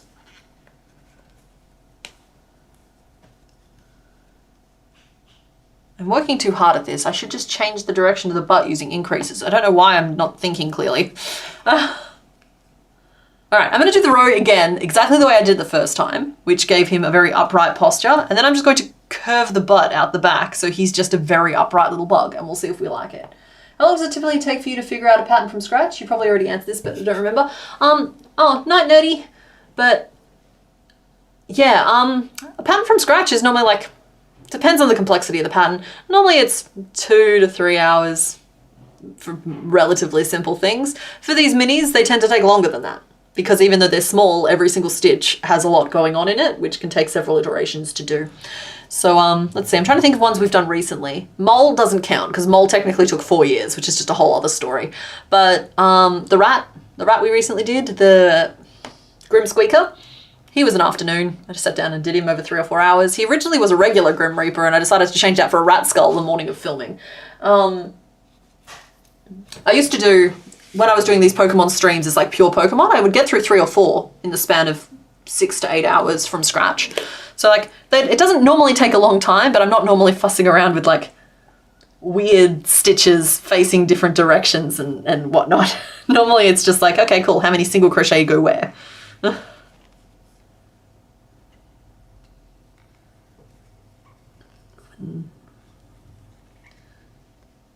I'm just resetting the status quo on our little moth. 3, 4. Yeah, I love me a good potato. Small patterns feel as though they give less room for mistakes. Exactly. Like with a big one, you can kind of just like approximate a lot and it'll come out looking fine.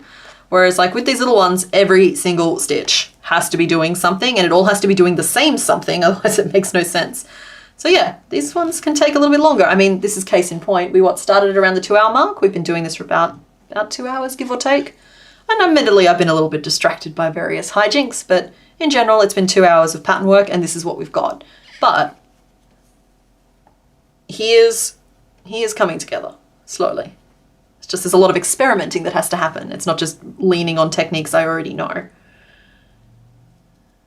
All right, so I'm going to try and curve this differently. So instead of 3 front posts at the end of this now, I'm going to change that for 3 increases. That's how serious I am about changing the shape of this little dude. There we go. Or I could front post and then 2 increases. I'll front post and then 2 increases. 1.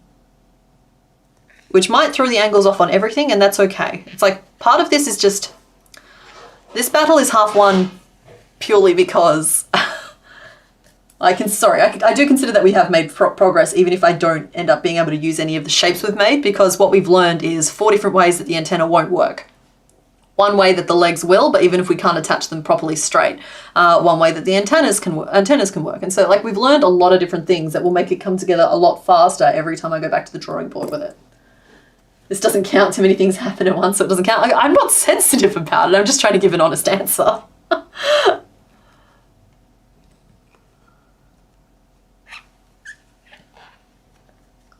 But a big part of that is that with those simpler patterns, I've been doing this for years and years and years and years and years. And so like, I'm not working out how to make a ball.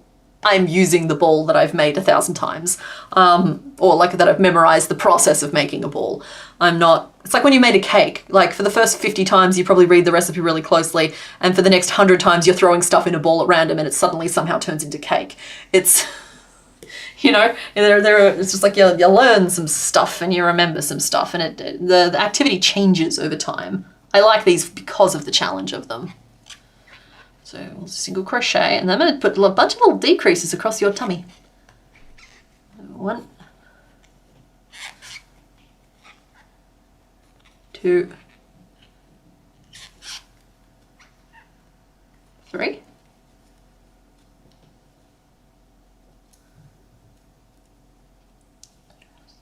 Squish that moth, squish that moth.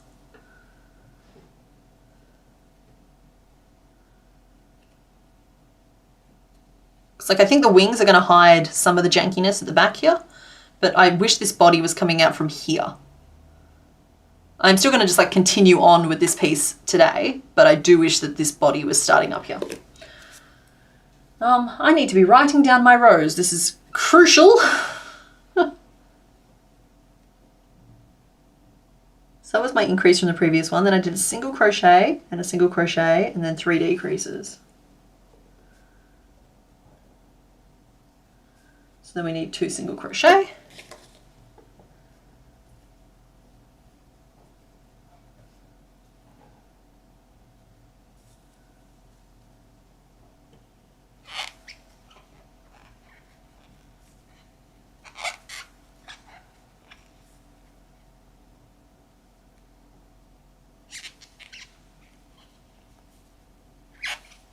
We'll do 2 more increases.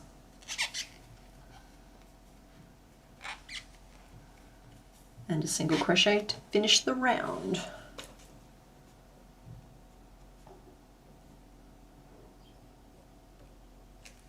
The legs? I missed the question. Would make them separately and then sewing them on be easier? Yes and no. It would add a lot of sewing time and they are tiny little pieces.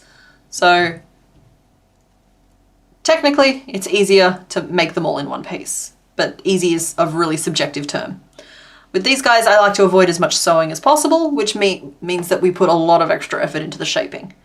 But I'm really, really happy with the little leggies. I'm just not happy with the angle of the body. So like my issue here isn't actually with the legs. My issue here is with the shaping of the chest and body, because like I don't like this. But I need to quantify exactly what I don't like about it before I can go back and change it, if that makes sense. Has it been 1 AM for the past hour? You fell asleep accidentally, but you're back. Welcome back. All right, everybody go change your clocks. I'm getting the feeling that everybody is supposed to have gone and changed their clocks. So yeah, everyone, time to check your clocks. And hydrate. Thank you, Bobby. Yeah, I don't mind a bit of sewing either. It's just with these ones here, I found that sewing adds a lot of time to a project and the point is a little bit more low sew to no sew as possible for these. It also means that I don't like making separate pieces like the antenna and attaching them in the round, but it can be the lesser of 2 evils. It also means that these particular patterns suffer disproportionately from drift every year. Every year it restarts that whole conversation, which is just, I wish I had an answer. All right, so that's what we've got so far, and then I'm trying to like slide the abdomen along, whereas like I want the body up here. Like this. Even if that's not necessarily proportionate with the chest fluff. Chest fluff doesn't have to be so far out. And then we put the second leg there. So what we have so far is in solid black.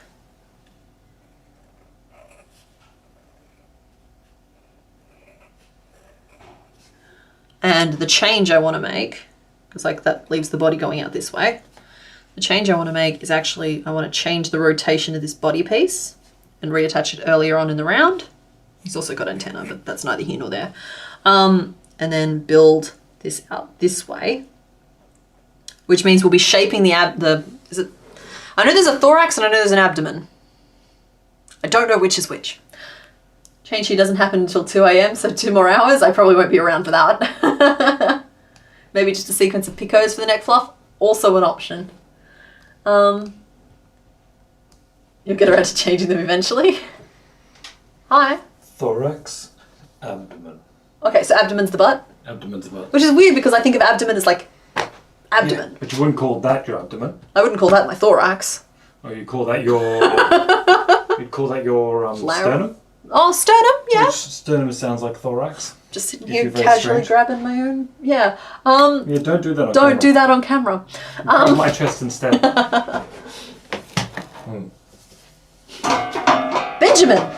Benjamin got jealous.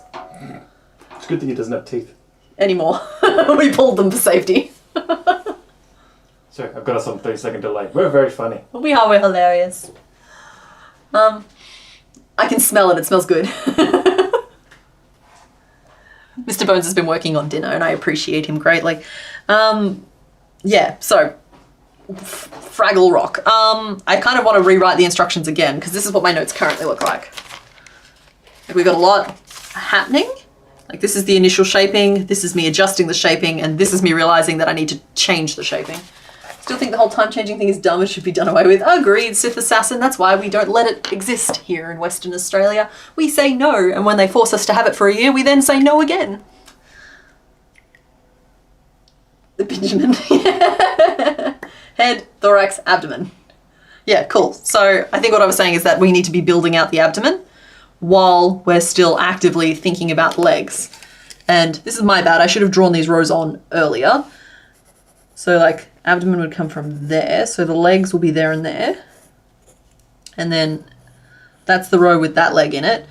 And then this back leg, because we do need to fit another leg in, but it can go the row behind like this. So, and then let's see, we've got antenna at the top here, but we're not worried about those. Okay, I've got my rows a little bit better now. It's one of those things where like I'm hesitant to frog because I feel like I'm like, this is a good example to remind me as to what the legs are doing, but I'm also all out of this pink. So I need to just go grab some of the pink. Gotcha.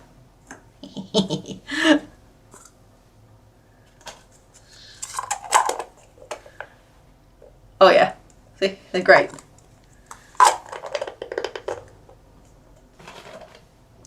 You don't understand moth anatomy? I don't know if it's going to ever really come up in your life. I need pink. Wow, I need to not make that sound ever again. I could use that pink, but that's attached to something. Hold, please.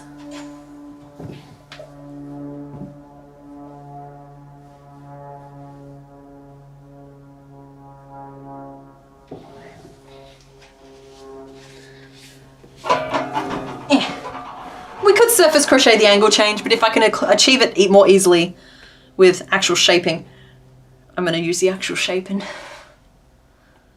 I can understand that this might be frustrating to watch because I'm normally with my Pokemon videos, I just adjust on the fly and I would just surface crochet and like live with the consequences. But with these, I put more effort in. There's a reason why these take so long to do.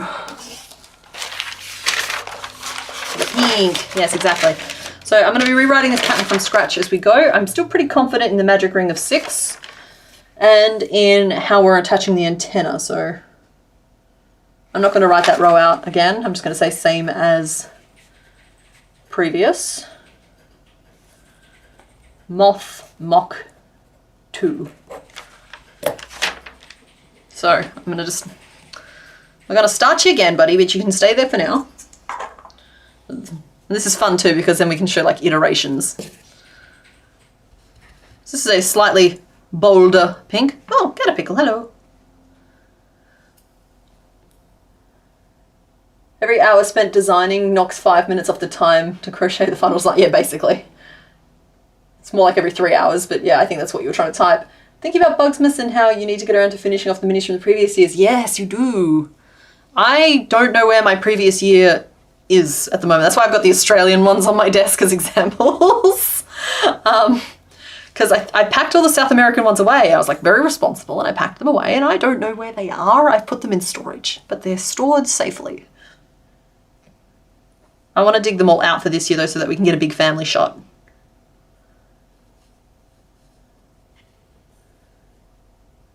It's okay. I can count to 6 like a successful human. There we go. I didn't make antenna. Dang it. The antenna are necessary because they help lock in the rotation so that I don't accidentally rotate the piece. I'm glad you like them. I really like them and I actually really enjoy this process as well. Like, it does look like hard work and I get a little bit cranky with it, clearly. Like, you can hear me like moaning about it. But, like, this is kind of like, if every other pattern and project I do throughout the year is the coursework, these are the final exam. They tend to be a culmination of everything that I have been doing that year in terms of like stitch technique and shaping and sometimes even theme.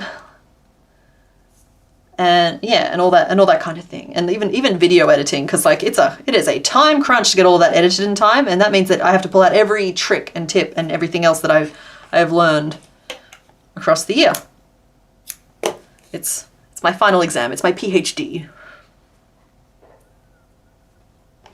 and I think that in comparison, well, not in comparison, but in addition to that. It kind of is for you guys as well, because it's 12 days. It's basically a gauntlet of patterns. Everyone's doing it together, so there's like a big community aspect, which I love. And as I mentioned, this year I want to try seeing if I can be ahead of it enough to include some photos basically in real time. Yeah, it's a lot of fun and a lot of magic around it. And it's nice. Particularly for those of us who are a little bit further away from home and don't have like big families around. It's just a nice little festive little thing. Touch point every time of year. I always feel like the 13th rolls around, or last year it was the 8th, and I'm just like, oh, it's over. But I am always glad I only do it once a year. Am I going to continue the Soul Silver run? Yes. I talked about this a little bit earlier in the stream, but that's okay. You can expect more of that in probably January, February. It's kind of like this year where I did a whole bunch of episodes in that first quarter, January, February, March. It'll probably be the same thing next year. I don't have to like bow to the algorithm quite so much.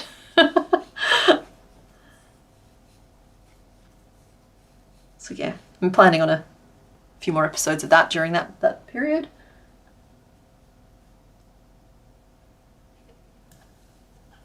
We are not doing the 25 days of Bugsmas, though I believe Beetle Makes is planning on doing some bugs this year as well. I don't know if they're planning on releasing those like last year. Last year they kind of just like picked it up and ran with it, and they continued on for an additional number of days, which was cool. There was like a Codamundi, I think, and a bunch of others that came out of it. So they're like, other people in the community do pick up the theme and kind of run with it. So if you're looking for more bugs after my bugs are done, there's usually a few extras floating around.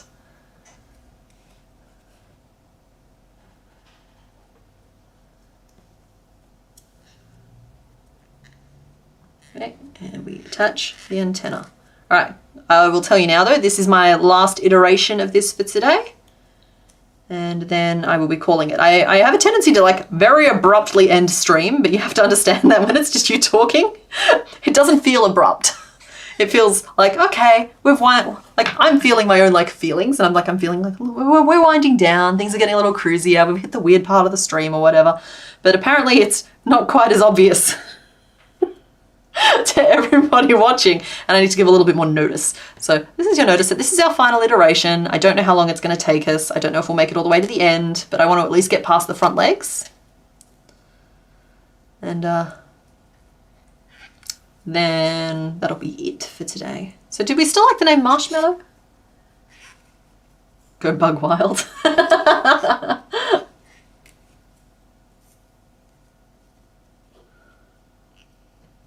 Okay, so we've got our little doobits.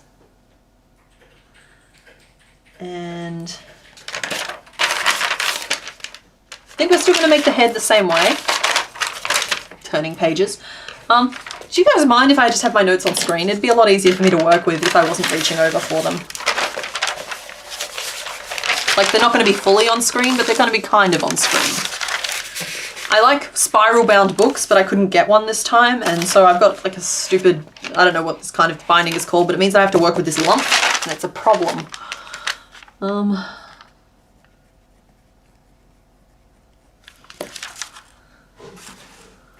Okay, I know some of you could use your powers for evil and use these notes to produce a moth before the 12 days of Crochetmas, but I would gently ask you not to ruin this process for yourself and others by doing so. 3, 4, 5,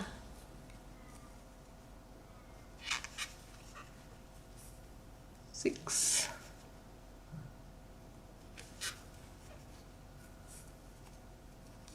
7, 7,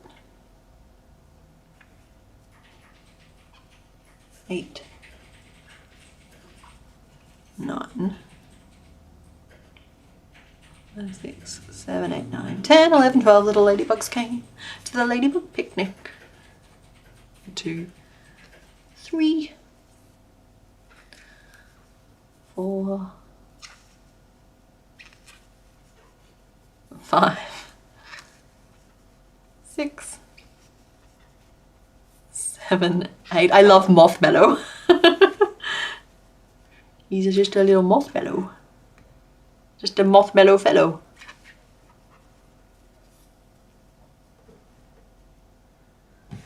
Okay. I'm not taking your eyes just yet, buddy, but you're not keeping them, okay? Elwood's the Mothmellow. Do you guys say mallow or mellow? Because I say marshmallow. But I feel like if anyone's going to be abusing the A's, it would be the Australians.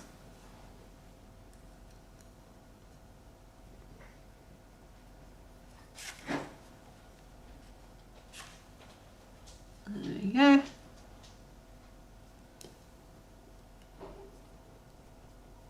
Insert eye. Insert eye. The antennas actually make it super easy to work out where to put the eyes though. We love that. Anything that provides like a little bit of guidance, a little bit more simplicity. Oh, they're so cute at this point. I almost kind of just want to leave it there. It's just adorable. It's named for the marshmallow plant. Yes, I am aware. Yeah, I know. Marshmallow is actually very good. Mallow root is very, very good for upset stomachs. But most marshmallows are so far away from what mallow root is that it doesn't mean you can eat marshmallows if you've got a stomachache. I mean, it's worth giving it a try, but it's probably not going to help. Okay, we're still going to do front post single crochet, but at this point I have to start going rogue.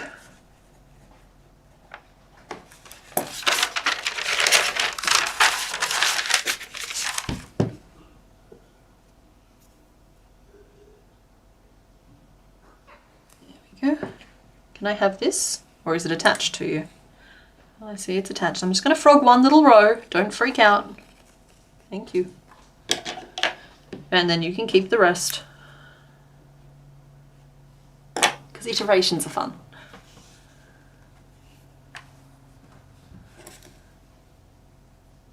Also, sometimes it's nice just to have evidence that shows that the designs don't come crawling out of my brain fully formed and onto the page.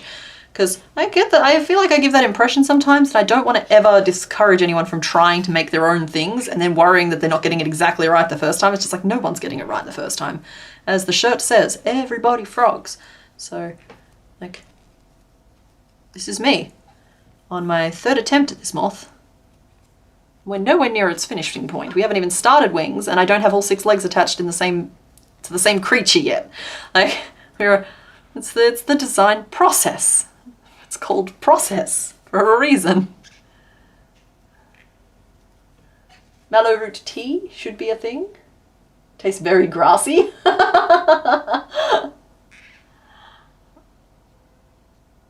6, 7, 8, 9. There we go. Just a little bug in a turtleneck. Wheat. All bugs go wheat. All creatures go wheat.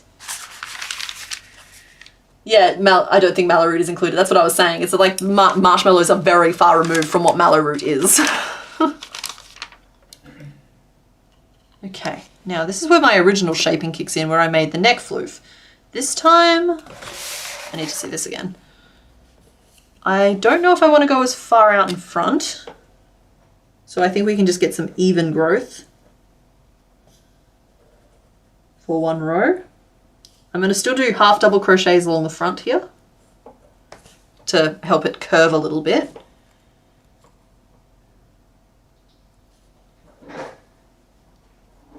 But we're only going to do 2 rows, and then we're going to start the abdomen at the back. How would one write the sound that I made for I don't know, maybe like W-I-I-I-I-I-I-T, like wheat.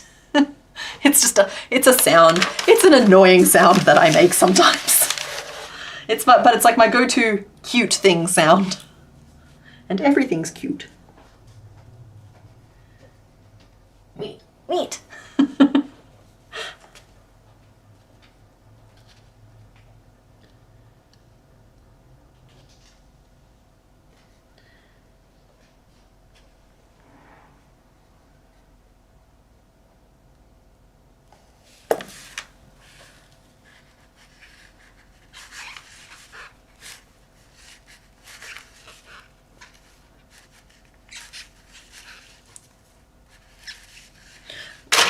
You're being very badly behaved.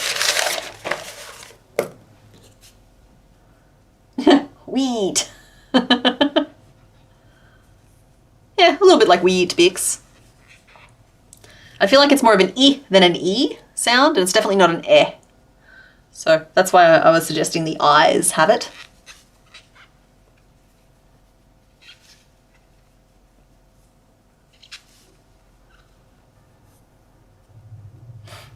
I was like a heap. Oh, maybe it is the Angry Beavers. They were part of my like childhood, so it's very likely that I'm just like. I do not wish to use the word beavering, but a lot of the sounds I make are very much from Daggett and Norm.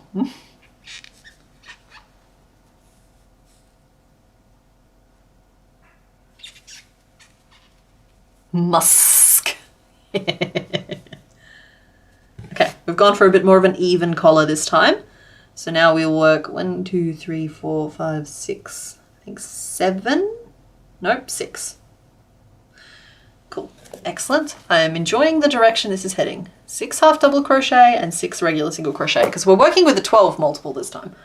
Your morning alarm clock is the Angry Beavers theme, because you're never gonna get da da da da da da da da da da, and that's enough of that. It's just the way they enunciate their words, sometimes like stump.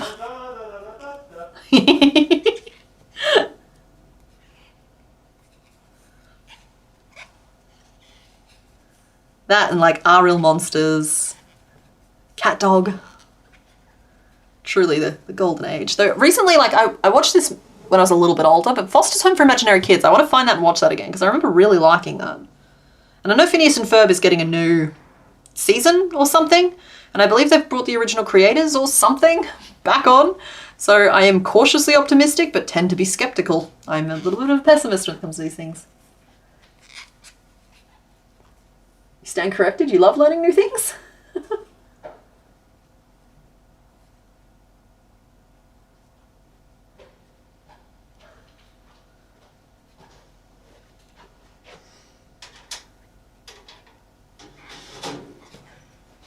You have such a quizzical expression. Here he goes. Ready? Pitch. I know you don't like doing the copyright designs. Nope. However. And also, I've seen someone make the Angry Beavers beautifully. Okay. I've seen it done very well, to the point where the original creators ended up. I found this out on a Facebook group I'm part of. The original creators saw it, and they like, or they were sent to the original creators or something, and they were like, "Oh, this is amazing! Thank you so much. This is great." And so, like, I just can never top that. There's no challenge left there for me. I was just thinking, like, you know how you're doing the crochet. Ouch! I kicked the desk. Sorry. Pardon me. You're doing the Crochetdex. Yes. Well, after you've done the first 150, as like a break in the middle, you could always do, send me your childhood cartoon characters. No? I was thinking like you could do Cat Dog. I love that idea. I don't love getting sued. No, well, you wouldn't sell the pattern. No, it's just. No. Like, don't get me wrong. I get that it's performance art, but like, no. Okay. Because like the worst thing would be I make their beloved childhood character and then I can't share it with them. So they know that the pattern exists. It's just they can't have it. Like it feels like that's not a win for anyone. Shame. Yeah. Mini hippo, baby. Why is everybody freaking? Is it? Who brought up hippos?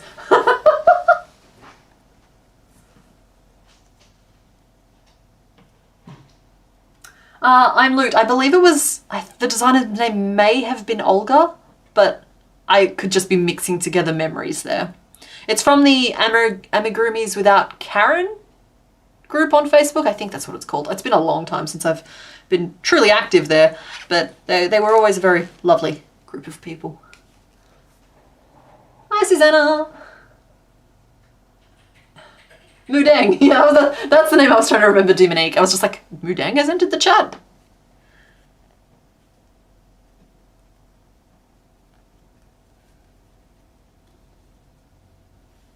Okay, and that's 6 again.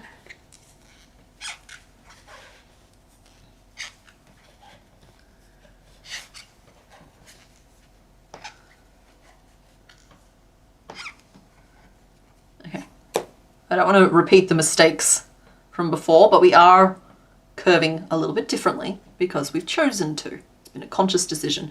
So in the next round, I'm going to start working up the abdomen using front post stitches, which is going to attach here.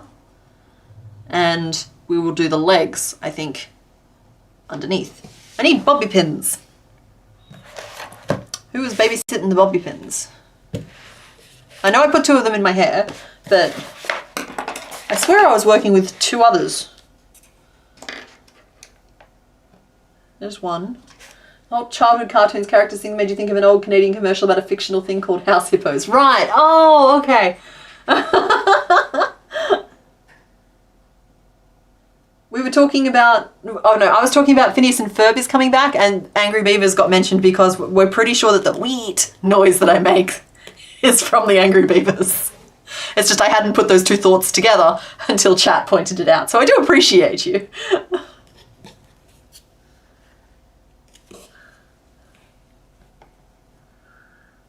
All right, there we go. So now I'm self-conscious about the noise. It's like, okay, well, I guess it's not my noise, but it's a good noise. Let's see, let's put leggies here. 1, 2, 3, 4, and leggies here.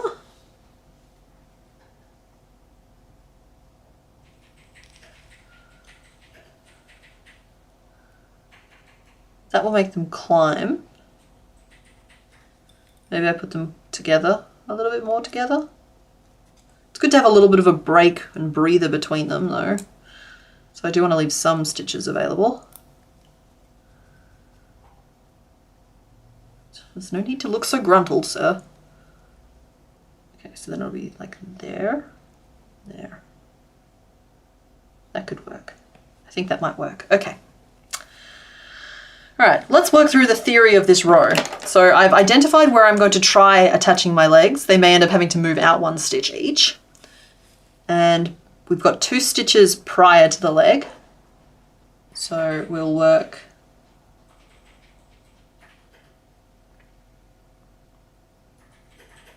I'm going to use front post the next round, so we can just work single crochet in this round. So we'll go 2 single crochet, changing to pink.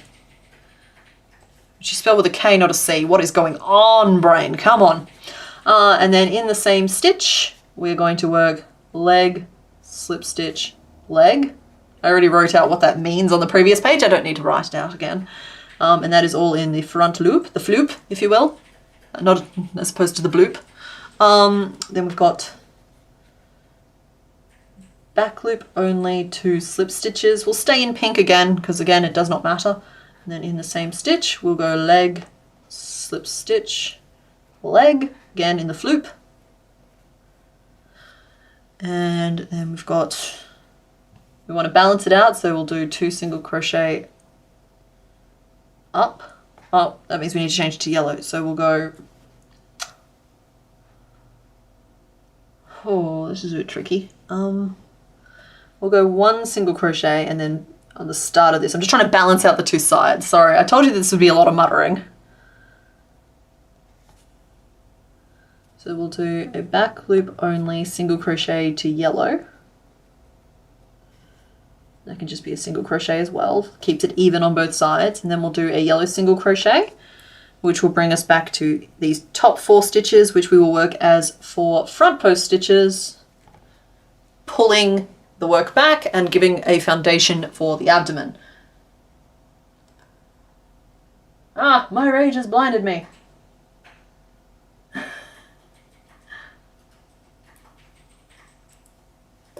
Ah, the majestic space duck. So let's just, now I need to like cash the check that I just wrote. Sorry, I kind of went off on a tangent for a moment. You're all right. The majestic space duck. Ah, the majestic space duck. Hey, look, Vegeta, it's a Pokemon. I'm gonna catch it. All right, this is the legs. So here is leggy 1. Then we picot.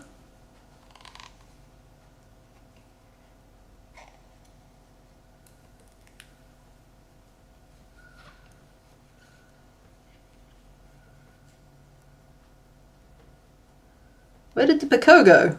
It just got devoured. Oh, I don't think I finished it. It just became like a little chain. Ah, there we go. All right, better.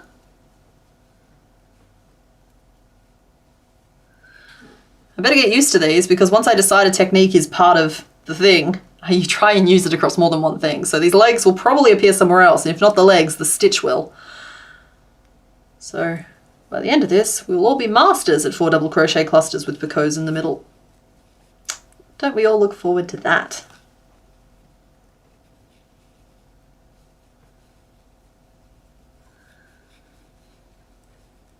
Two, and my yarn is shredded. That's annoying.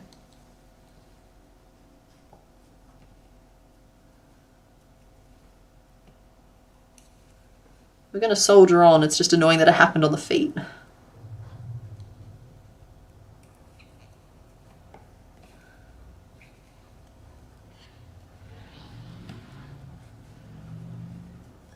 we go. The picot pointing out the front. Then what did I say? 2 slip stitches in the back loop.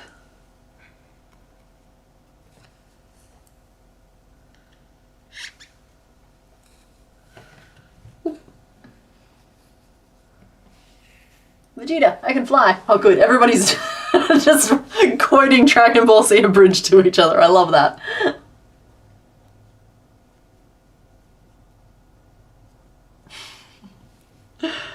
Cool, honestly that's great. You guys keep amusing yourselves. I'll be back in the room in a second.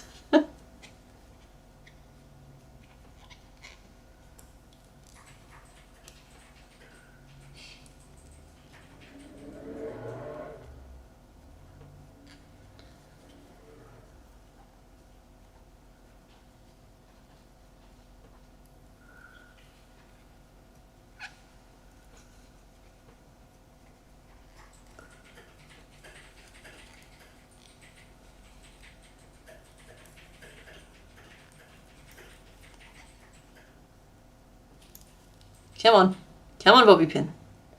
My hands have got a little bit of the dumb, which tells me I'm correct in wanting to wrap this up pretty soon.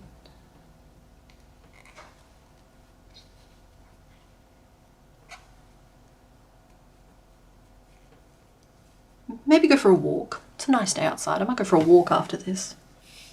Mr. Bones, you want to go for a walk?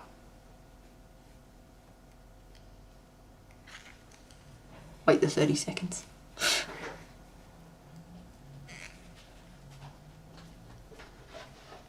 I think I want to have a nap. That's fair. Do you remember the song from Dragon Ball Z Abridged? It was, where it's like, I wonder what Bulma's doing. Probably something girly like her hair. And then it cuts to Bulma and she's in a giant mech suit fighting killer crabs. Let's killer crabs. I know crab people. Yeah, there's crab people. But that's not a Dragon Ball Z No, thing. That's a South Park thing.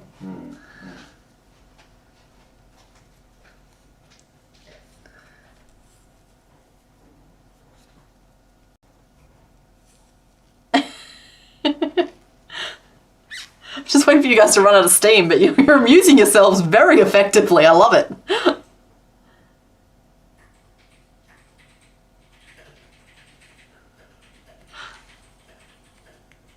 You have a dilemma, your cat is on your lap while crocheting, but you need to turn the light on. I'm sorry, Luna Vixen, you might just have to commit to taking a nap. The rules of cat apply here. You must not disturb the sleeping feline.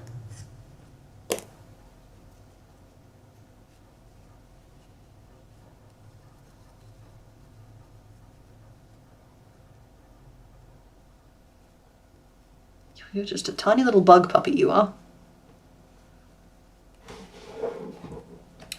You're a nightmare underneath. Okay, but...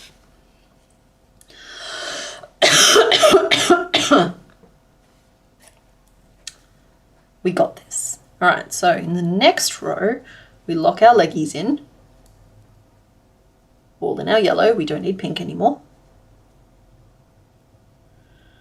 Oh, I should try and fit the leg in. Nothing sounds more exhausting to me right now than trying to fit another leg in here. I'm going to skip it. They're going to be a 4-legged creation for now, and I'll work out the next legs later. At least until I get the body shape right, I don't want to add any additional layers of pain. So we'll go single crochet, no, that's a back loop only one. So we'll go single crochet in floop, single crochet, and I call that legs and back loop. There's going to be a lot of bobby pins involved when I try and teach this pattern, I think. And then we have 2 single crochet in the floops, and then a single crochet, legs and bloop. This doesn't even feel like English anymore. And then we're gonna single crochet in floop, 2 single crochet in floop. Nope, single crochet in floop, and then just single crochet, leaving us to our 4 front post single crochet, and I'm tempted to increase in all 4 of them. We have a plan. Try arguing with a 5-kilo cat? Never. The cat is in charge. You do not argue with them in charge. 1, and then we find the floop, and we use the floop. I floop the pig. There we are. I flooped the pig, everybody. And then, okay, working behind the stitch, and between the stitch, and under the stitch.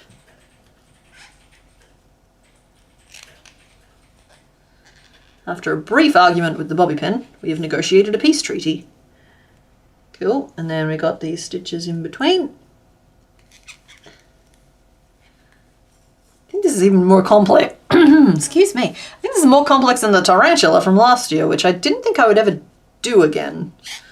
But I did pick bugs, which means we're packing a lot of leggies into a tiny little space. So it's 2 in floops, and then we've got the one between again. Again, just brokering a peace deal with that bobby pin.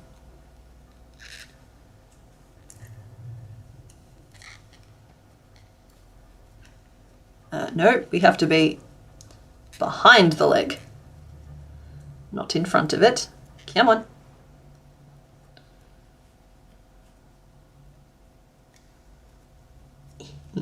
I swear this isn't as hard as I am making it look.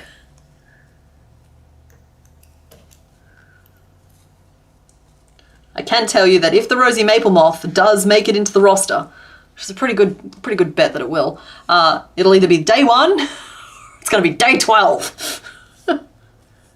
You put something cool on day 1 to rope you guys in and reel you in and get us all excited about things, and you put something really cool on day 12 as well, so that it builds up to something. That's gives us 11 days to practice the various techniques needed to successfully achieve this little bug. All right, bobby pins are coming out.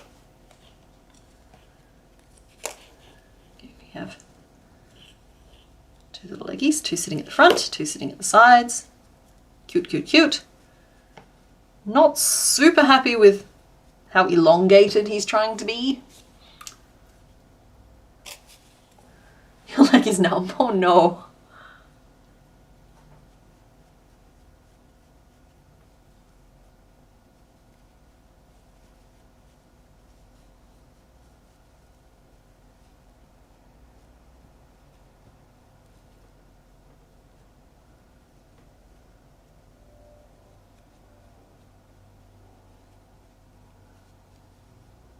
Okay.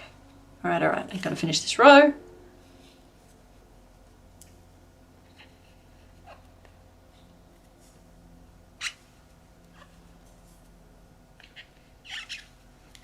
Now I will add that while I do think we'll keep working, like the streams will stay in this format, like some Pokemon and then working on the Bugsmas patterns, I am not going to show the finished ones.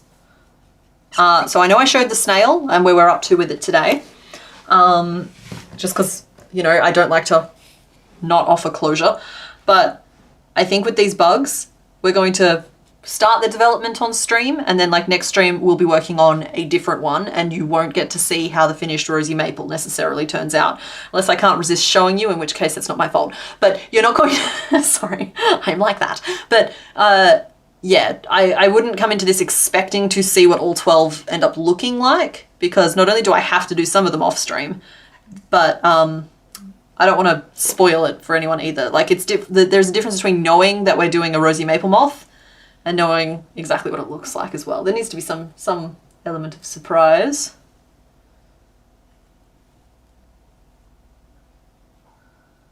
Okay. So I'm happy with those little legs. I do need to decrease aggressively across the front in the next row, but we've already started the growth for the abdomen as well. So we're actually on the correct angle this time.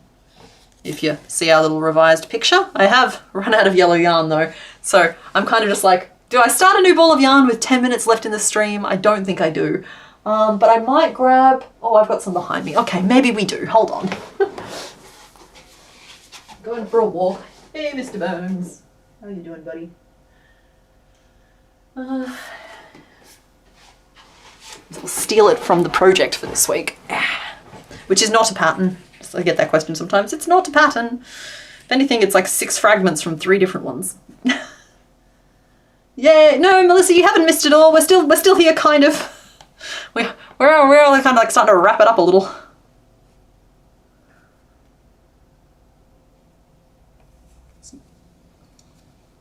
Okay, so next row, I want to decrease, decrease, decrease. So that's a single crochet, 3 decreases. How many stitches are there even in my round?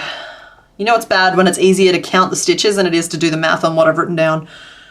1, 2, 3, 4, 5, 6, 7, 8, 9, 10, 11, 12, 13, 14, 15, 16. 16 isn't bad. Cool. So then we will do single crochet, 3 decreases. 1, 2, 3, and a single crochet.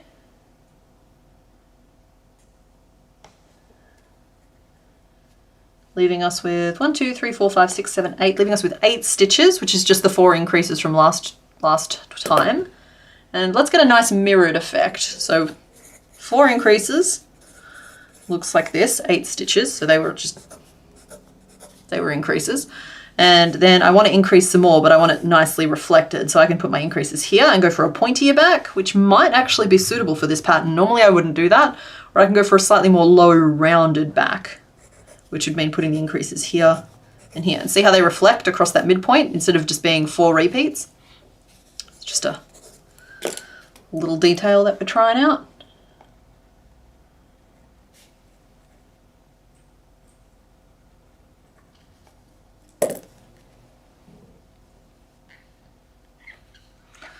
So single crochet.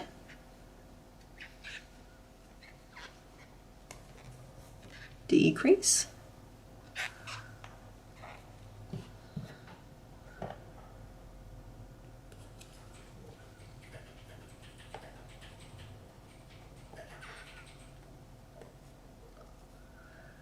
Decrease and a decrease.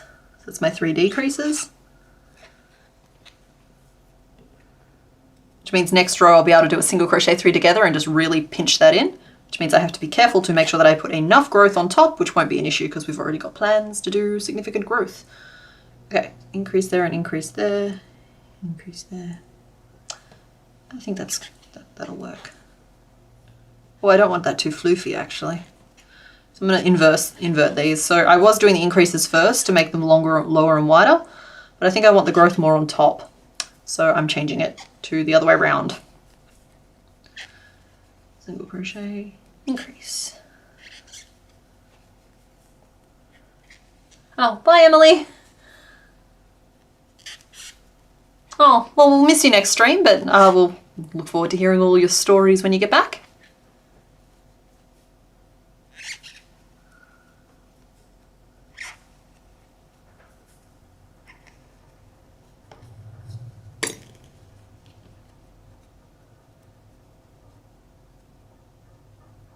Okay, good, good. That's plenty round enough. I'm going to trim this off because I'm serious about not adding extra legs in this particular case.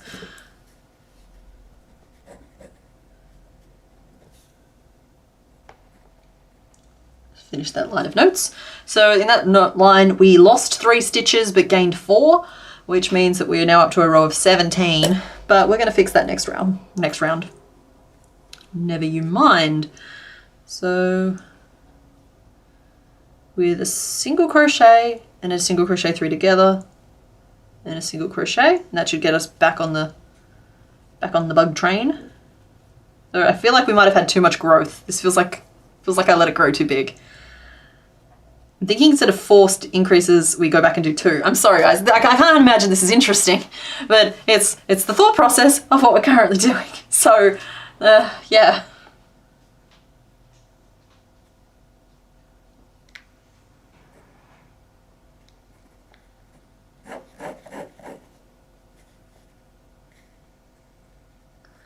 Increase, and then 1, 2, 3, 4 single crochet, an increase, and then a single crochet.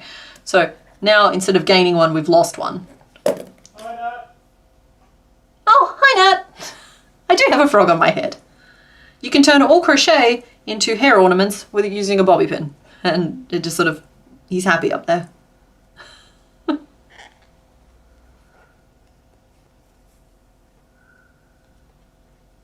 I gotta be careful of static cling though.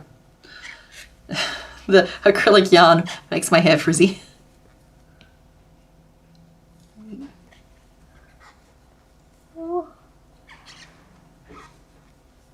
It's the most interesting part? Okay, well thank you Mark, I appreciate that. There we go. That's better. So that's like 2 fewer increases on top, which is giving him slightly less of a, yeah, it's better. It's more proportionate, I think, because we are trying to like wrap this up. So we're going to go single crochet 3 together, because you're getting basically a stream of consciousness at this point, which will pinch this in underneath. Is it ice? Did it freeze? It literally just froze the moment I touched it, like it did the whole thing. Oh, I'm jealous. So Mr. Bones kidnapped one of my, does not feel frozen, kidnapped one of my baubles earlier, and he filled Don't open it. He filled it with water. Don't put it over paper. And he stuck it in the freezer. He's making globes. Oh, Mr. Bones, Nat says, hi, Mr. Bones!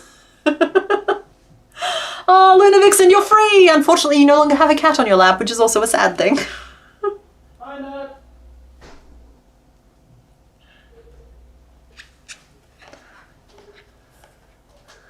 Okay, so we do this, which decreases us down by 2. And then I actually think we need to start decreasing straight away. It's always weird when you have to like increase to make it bigger and decrease to make it smaller in the same row, but not as like a shaping thing, but more that like a single crochet is wrong, but an increase is wrong, but a decrease is also wrong. It looked like a crystal. Yeah, it totally looked like from Labyrinth, right? Oh, thank you very much. I think it's... Yeah, Nat, Mr. Bones says hi.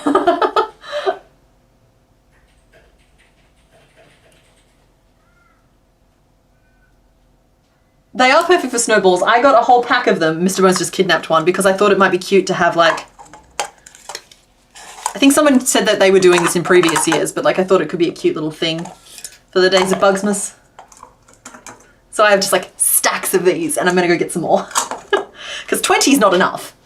Spherical blocks of ice are not perfect snowballs. Do not throw them at people.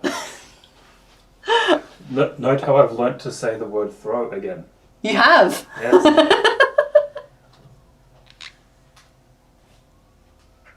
Just move him on in. You want a balance for us, buddy? Okay, you can lean on your friend. Here you go.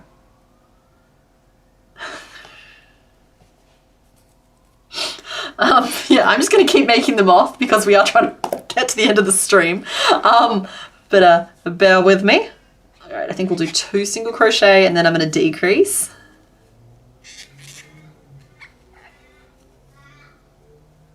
Do I decrease on top? I think we'll decrease on top instead. So that's 2. 3, 4, 5 brings us around to what looks like the top to me, where I'll put another decrease, and then 1, 2, 3, 4, 5, 6, 7, 8, 9, 10, 11. Leaves us with 4 stitches, which is perfect, perfectly balanced to have that decrease dead center. I love it when that turns out like that. Oh, my stomach had a little rumble. 1, 2, 3, and 4. That's what makes the world go round. But if there's snow, you can use the globes as a mold for making snowballs. Yeah, exactly, I agree. Moth mallow.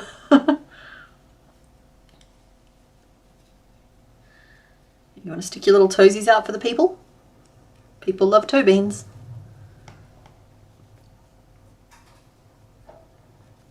This guy requires some primping, which I don't think is unreasonable given the givens, but you do kind of have to like twitch him into position a little bit. I do love his little sploot position. It's very cute. He's just like, and keeping in mind that we'll have another leg attached here and another leg attached here. Yes, I'm ready to close off the back of this, I think. So 1, 2, 3, 4, 5, 6, 7, 8, 9, 10, 11, 12. 12? Oh, golly gee, I do spoil myself. 5, 6, 7, 8, 9, 10, 11, 12. 12, yeah. Look at me returning back to a lovely number like that.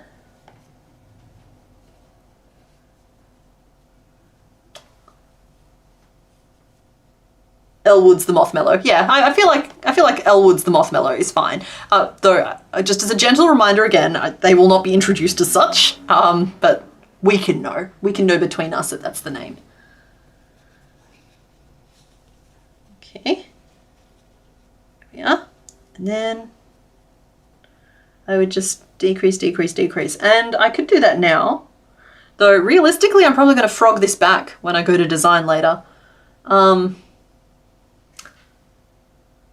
To put the extra foot in. But how I will do that is 4 single crochet and a decrease. And we'll do that twice to get us down to 10 stitches. And then we'll do the same thing again with 3 single crochet and a decrease, which will get us down to 8. And 2 single crochet. Okay guys, this is your 3-minute warning. The stream is coming to an end. I have greatly appreciated seeing you all, and Nat, I'm very sorry that you only just got here. But we're finishing it off at hour 5 so I can run out and get some more plastic baubles for myself before the shops close. So that's where we got with our little rosy maple friend. And I do think we made some good progress, as I mentioned. We found 3 or 4 different ways to not make antenna. I found 2 different ways that the body wouldn't work, and I think one way that I'm fairly confident is going to be perfect, because like the little butt will close off, just the way we drew here. It's going to be this shape here. Then I just need to make the 2 little wings, and I think she's going to just be beautiful. I'm going to bring the snail back out from last week. Again, I'm pretty sure he's too big. He may get another pass, or he might end up being like our day 12 creation, because he's huge, and we can only have so many huge things. Like, little Rosie Maple is intimidated, but also grateful for her trusty steed. So, have you considered luring it out with a corpse, or is that just butterflies? What? Oh, thank you very much, Nat. It took us, we've been working on this moth for 3 hours, as opposed to Poliwag, who took like an hour and a half. What did we name the Poliwag again? Styrene. Polystyrene. So yeah. Thank you all for being here. As I mentioned, this is going to carry on and be the theme for the streams for the next couple of weeks at least, where we'll do some bugs and some Pokemon. We'll always start with the Pokemon so that people can like peel off if they don't want any spoilers for Bugsmas. And I probably won't be showing the finished bugs in future, though honestly we worked so hard on Rosie Maple. By the time I finish her, I'm going to be so proud I'm probably going to show you. I'm realistic about myself sometimes. But have a think in the meantime, or whether or not... Hang on. Have a think in the meantime which bug you might want to make next week, because I'm going to go ahead and like tick off Rosie Maple. So I'm gonna have a think about who I feel like making. You can have a think about who you want to vote for. I love the snail, guys. Don't get me wrong here. I think the snail is wonderful. I just think he's too big for the Bugsmas patterns. So if he doesn't get shrunk a little bit and put into Bugsmas, he will be released as a pattern. I will not keep him from you. This is not a gatekeeping channel. The snail will be shared. I just haven't decided if he's fit for the theme or if he's just something else. All right, excellent. Okay, guys, have a good week, all right? Button. It's not on this screen. I have to go back. I only have one button. There's the button. And now I play a little song.